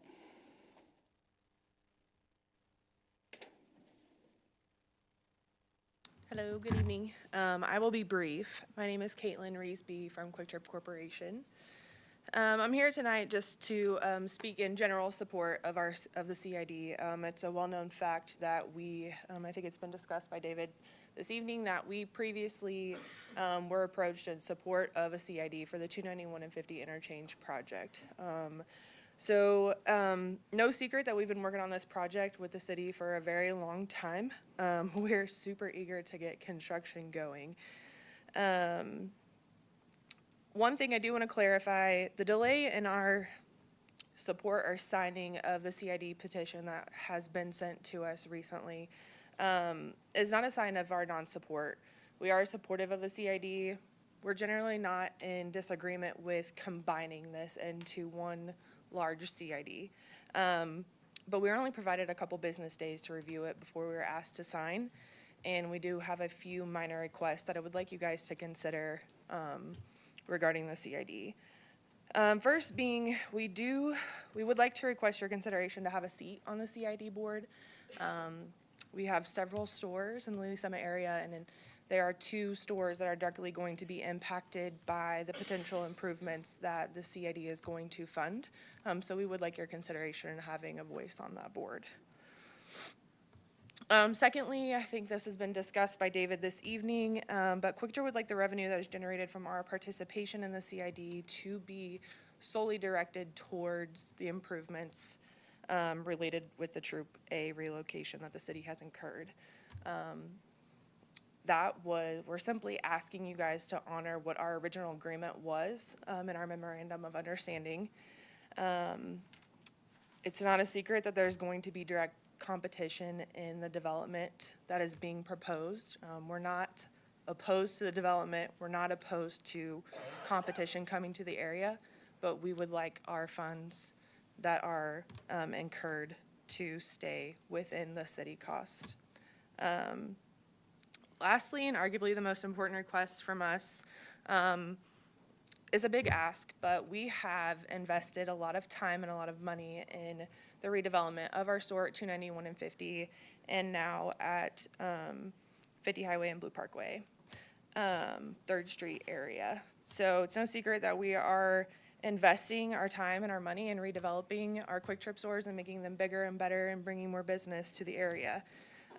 There is going to be some property that is left over, and I don't have an exhibit in front of me, I'm sorry, but I think David he pointed it out specifically. It is Area 1 on the CID map that is going to be city-owned and controlled property for redevelopment. We do ask for your consideration in restricting that property against another fuel competitor coming in. Obviously, we're spending a lot of money to redevelop that store, to move it, to help assist in the redevelopment of that interchange, which we all know is much needed. But it would be a direct hit to our store if there was another competitor to go in directly across the street from us.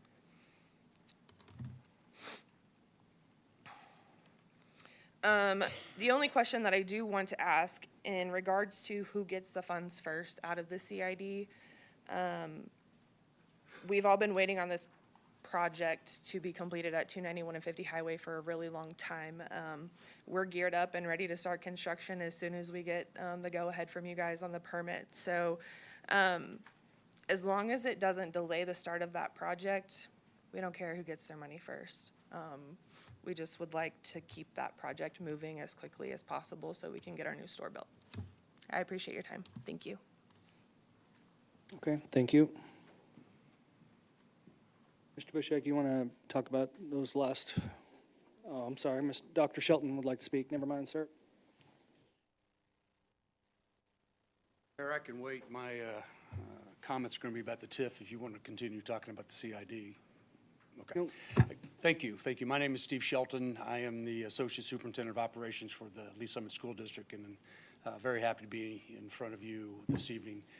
I come tonight just to make sure that you're aware of a board policy that the district has.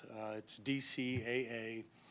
It's in regards to tax increment financing, and that policy makes a request of the city council to limit that to 50%. instead of 100%. So you heard tonight that the 100% TIF amount is about 3.6 million. So if you reduce that to 50%, that would bring another $1.8 million into the taxing jurisdictions, not just the school districts. So we're talking about libraries and other taxing jurisdictions that would benefit from that $1.8 million. What would the school district do with our portion of that $1.8 million?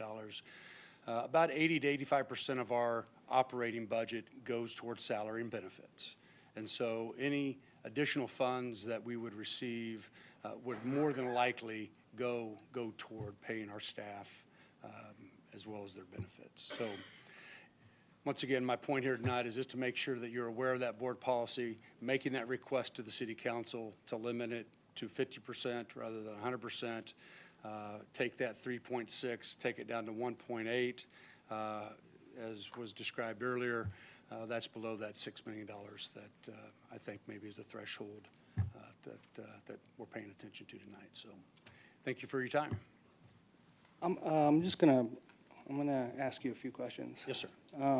Because it's one thing for Hy-Vee to come in and they are a great corporate citizen. Quick Trip is also a great corporate citizen, but you know, we have a relationship with the schools and with you in particular, and the superintendent. And so this is a little bit, I understand you have a policy, but you know, we have a process that we follow where you have a couple of votes on the TIF commission. And then we've worked really, really hard as a council the last 7 years to build that relationship with you all. Fought for a spot for not only you, but Blue Springs, MCC, and others to be on the EDC. You're a big part of that. This is economic development. If anybody gets all of this, I think it's you all. I meet with you monthly. I've met with you guys 3, maybe 4 times in the last 3 months. And so I just, it's hard for me to have you come here and make public testimony when this governing body would never do that with Mark Dunning, our city manager. We wouldn't send him to a meeting to testify without, you know, maybe some discussions and conversations. And I say that because I do know the numbers on this really well. And I know the numbers that you all are looking at. And I'm seeing some decisions that you have made as a school board to not follow maybe best practices with regard to, I mean, this state of Missouri has got to be one of the most restrictive states as far as taxing jurisdictions and not being able to raise your taxes because of the Hancock Amendment. But you all recently didn't even take advantage of inflationary, I mean, even the Hancock Amendment allows for inflationary CPI type of increases, which, how much did that cost you, Dr. Shelton, and that one move to, per year? How much did that cost?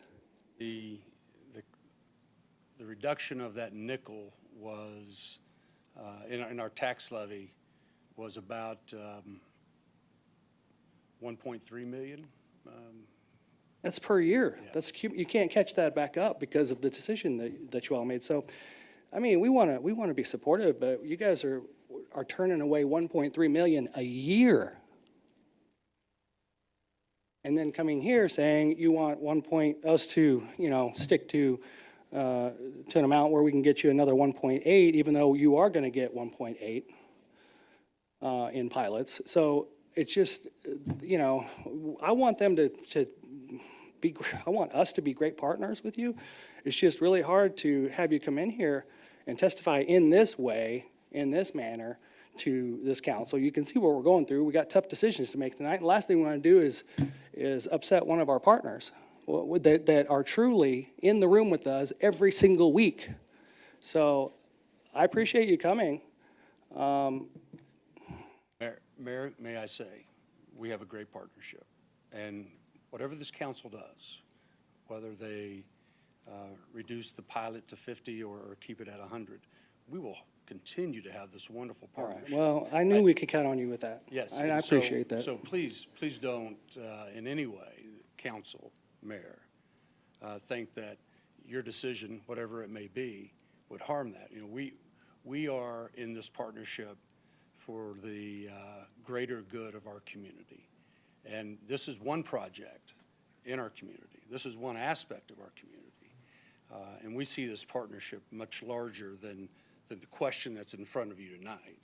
And so there are many great things that we, as a school district, along with the city, are going to do together. And so we see that. We know Okay, that. because I want to keep going what we got going here. And we have that. I mean, we've got great things going with you Yes, we guys, do. and I'm really proud of that, so. My role is just with professional obligation is just to ensure that the council is aware of this board, I understand. of this policy, making the request. Yep, And yep. that's what this is, a request. And I totally respect the decisions they made at TIF, you know? Yeah. So, with regard to their votes. Yes. So, thank you. Thank you. And thank you for your time.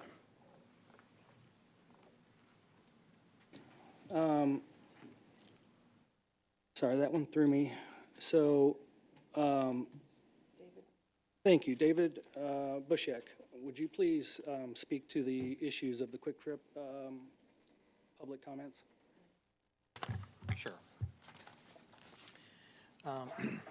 I will offer my thoughts on the CID issues, all the primary issues that Hy-Vee is raising, and then I'll go through some of the specific testimony. I don't want to go through all of the testimony in detail, but I will have a few responsive points. So this is the point where I need to remind you, I showed you the maps, I showed you our original conception of the CID and the LCRA plan that you've already approved, which was my idea that I advanced with you. And the goal was to fund, to reimburse the city for the 291 North interchange cost. That was the start of this. And then, as I explained, it was the developer that requested to include the two arms, essentially, and that's what we're focusing on. So here's some thoughts that I have regarding all of these policy issues that are sort of mixed together here. I think I boiled it down to 7 points.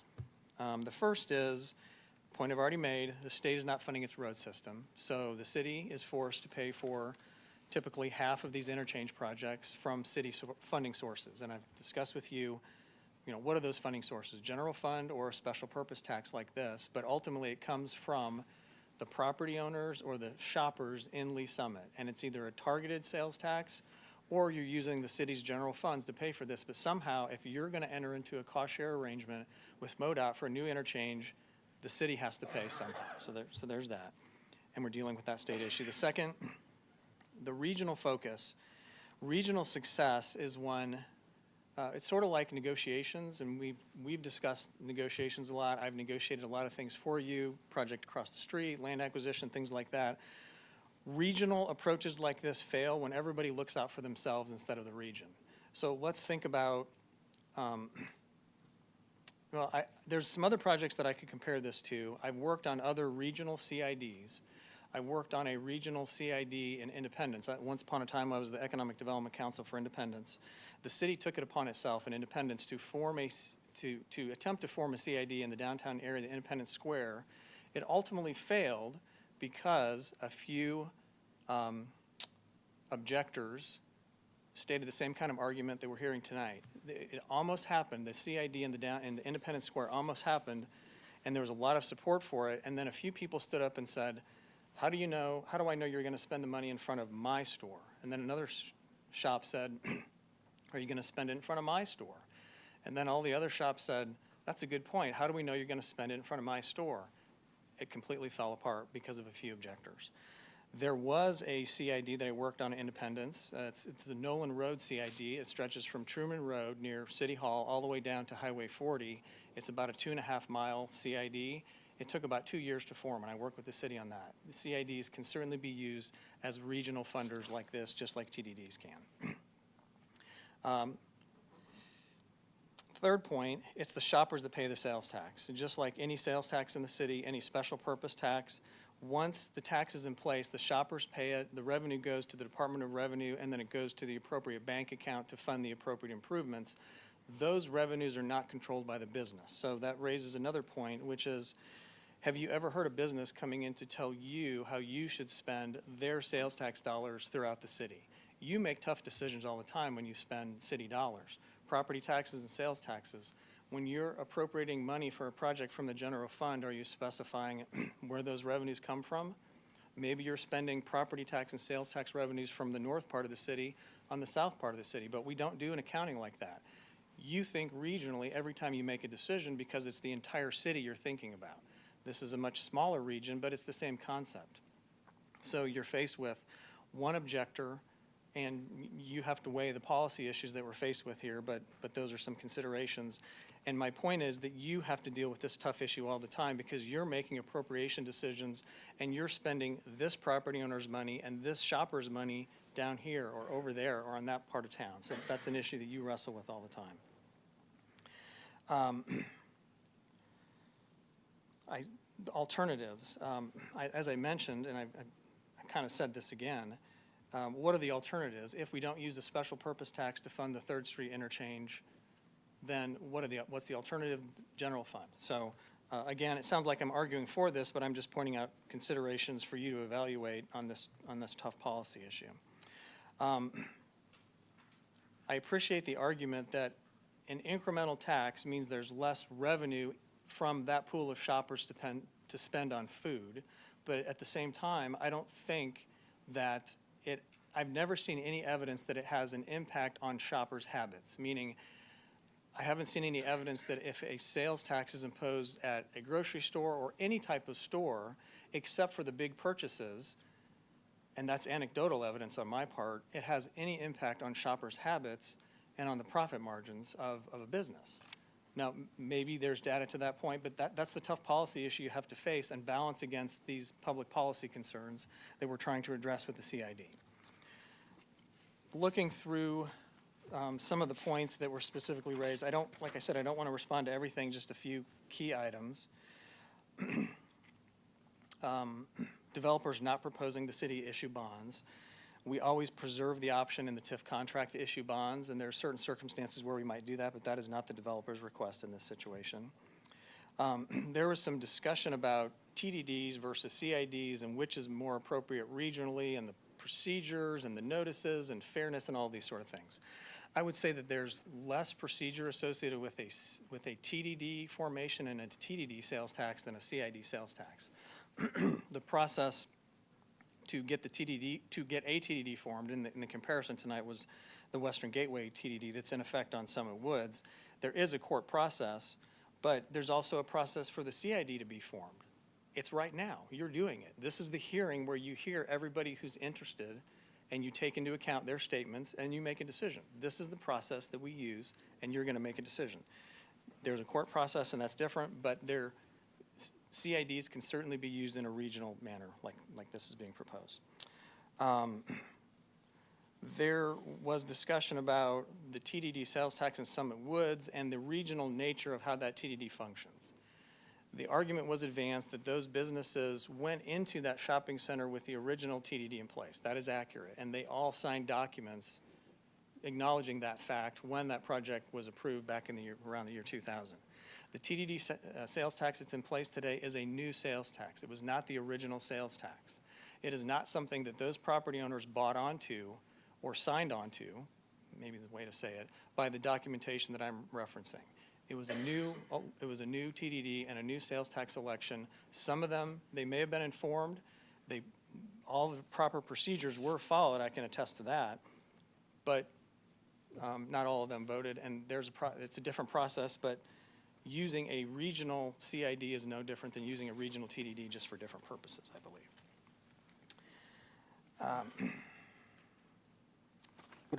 What about going to the Quick Trip? Yes. So Quick Trip, I did talk with Quick Trip's legal counsel before the testimony that you heard tonight. I have heard these points. And first, the seat on the CID board, that's the first request. This CID, so this is an important point. This CID has 7 seats. 4 of them are controlled by the city. The petition that's in your packet has 4 city staff members controlling this board, and our intention is that it would be permanently controlled by the city. So the other 3 seats, 2 developer, 1 vacant. That addresses another question from Quick Trip, which is, can they have a seat? I don't think they knew this, but it just so happens that one of the 7 seats is vacant in the petition that's in your packet. It needs to be filled by mayor appointment and then city council approval at a later date. It's the mayor's decision on who he can appoint, who he will appoint, but he can certainly take that request into account. Their third request, no competition from Project 1. One thing that, just to make sure you're following where this is talking about.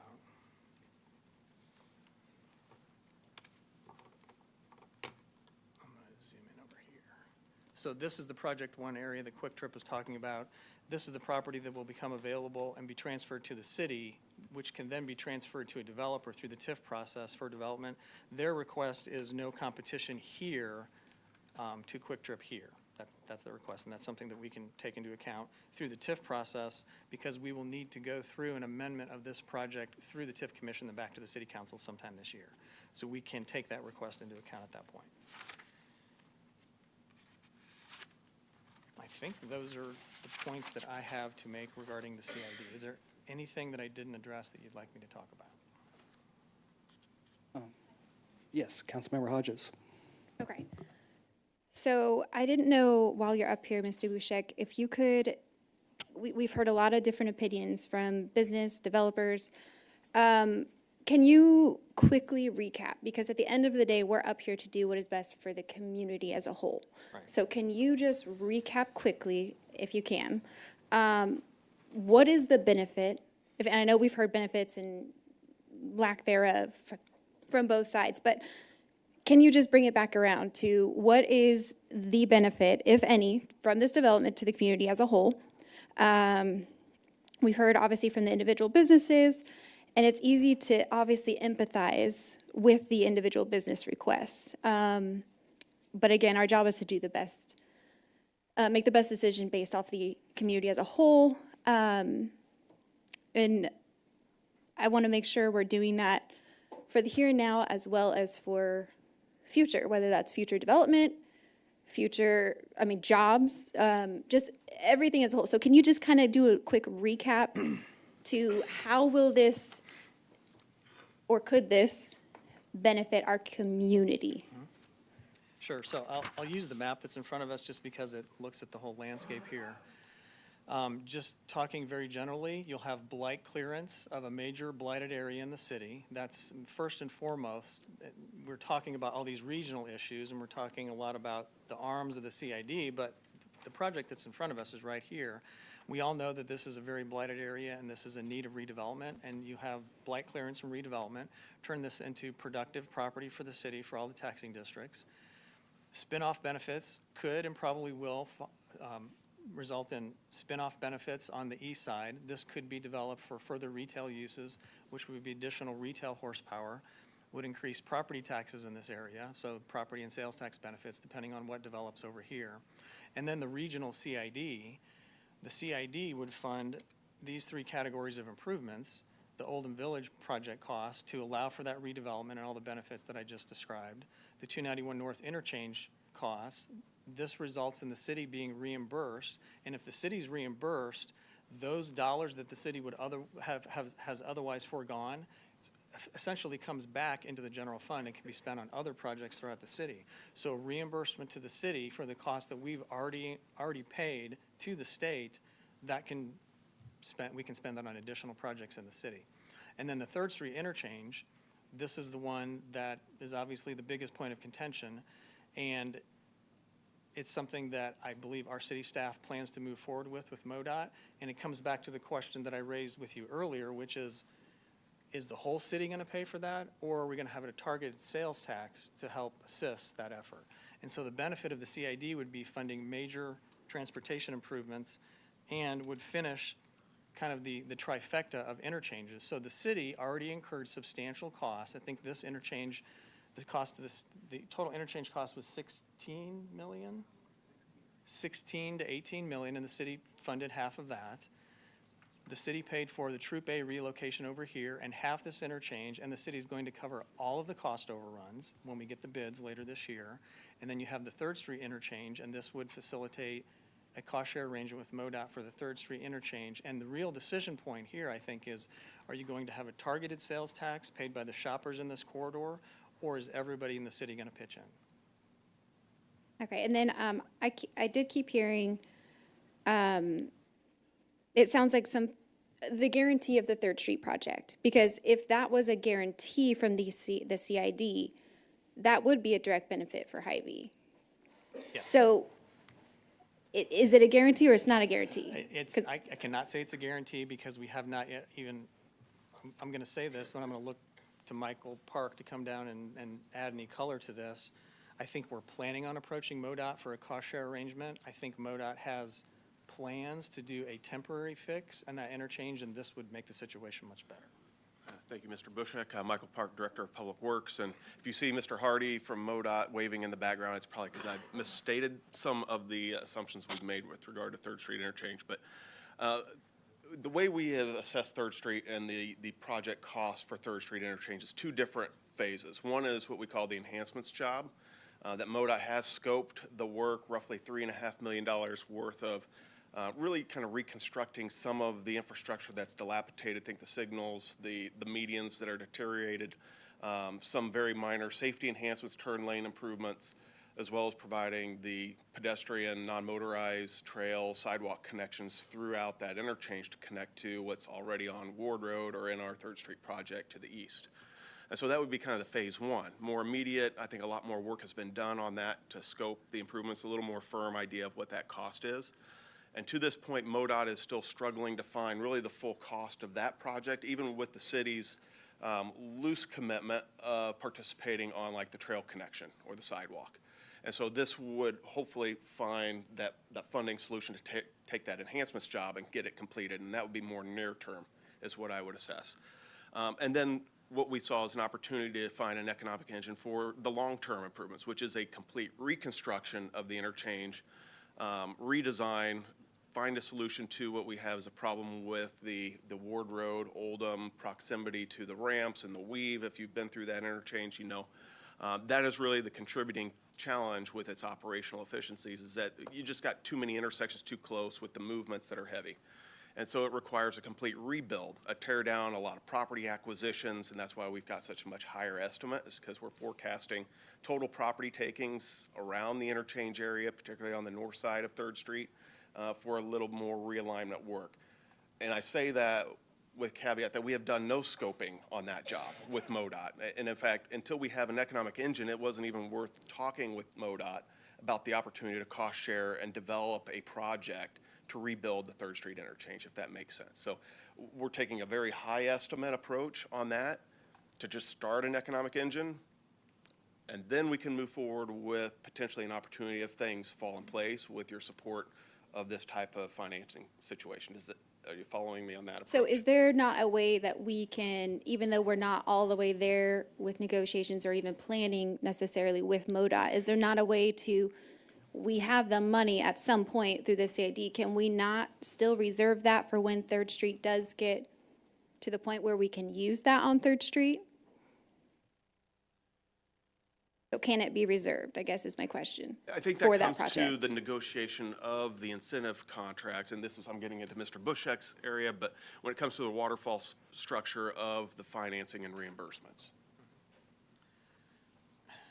The answer is, this is sort of an answer I gave to a question earlier. I can write a contract to carry out whatever your directives are. So if the focus is trying to get to a point where we know we're going to have a project to spend the money on before we form the district, that kind of sounds like the focus of concern. There may be other ways to address that.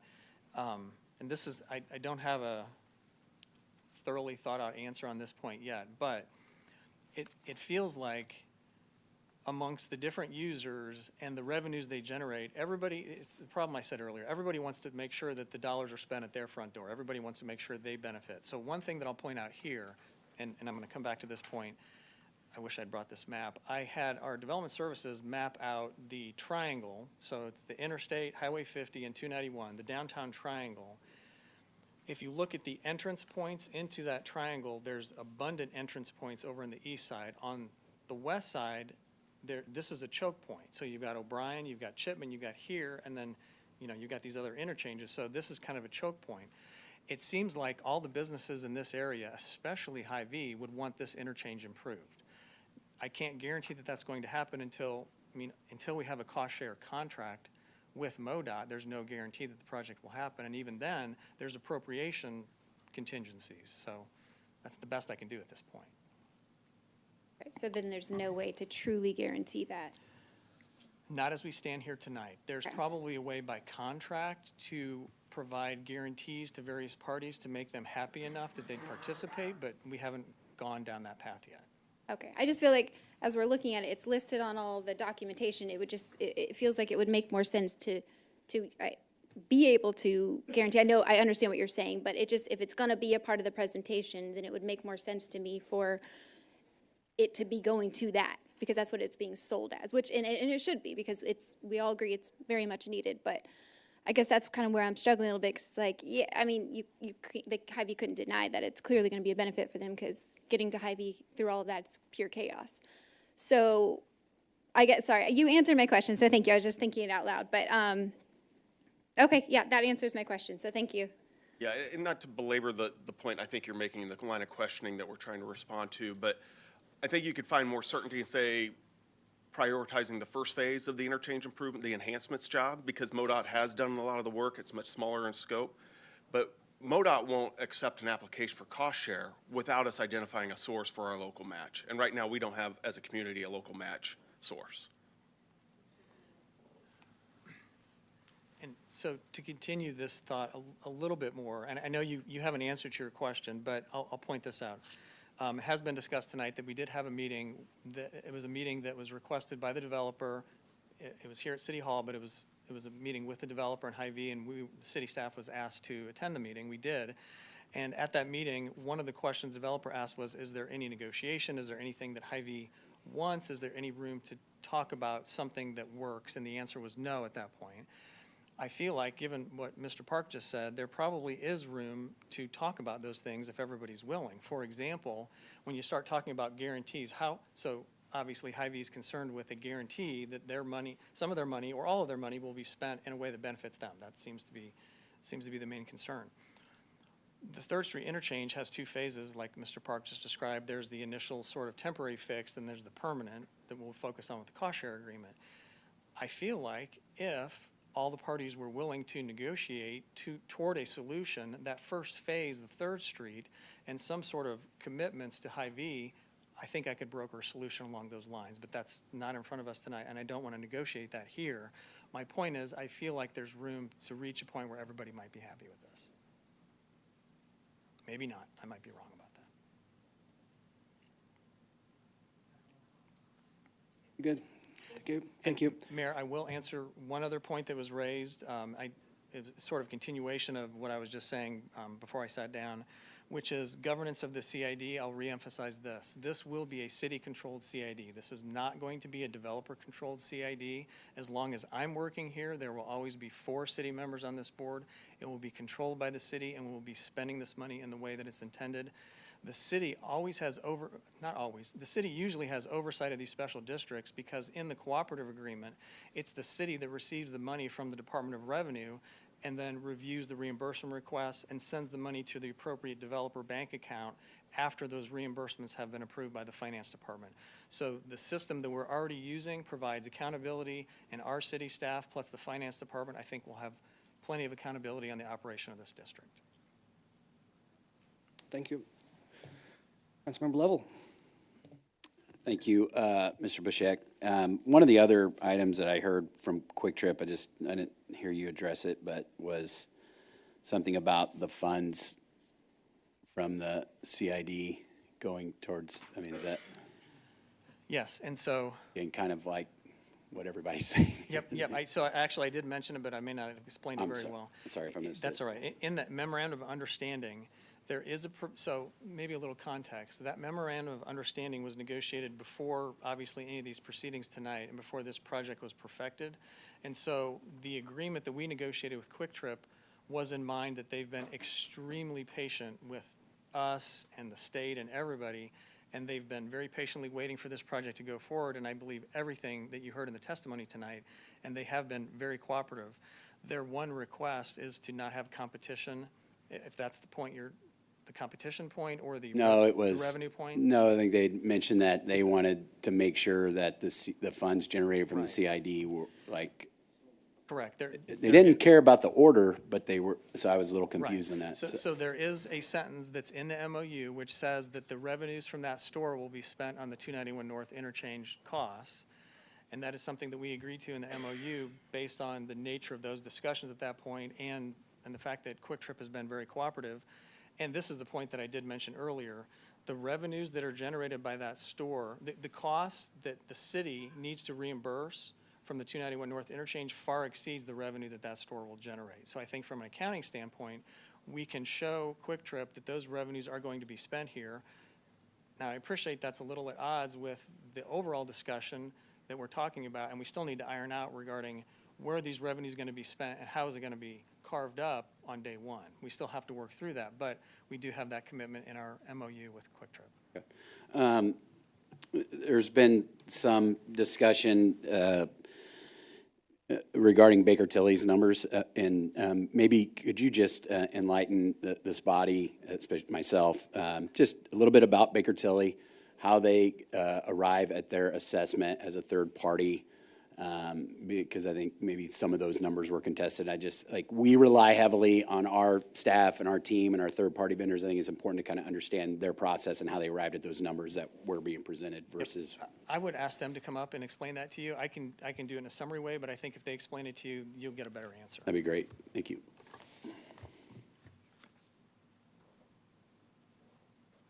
Sorry, guys.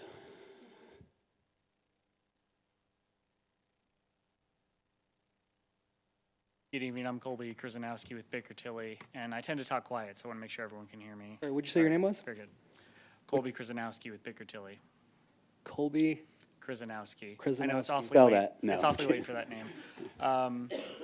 Just to offer a little context, and I think David actually did a very good job at describing what our role in this was. We had a very specific scope, which was to take in the calculations done by the financial advisor or the developer, review the information in the project, and through the process of both the but-for and our letter of report, established that we, based on our professional opinion and the resources available to us, we were able to determine that the assumptions of the project as presented a project that, was mathematically accurate in the way they calculated the incentive, and that the assumptions they used going into calculating the numbers in the project presentation materials were reasonable, mathematically consistent, and to the best available information to us, appeared to be mathematically rigorous. Okay. So just, there's a line item in there that's for infrastructure or something like that. You guys have a way to measure those costs that they're putting in and the work that they're doing to say this is a viable number, right? That's kind of like your report and research, right? So when you're verifying some of those financial numbers, and if there's a number that's presented to you for what this might cost, your job is to look at that number and then make an assessment. Is that an accurate expense item or line item on that budget, right? For the total budget, right? It does depend on the line item. If it's something related specifically to engineering, we are not engineers. Yeah, so I guess but if someone says hey, the construction cost for this is, X dollars, do you guys have a way to verify that that's a reasonable expectation for what that would cost to do? I'm not anything specific in the line item, but because a $182 million project, and in that project, there's a lot of costs associated with it. Right.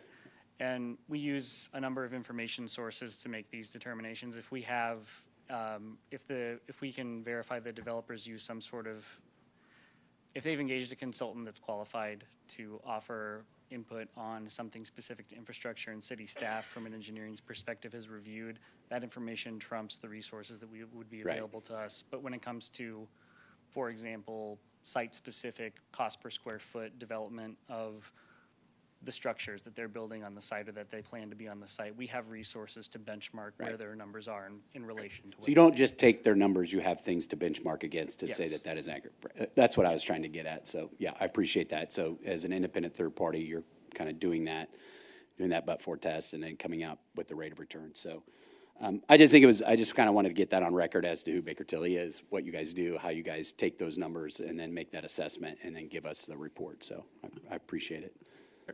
I think that's it from there. One more thing, and this may be for the developer. So I think one of the things that keep kind of, so this site is challenging, we all know that, and there is a initial outlay of significant capital, if you see there in the public improvements, right? So you got relocation, construction, reconstruction of streets, sidewalks, sewer, all of those things. So I guess, and I'm not asking you to get into the financing of these deals, but we do know that it's a far different time in development and capital and cash that's brought into those deals, and that we have seen in other developments where the CID is just in that area, and once you get those bills and start filling, you get some back. This is a little bit different, obviously, because there's such a significant outlay of capital to do that critical infrastructure and some of that site work and remove some of that blight, that this CID allows you to recoup that money faster, but then allows, like, I'm guessing, and I mean, you don't have to tell me, but that then gets the next start going too. And so it's kind of de-risking the project, so to speak, and just again, and I mean, you don't have to get into the finances and what you're doing in this deal, but I think it's important that we understand or have a better understanding of how this works from a cash and lending standpoint in the times we're in today versus the times we're in the past, and the significant outpouring of cash that's required here versus maybe some other projprojts. Yeah, That's I mean, a lot, sorry. yeah, I mean, a lot of different answers to your question, or multiple questions, but at the end of the day, obviously, a lot more equity is required to get a loan these days. That's simple. It's not even that easy to get a loan for especially a project of this size. And I think if you look at the magnitude of how much the improvements are that we're spending immediately, this isn't in phases. This is just, we're blowing and going immediately day one. And those amounts that you're seeing there on the public infrastructure are all being spent over that 12-month period. So sure, yeah, having a consistent flow of revenue is good to help, cushion such a large amount of money helping to get the financing. Yes, correct. Okay. And I thought that might be the case here. And, again, just being cognizant of what everybody is bringing to the table. And then, and that's all I really had, just trying to get some light on that. And then I think, the only other question I go back to Mr. Bushak, and I know, and Councilmember Hodges was mentioning it too. I mean, what we've heard is that the projections we've put out there for the revenue that's generated from the CID is not going to be anywhere near what we've projected, and there'd be a massive shortfall, and we would not be able to fund the 3rd Street improvements. And I do think it's an important part of this is that there is that public benefit. So I guess I'm going back to Mr. Bushak is,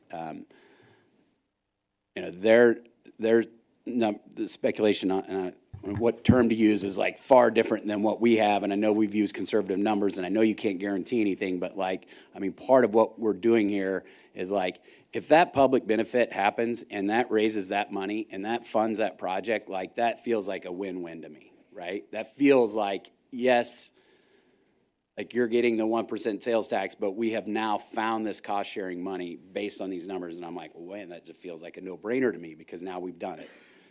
And then I hear that on the other side, we're not even going to be close to that. That'll be tapped out, and we'll end up with maybe half of that. So, again, I know we're just dealing in. So the one thing that I think we still can do and will need to do is take this revenue stream, and I've talked about this earlier, this is based on actual or projected from their project and doesn't factor into anything that might happen on the east side of 291. And there's substantial revenues that would be generated from this project. Next step, and I've already done some of this, but I don't have these scenarios here tonight because I don't want to start negotiating from the podium. What does it look like to start splitting these revenues into different buckets? The developer, so my original conception of this was we do a 50-50 split between the city and the city's reimbursement for the 291 North costs and whatever else the developer wants. Developer's request is 100% of the CID revenues from day one, and then it turns off earlier, and the city can use the remainder of those revenues for the other projects. The magic is in trying to find the balance to make everybody happy, or sometimes the way to say it in negotiations is if everybody's equally unhappy, then we have a good deal. Yeah. That's sometimes how I approach it. So Everybody didn't we get- haven't gotten to that point yet, but there's substantial revenues that would be generated from this project. The revenues that are in the TIF plan regarding the CID revenues just from this project that Hy-Vee was pointing out is only their projection of the CID revenues within the four corners of their project. It's not this projection you're looking at right now. So I think there's substantial horsepower from the CID. Yeah. And we have some work to do to figure out how to fund everything successfully. But even if it was, I mean, even if the delta was, so the total here is 58 million, we're showing 69 million, which would be enough to cover all of it and then have some left over if we hit these projections, right? So we're showing 69 million in accumulated and 58 there. Let's say the CID expires, 27 years, we're short. I mean, couldn't we reactivate that like we have in the past? Like Yes. so we could say, like, we've run through that time. We didn't quite hit the 58 million, but we've got a decent amount. Let's put that back in place with all the other developments too, and get those funds going again too. I mean, there are some options there if we don't miss that, right? Yeah, absolutely. And I think this is where there's a lot of variables that come into play. The duration of the sales tax. The city council will have the ability to extend it beyond 27 years, or it might turn off early if everything gets funded. And if other development happens over here and that provides additional revenue for the CID, that's a benefit too. And so the projections are better than what I'm showing you. There's a lot of variables that come into play, and we're But again, so it's the idea is the foresight is that we know that's coming, that Third Street improvement. It might be 10 years ahead. When's the best time to plant a tree? Yesterday. So if we did that today and we at least got this thing going, we're in theory preparing for that down the road with the option to extend it or later if we needed As to. appropriate, yes, that's right. All right. Well, thanks. That's it. Thanks, Mayor. Thank you. Councilmember Shields. Thank you, Mayor. So if we vote to approve these various incentives tonight, where does the negotiation go from here? Because it sounds like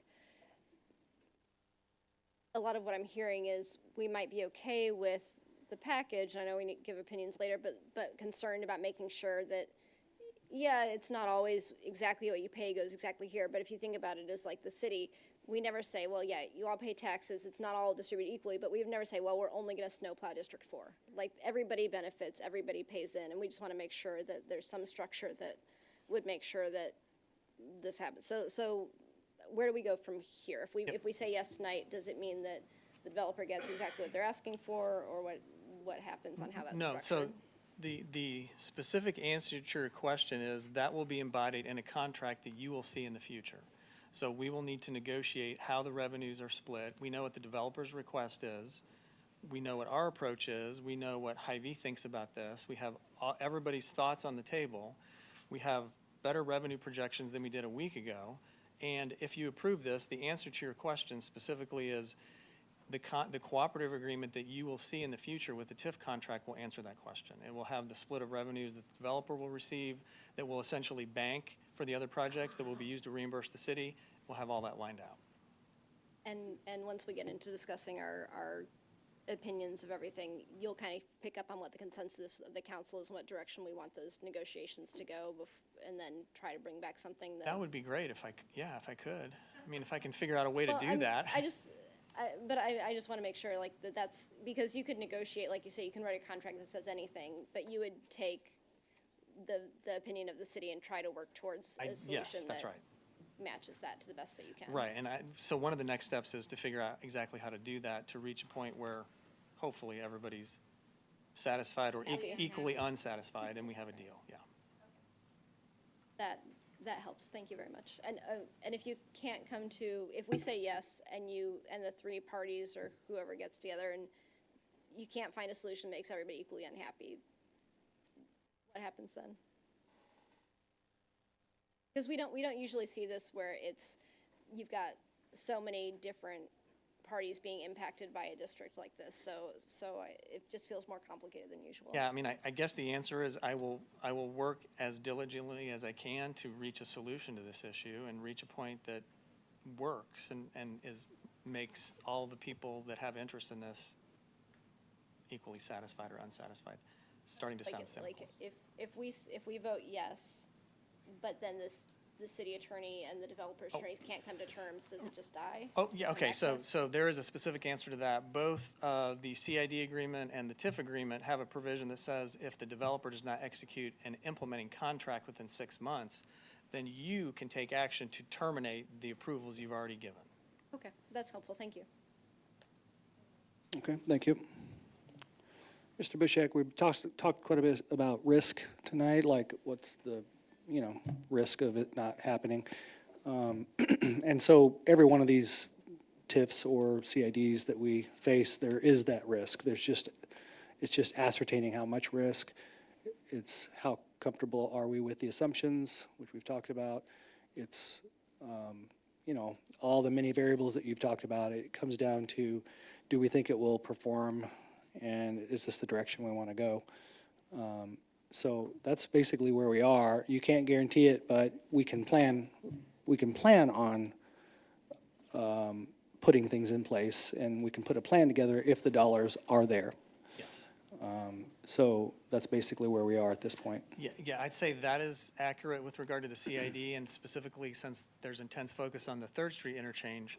But to answer your question more generally, taking focus back to just the project that's in front of us tonight and the TIF plan, the CID has been a lot of the focus, but the TIF plan and the LCRA, the other incentives, we know the developer's track record. They already have built and continue to build a shopping center in the city. I feel like there's a high degree of confidence that they'd be able to, you've seen that they've got tenants signed up, and there's others on the way that are about to sign up if you have a project. So it seems like there's a high degree of certainty that the project will happen. We know the quality of the developer in this case. The intense focus tonight has been on the 3rd Street interchange, but I think this is an appropriate point to draw our focus back to what you're deciding. It's the project that you're deciding. It's the TIF plan for this project. It's the regional CID, and we've focused intensely on one of the 3 improvements, and that's appropriate. But there's also the LCRA, there's also the TDD, the other incentives, and that's the primary focus tonight. But I'm confident that if the 3rd Street interchange project eventually happens, we can reach a solution to fund it in a way that is beneficial for the community. Okay. All right, very good, thank you. Okay, sorry, so sorry. We are actually to the point where I've asked, are there any additional questions from council after the public comments? So at this point, I'm going to ask the applicant if you care to make any further comment. Okay. Then I'm going to take us out of the public hearing so we can start giving our thoughts on this and for discussion. So hearing no further testimony, I'm closing the public hearing and reopening the regular session. Is there any council discussion on this application? Yes, Councilmember Pryor. Thank you, Mayor. For one, I just wanted to thank Hy-Vee. You guys are great community partners. You do so much for our city and for our school district, and I'm happy that you have 2 Hy-Vee stores in our city. That being said, I feel like I've seen enough to know that I do believe there will be a community benefit to Hy-Vee.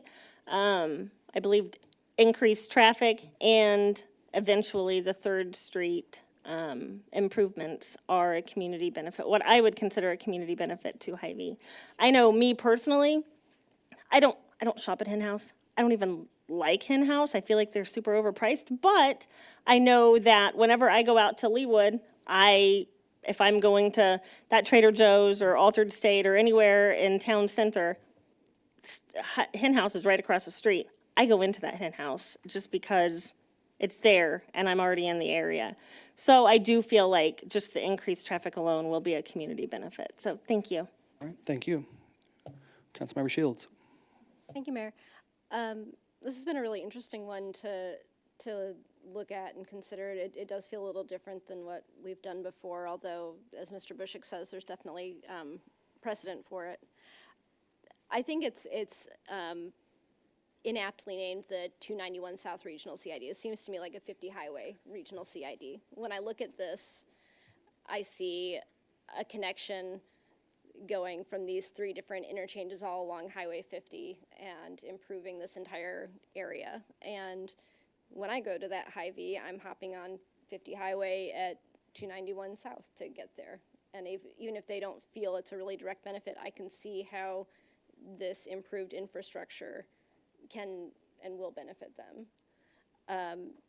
And that said, I think Mr. Bushek made good points that you don't have to see 100% direct benefit to exactly where your tax dollars are to have them benefit the community. And I think that especially the folks who are shopping at Hy-Vee, who are the ones actually paying that tax, they're going to see the benefit. They're going to see the blight clearance. They're going to see the improved intersections, interchanges, and eventually the improvements down at 3rd Street. I do hope, I'll be in support of this. I do hope that if it passes and when it's being negotiated, that we will try to structure this in such a way that we make sure that there are funds available for those 3rd Street improvements, that however that, I'm going to leave it to the attorneys to actually figure it out, but maybe some kind of pro rata allocation of the revenues or something that ensures that, not that everybody gets exactly what they're putting in, but that we're paying attention to all 3 kind of activity nodes along this area is what I would like to see out of it, being a regional CID to make sure that it is actually benefiting the entire region there. But I really do think this will be a good project. I think I've sat on this dais before and questioned whether something is really blight clearance. You know, when we're looking at a greenfield development, this is blight clearance. This is what these tools are intended for. This is improving a central part of our community that is a complete eyesore and turning it into something that is useful and generates revenue and has a field house where our kids can play sports and does a lot of good things for the community. So I would be in support of this, and hopefully, again, doing what incentives are supposed to do and activating additional areas for development later, just creating the engine to drive more growth in the heart of our city. So thank you. Thank you. Councilmember Hodges. Thank you. I want to echo what Councilmember Shields was saying too. I have also questioned a lot of things that we would say is blight when other developers come in, and it really makes me squint to find the true blight in what they're saying. But this one is one that is a huge eyesore in a very common area. I pass it every day taking my kids to school. So I want to say, hearing every perspective, I do as well feel like the benefit to the community in the future outweighs the burden of now. And so I think we need to be, and we've made comments up here about how, you know, we need to be looking, you know, stop always looking for, oh, what's going to benefit the community for now, or planning for the here and now, when it's like, no, we need to plan out. That's how we, you know, create a community that's for the future and that's sustainable and successful. And so I think with that in mind, I am in support of this because, again, I do feel like it will benefit the community as a whole when you zoom out and look at the picture of everything that's just been presented and all that. So, and thank you to Mr. Bushek for answering all of our questions and clearing some things up. So that is much appreciated. So thank you. All right, thank you. Mayor Pro Tem Lopez. Thanks, thanks, Mayor. Long and short of it, along with what my colleagues have already said, I think this is a project that I am in support of. First and foremost, appreciate Hy-Vee and the team that you all brought tonight. And I shared this with you the last time I met with you personally, that I'm a customer of Hy-Vee's. I think we're all supporters of Hy-Vee. But again, along the lines of the comments that have already been made, we do have a tough decision up here. And our citizens put us up here to make sure we vet out projects like these, and decisions are not easy. And so, respectfully, I think this project, we made a commitment as a body up here several years ago, along with other partners like MoDOT, the state, obviously in general, Troop A, our city staff, to make this corridor something special. And we started with the interchange 291 and 50. This one here, 291 going south. 3rd Street is also important. But this kind of a project is the key gateway, as that comment was made earlier tonight. And it is a catalyst for something that could be very, very special to what happens southbound along 291.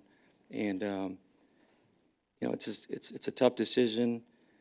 I think if we could work some details out that could appease Hy-Vee somewhat, have more definition on how they can benefit within a certain time frame. If that can be worked out, Mr. Bushek, I think that's important. But I think this catalyst project is important for the future of our city and for all of our citizens. So I'll be in support. Thank you, Mayor. Thank you. Councilmember Hodges? Sorry, I just forgot to mention something. I wanted to note this because I think it's an important fact, obviously, to this whole project, is that as I was sitting here listening to this project as a whole and thinking about past projects and different developers that come before us, I think it's important to note the fact that I think personally that my answer probably wouldn't be the same if this was any other developer that has come before us. And I think it's safe to say that because, I mean, I don't know Drake Development very well, but what we do know is what they have done for us in the developments that we see that are already there. So it's nice knowing that when I'm making a decision like this, that having that confidence behind a vote like this, it feels good to know that there's confidence in that what's being said will be done, and that it will be of quality, because we're constantly saying, you know, we don't want to lower our standards for developments or lower standards to hopefully get something that we want. I don't feel that way when we're going with this particular developer. And I think that I think it's just important to note that because, again, speaking for myself, I'm not sure that I would say yes to an incentive like this if it was a developer that doesn't have a proven track record showing that they can back up what they say. Because I think that's rare and hard to find.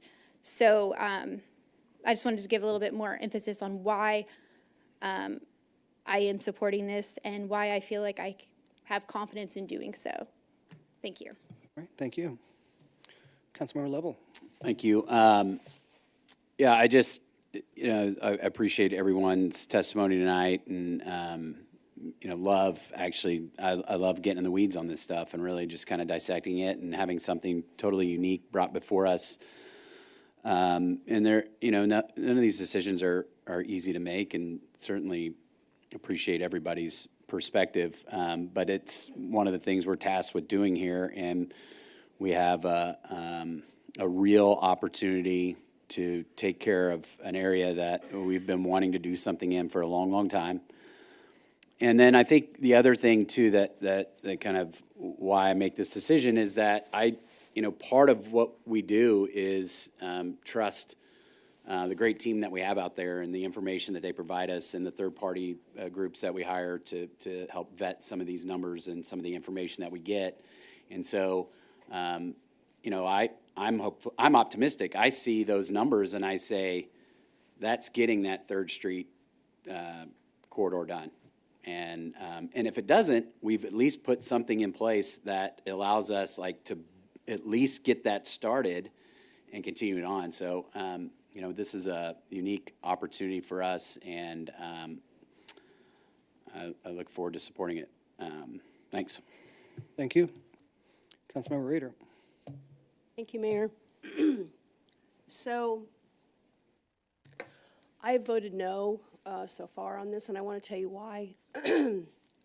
When I first talked to the developers from the beginning, which was back in April of last year, I said that I wasn't going to support another development that had apartments in it.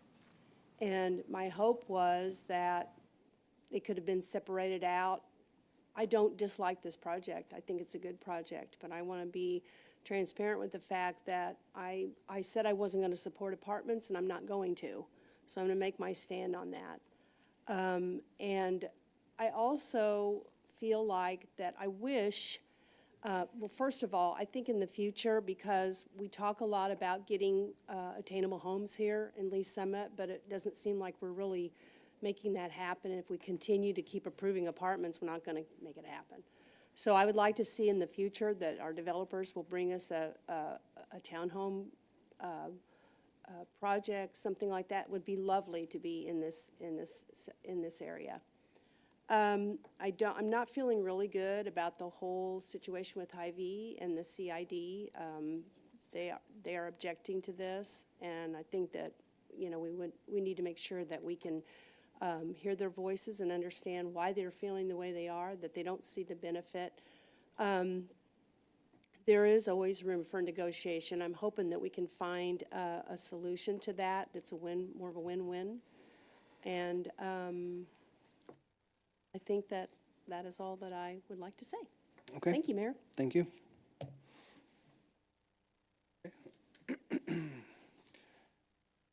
Well, we are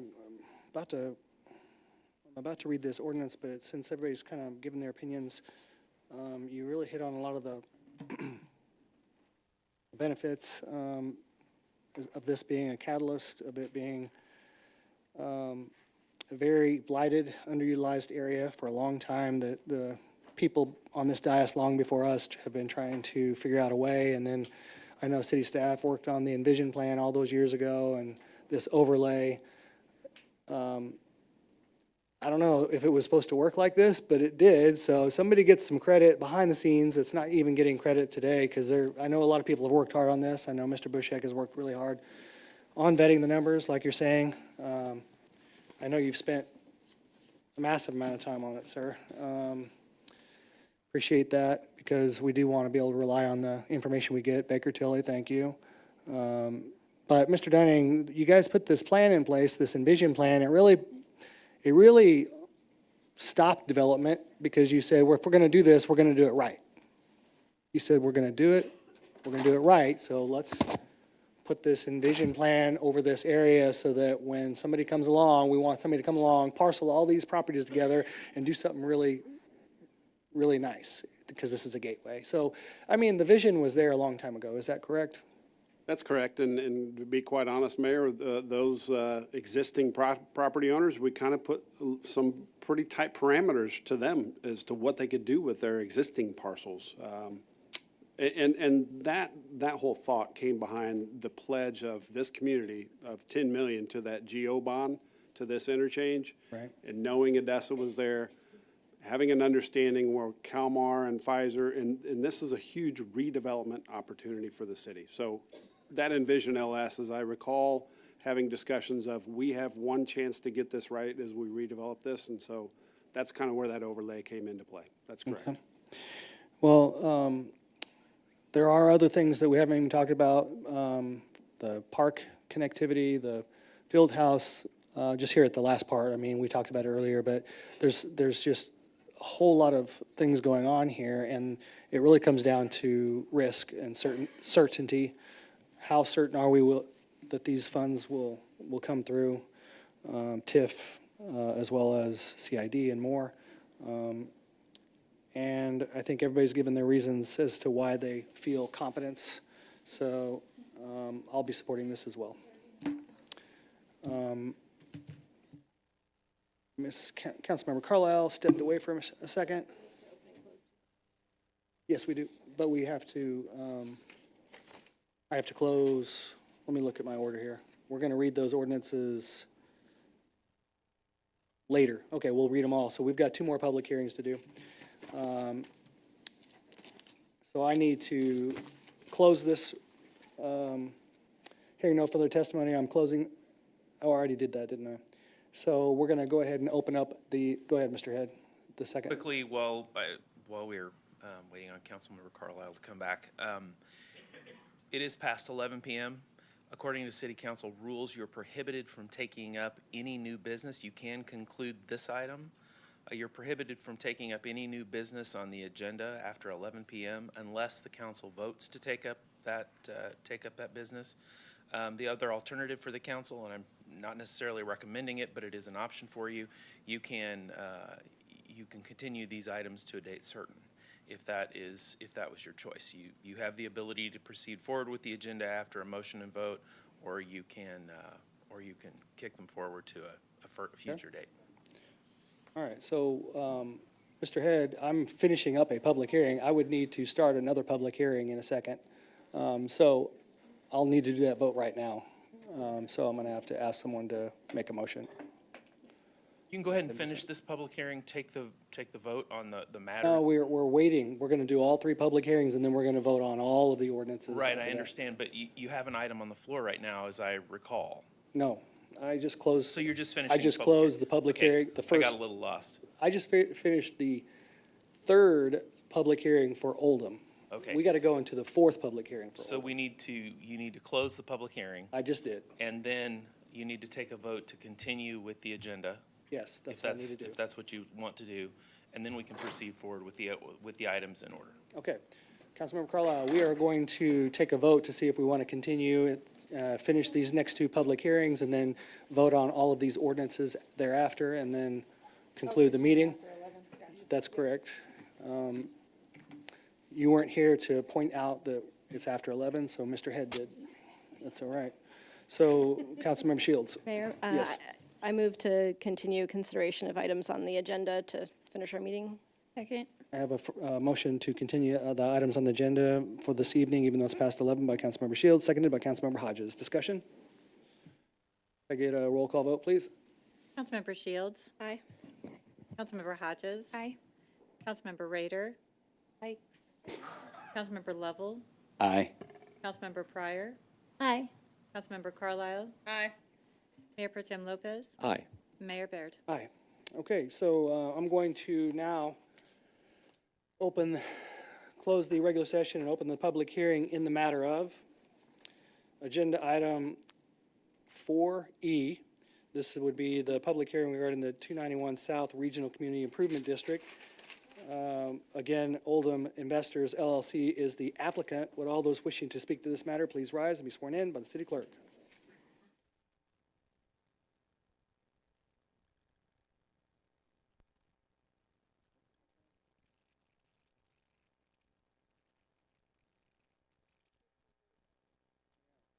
Mr. Bishek, are we going to incorporate by reference all of the previous public hearings and their testimonies Yes. and exhibits? Yes, and I'd like to enter into evidence exhibits 1 through 8. Also add to the exhibits and the previous testimonies, exhibit 1 through 8. Yes.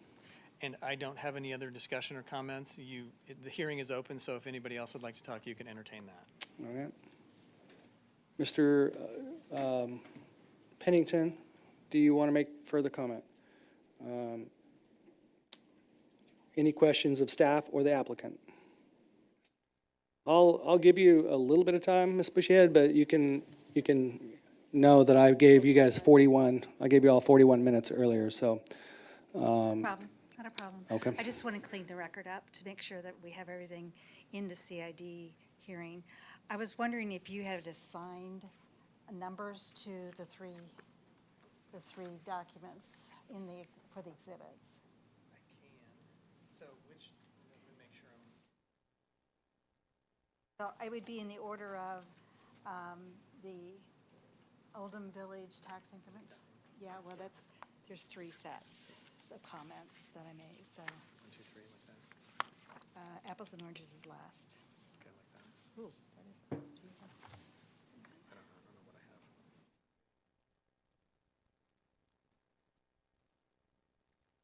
Two are different, but you don't have the TIF one, so there's those 3.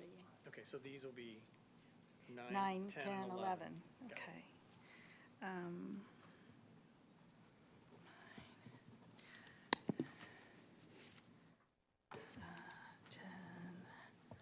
11, 9 is the TIF.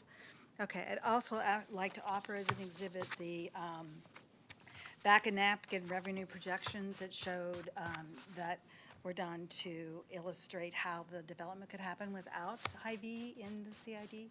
So if that could be an exhibit. Yes, as testimony. Exhibit 12. And then a couple things. We absolutely appreciated Baker Tilly's analysis, and we didn't say anything. We didn't contest it. In fact, I think they're mathematically accurate. And on the cost-benefit analysis on page 5, the answer to your question, Councilmember Lovell, is there's a line item there that says that the CID sales tax from the EATS, which would be a non-EATS, is going, over time, is going to reach a net present value of $21,515,000, which is the number that you've been shown on your color chart of incentives. So that's what the documents say the CID is going to raise, and the CID project list is $58 million. Then the new numbers that were received, and I don't know what exhibit that is. Did that get an exhibit number as well? Your numbers, your new numbers?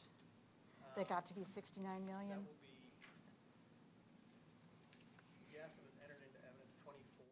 24, okay. Okay, Exhibit 24. So Exhibit 24 asserted, is going to have a net present value of about 33 million. So even if we take those numbers, which are not developer numbers, are not of the record, but were the new numbers from tonight, you have $33 million over 27 years, and you still have $25 million in improvements for the developer and for the city. So you're still not going to have any guarantee of a 3rd Street interchange construction. There was a comment about there being 2 ways of doing it. There's probably a lot more ways of doing it, but I think it was really important, and Mr. Dunning made the point of it. The citizens of Lee Summit voted to issue GO bonds in the amount of $10 million to do the 291 South, so that the Odessa property and the other properties in that area could develop. And that was foresight. It was foresight by the LSEDC to actually organize that. So to say that kind of foresight and the use of a GO bond election and using that as approach, once you find out what the true cost of this interchange might be, is a viable alternative that has been successfully done here in the city of Lee Summit. As far as the boundaries of the CID is concerned, still do not understand why the only business at the intersection of 3rd and 50 is Hy-Vee. The only business. Are they the only business that's going to benefit? Quick Trip's not in. Quick Trip at 3rd Street is not in the boundaries of the CID. CVS is not in the boundaries of the CID. Hardee's, go down the line, not in the boundaries. We know the area quite well. So just when we're talking about benefit and we're talking about burden, I just wanted it on the record and made clear that it's on the record, there are Ms. no Bushy. other ones there. And I think that's probably the end of our comments. Oh, I just would say, it's just a question for me, you might want to ask yourselves. I still don't understand how the cost-benefit analysis proposed by the developer says that the cash flow with no economic incentives, and they show what that looks like, and then they have the cash flow with economic development incentives, and it has a public finance proceeds from a bond issue. So I'm not understanding the disconnect between the documents in your record and what's happening now. So just have a heads up, there may be an ask coming with that. And I think that's it. So thank you very much for your time. We appreciate all of the minutes that Hy-Vee was allowed to have, and appreciate you listening, and that's it. Thank you. Thank you. Is there anybody else that wishes to speak in favor or in opposition to, we're in the regional CID public hearing at this point. All right, any further questions from council? Comments? All right, applicant care to make any further comment? Hearing no further testimony, I'm closing the public hearing and reopening the regular session. Is there any council discussion on this one, on this public hearing? Okay, then I'm going to close the regular session, and now I'm going to open the final public hearing of the evening. This is for agenda item 5F, public hearing for Project 1 LCRA Redevelopment Plan, a redevelopment project within the Highway 291 South LCRA Redevelopment Area. Oldham Investors LLC is the applicant. Would all those wishing to speak to this matter please rise and be sworn in by the city clerk?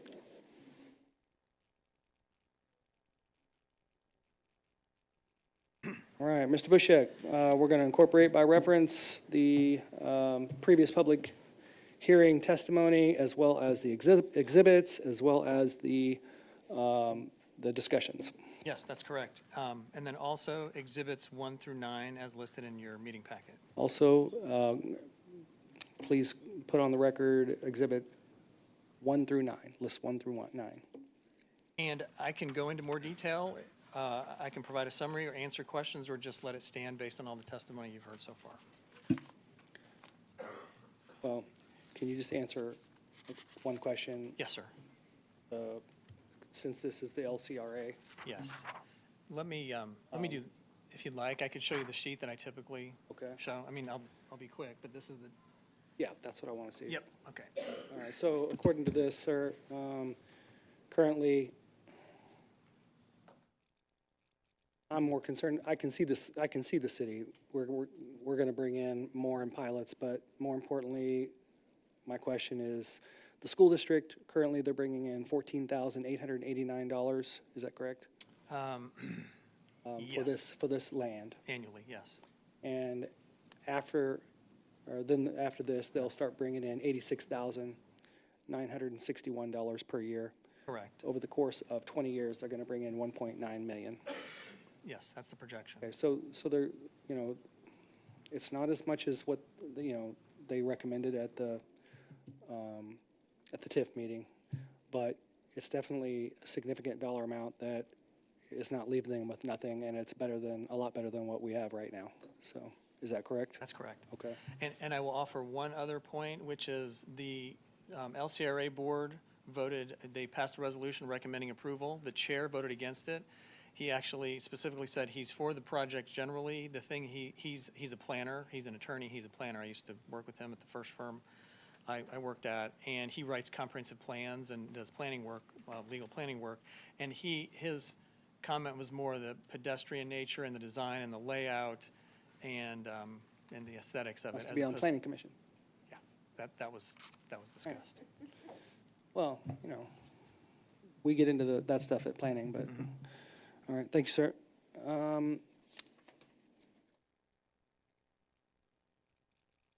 All right, any questions for Mr. Bushek or applicant one more time? Is there anyone that wishes to speak in favor or against the application? Please come forward. Are there any additional questions from council? Does the applicant care to make further comment? Thank you. Hearing no further testimony, I'm closing the public hearing and reopening the regular session. Is there any council discussion on this application? Then, if not, then you want me to give, oh, you gave her the notice? Okay. We might have to, we're going to take advantage of her. She's at least going to, at the minimum, going to start us off. Councilmember Shields is by reading, please, Bill number 25-004. Read them all if you want.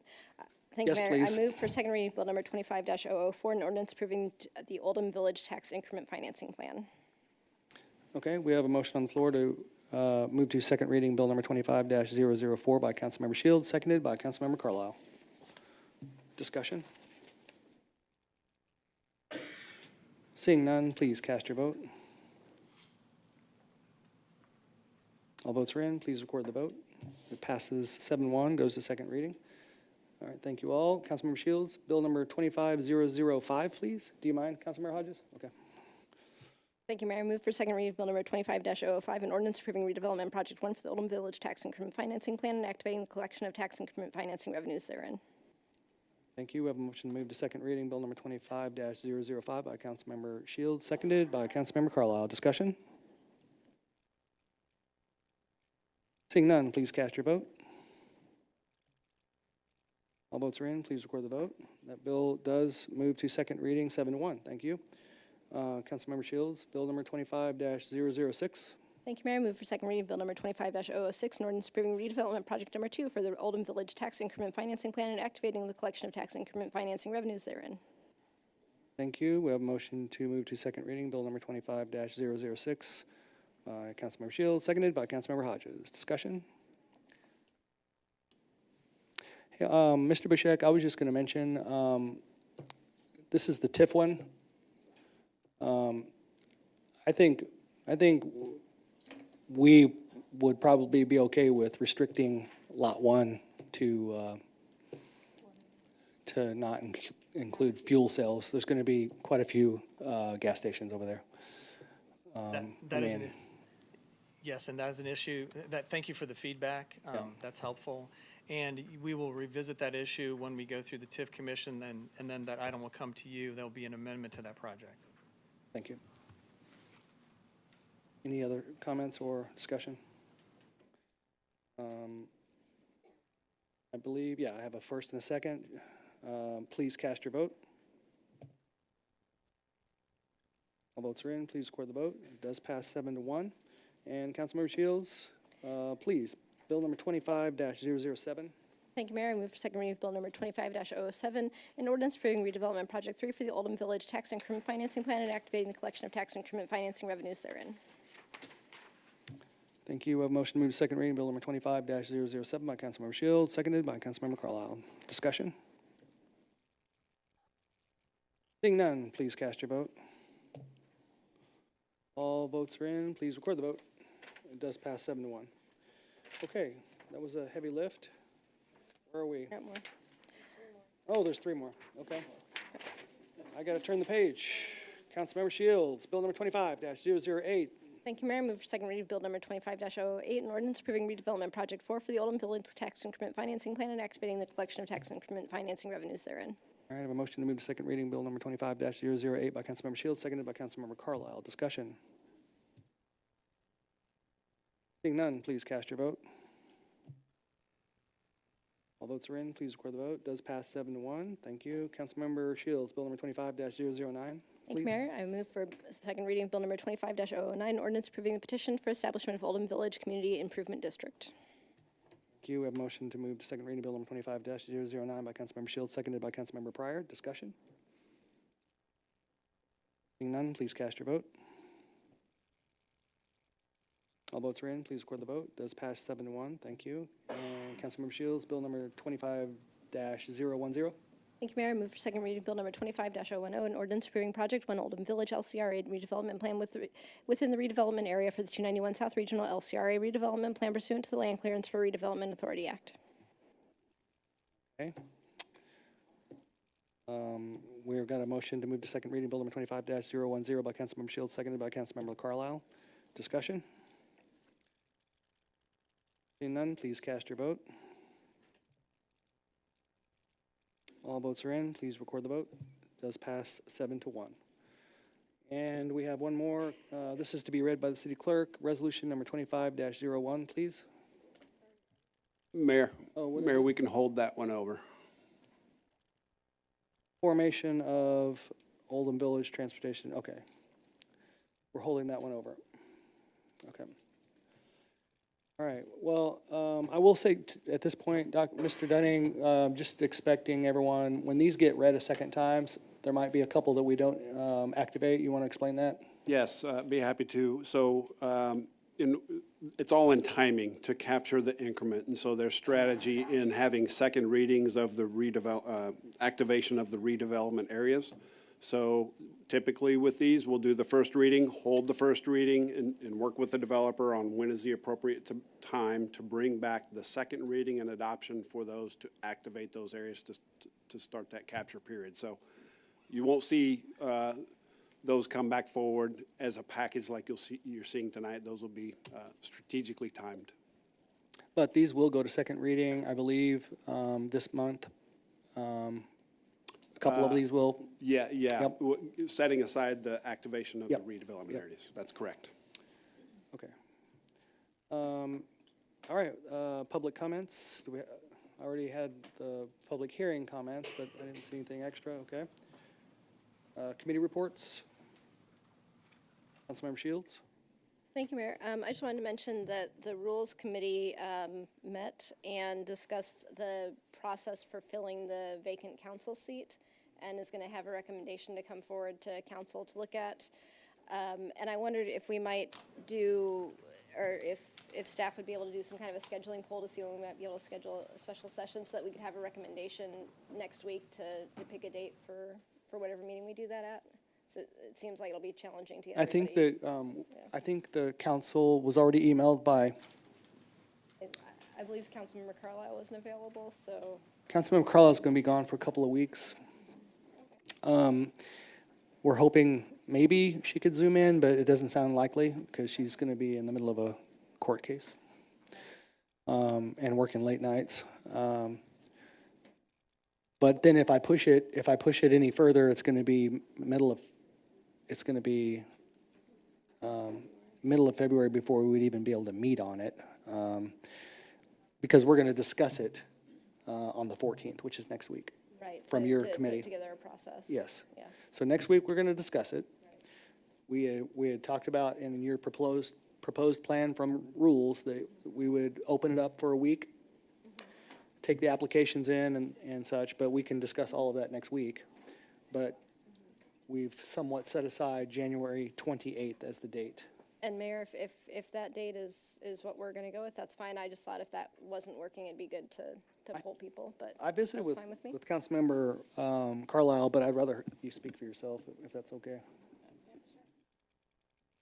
Yeah, so when we had the meeting the other day and I let everyone be aware that I would be out for the 2 weeks for trial, the mayor and I then had a conversation later where he said what he just said, you know, he'd like not to push it and if I would be able to zoom in, and I said, you know, that I couldn't promise anything, I'm in trial, but I would try if he would just keep me updated as the evening goes on when you guys are discussing it if I'm not in yet. That way I can still be aware of what's being said even though I'm in the middle of court. So if I would love to be part of this choosing of our newest council member, but I also know that it's hard to get everybody available at the same time, and if everybody else is available, I don't want to hold it up for myself, so.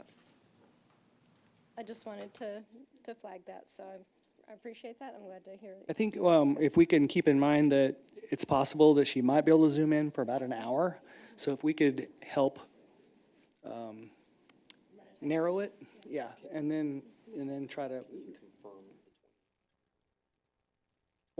Well, I can't confirm the 28th until you all confirm it next week in this meeting. We'll talk about this in the January 14th meeting, and then you all will say, yes, let's do this on the 28th. That's, I just. That is the recommendation. Yeah. And Councilmember Carlisle is going to be gone the 28th, but also she's going to be gone February 4th or whatever the next Tuesday is. So she's not going to be back until, she's going to be out of town. So if we can, anyway, you know, narrow the field, maybe she could zoom in and be a part of the final decision.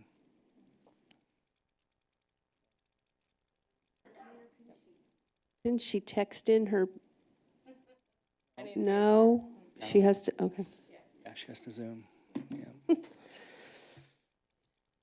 All right, That's all I had. Thank you, Mayor. all right, thank you. Councilmember Pryor? Thank you. Well, would that give us enough time? Did we decide?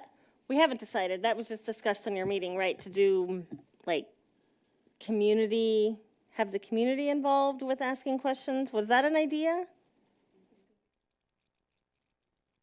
So But would that give enough time for the community? The Rules Committee, if I may, Yes, please. is making a recommendation for a process which would include an opportunity for basically public comment like we do at a public hearing, but it'll be up to the council next week to decide if you want to follow that process that the committee is recommending. We were going to try to come up with the questions ourselves, you know, to make sure we asked key questions, I think, but it's all up for discussion. We can decide next week however you want to do it. And I did email around kind of a summary of what we discussed at the committee, so you can take a look at that and see if it sounds right to you and be ready to discuss it next week. Okay, thank you. Yep, thank you. Any other council comments? Yes, Councilmember Rader. Thank you, Mayor. I know Mr. Parks has been waiting around all night to answer this question. But I had a constituent that reached out and that are still asking about the turning lane on Coburn Road going into the library and if there's any new updates. Sure, I'll give a brief update as I can, considering the hour. I talked with the planning department, and their comments were the library's final development plan, which was needed to kind of bring the whole project together with the developer of the convenience store on the corner, is just pending a resubmittal of their landscape plan, and they're expecting that resubmittal any day, and that they're committed to do an expedited review of that landscape plan to get it approved. And then they also need an easement to show where the improvements are being done on the library's property. The developer's committed to do that work. They believe it can be done within 3 weeks. And so as soon as the approval is done and the easement's in hand, the developer is released to do the work because they can't work on the library's property without the easement. And that's the best summary I have. The weather may play a little role in that 3-week period that the developer's given us as an estimated timeline of work. Okay, thank you. Thanks, Mayor. Yep, thank you.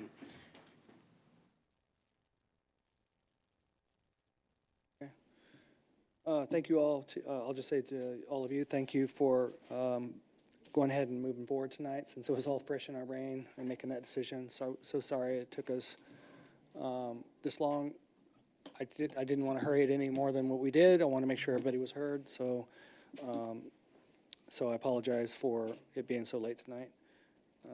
And then Mr. Dunning, roundtable, staff roundtable. Yeah, thank you, Mayor. Just a few quick items, and then I know Mr. Park can give us a quick update on our actions taken with the weather event. No, you all know this, but David Bushek, a mountain of work for that very, very complex project that we just worked through. In addition, Ryan Elam, our Development Services Department, Public Works Department, Water Utilities, the list goes on and on. That is a very, very, very complex project that took a lot of brain power, and David's kind of leading the charge, as you just witnessed, so can't thank him enough for all the efforts and preparation he put into that. This Friday, every year annually, we hold an organizational meeting. We call it an all-hands meeting, and we recognize employees for their contributions, and that comes from our workforce, nominating other employees for our core values: service excellence, stewardship, and integrity. And so we will recognize those employees that got nominated, and then also have an Employee of the Year in each one of those core values. So we will celebrate that this Friday in our all-hands meeting. I will make sure that I get you that information so you know you also know who've been nominated and who's been selected. But right now, we keep that to ourselves because we don't want to spoil the surprise for those deserving individuals. In addition to those core values, we also issue a Team of the Year award for their efforts working as a team on initiatives, and newly put in this year through collective input from the organization. We talk about attraction, satisfaction, and retention efforts that we've been doing. Suggestion to have a leadership award. So this will be the first year we'll award an employee with a leadership award. Just to be clear, us as management team, we are not eligible for these awards.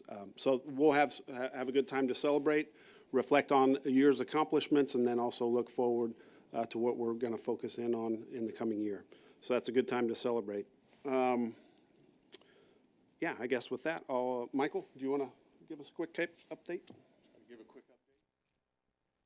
Sure, all of you have received a number of updates from staff, and we appreciate you directing questions you might get to our SNOW webpage and the updates that are published there. And well, feel free to share the information that we give you as you feel appropriate or in conversations with Mr. Dunning. By all accounts, it has been a historic event. I don't think anybody disputes that. I don't think we've seen a storm event like this since the 60s. I believe it's the 4th largest snowfall event in recorded history for the metropolitan area. We ended up with about a little more than a half inch of ice that preceded the snowfall, and on average, we're seeing anywhere from 11 to 12 inches is kind of what they're saying. We've seen some reports higher, some a little bit lower within our area.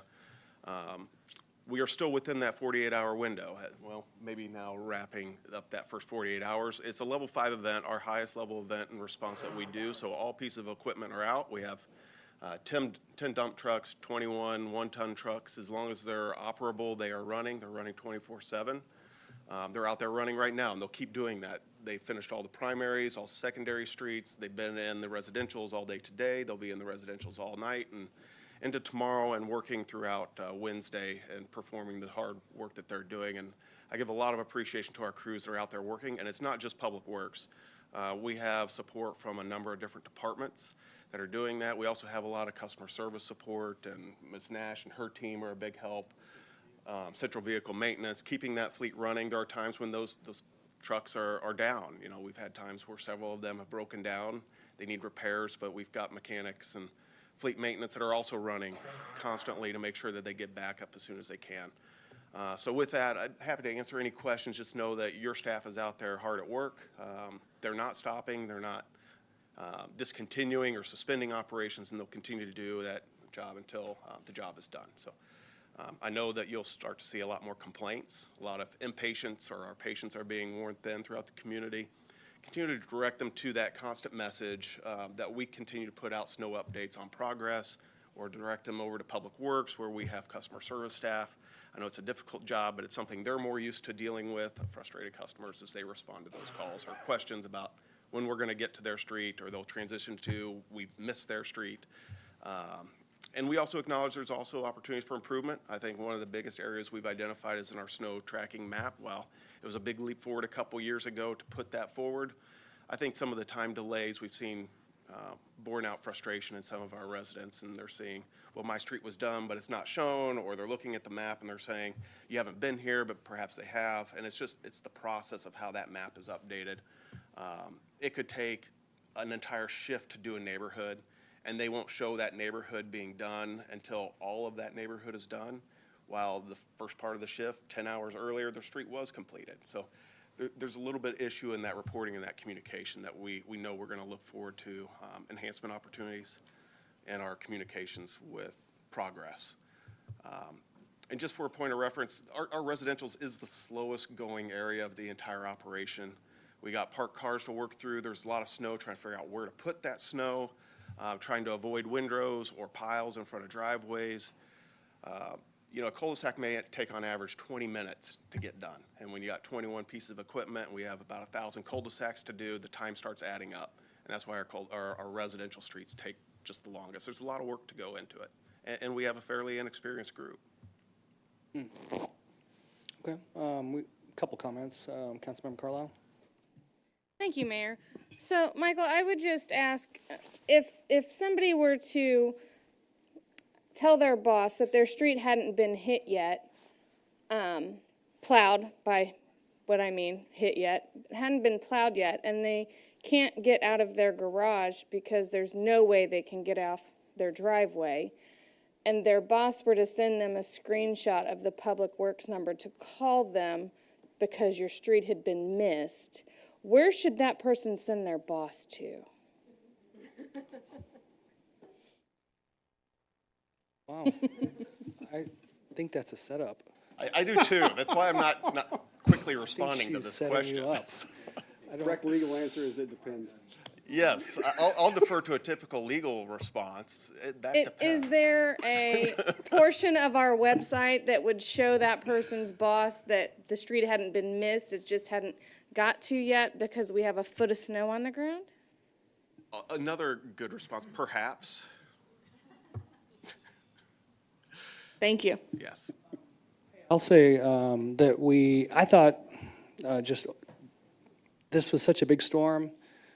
We've been doing this for a while, some of us, and so we've seen some big storms. And I mean, I know how hard this is to do because I've seen us snowed in for a week before,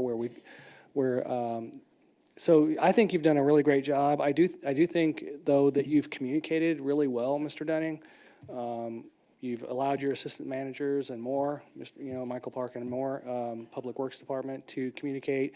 You've shared all that information with council, and then to councils, to give them kudos. Some of them are so brave and they put out their own, they take your messaging and they put it out on social media, which just, I think has helped. I know that people get frustrated, but thank you to the council members that do that, because I think people really appreciate it. And so thanks for doing your part when it comes to that, because it's not easy when you post something on social media that's supposed to be positive, because then they come after you. So we're all in this together, so we're trying to do our part too. Thank you. All right, Mr. Dunning? Yep. Anything else? Nope, good. Well done, everybody. Do you want me to wait 2 minutes before I? No, we can do it today, and that you can. Oh, according to this, Mr. Head, we're going to adjourn this meeting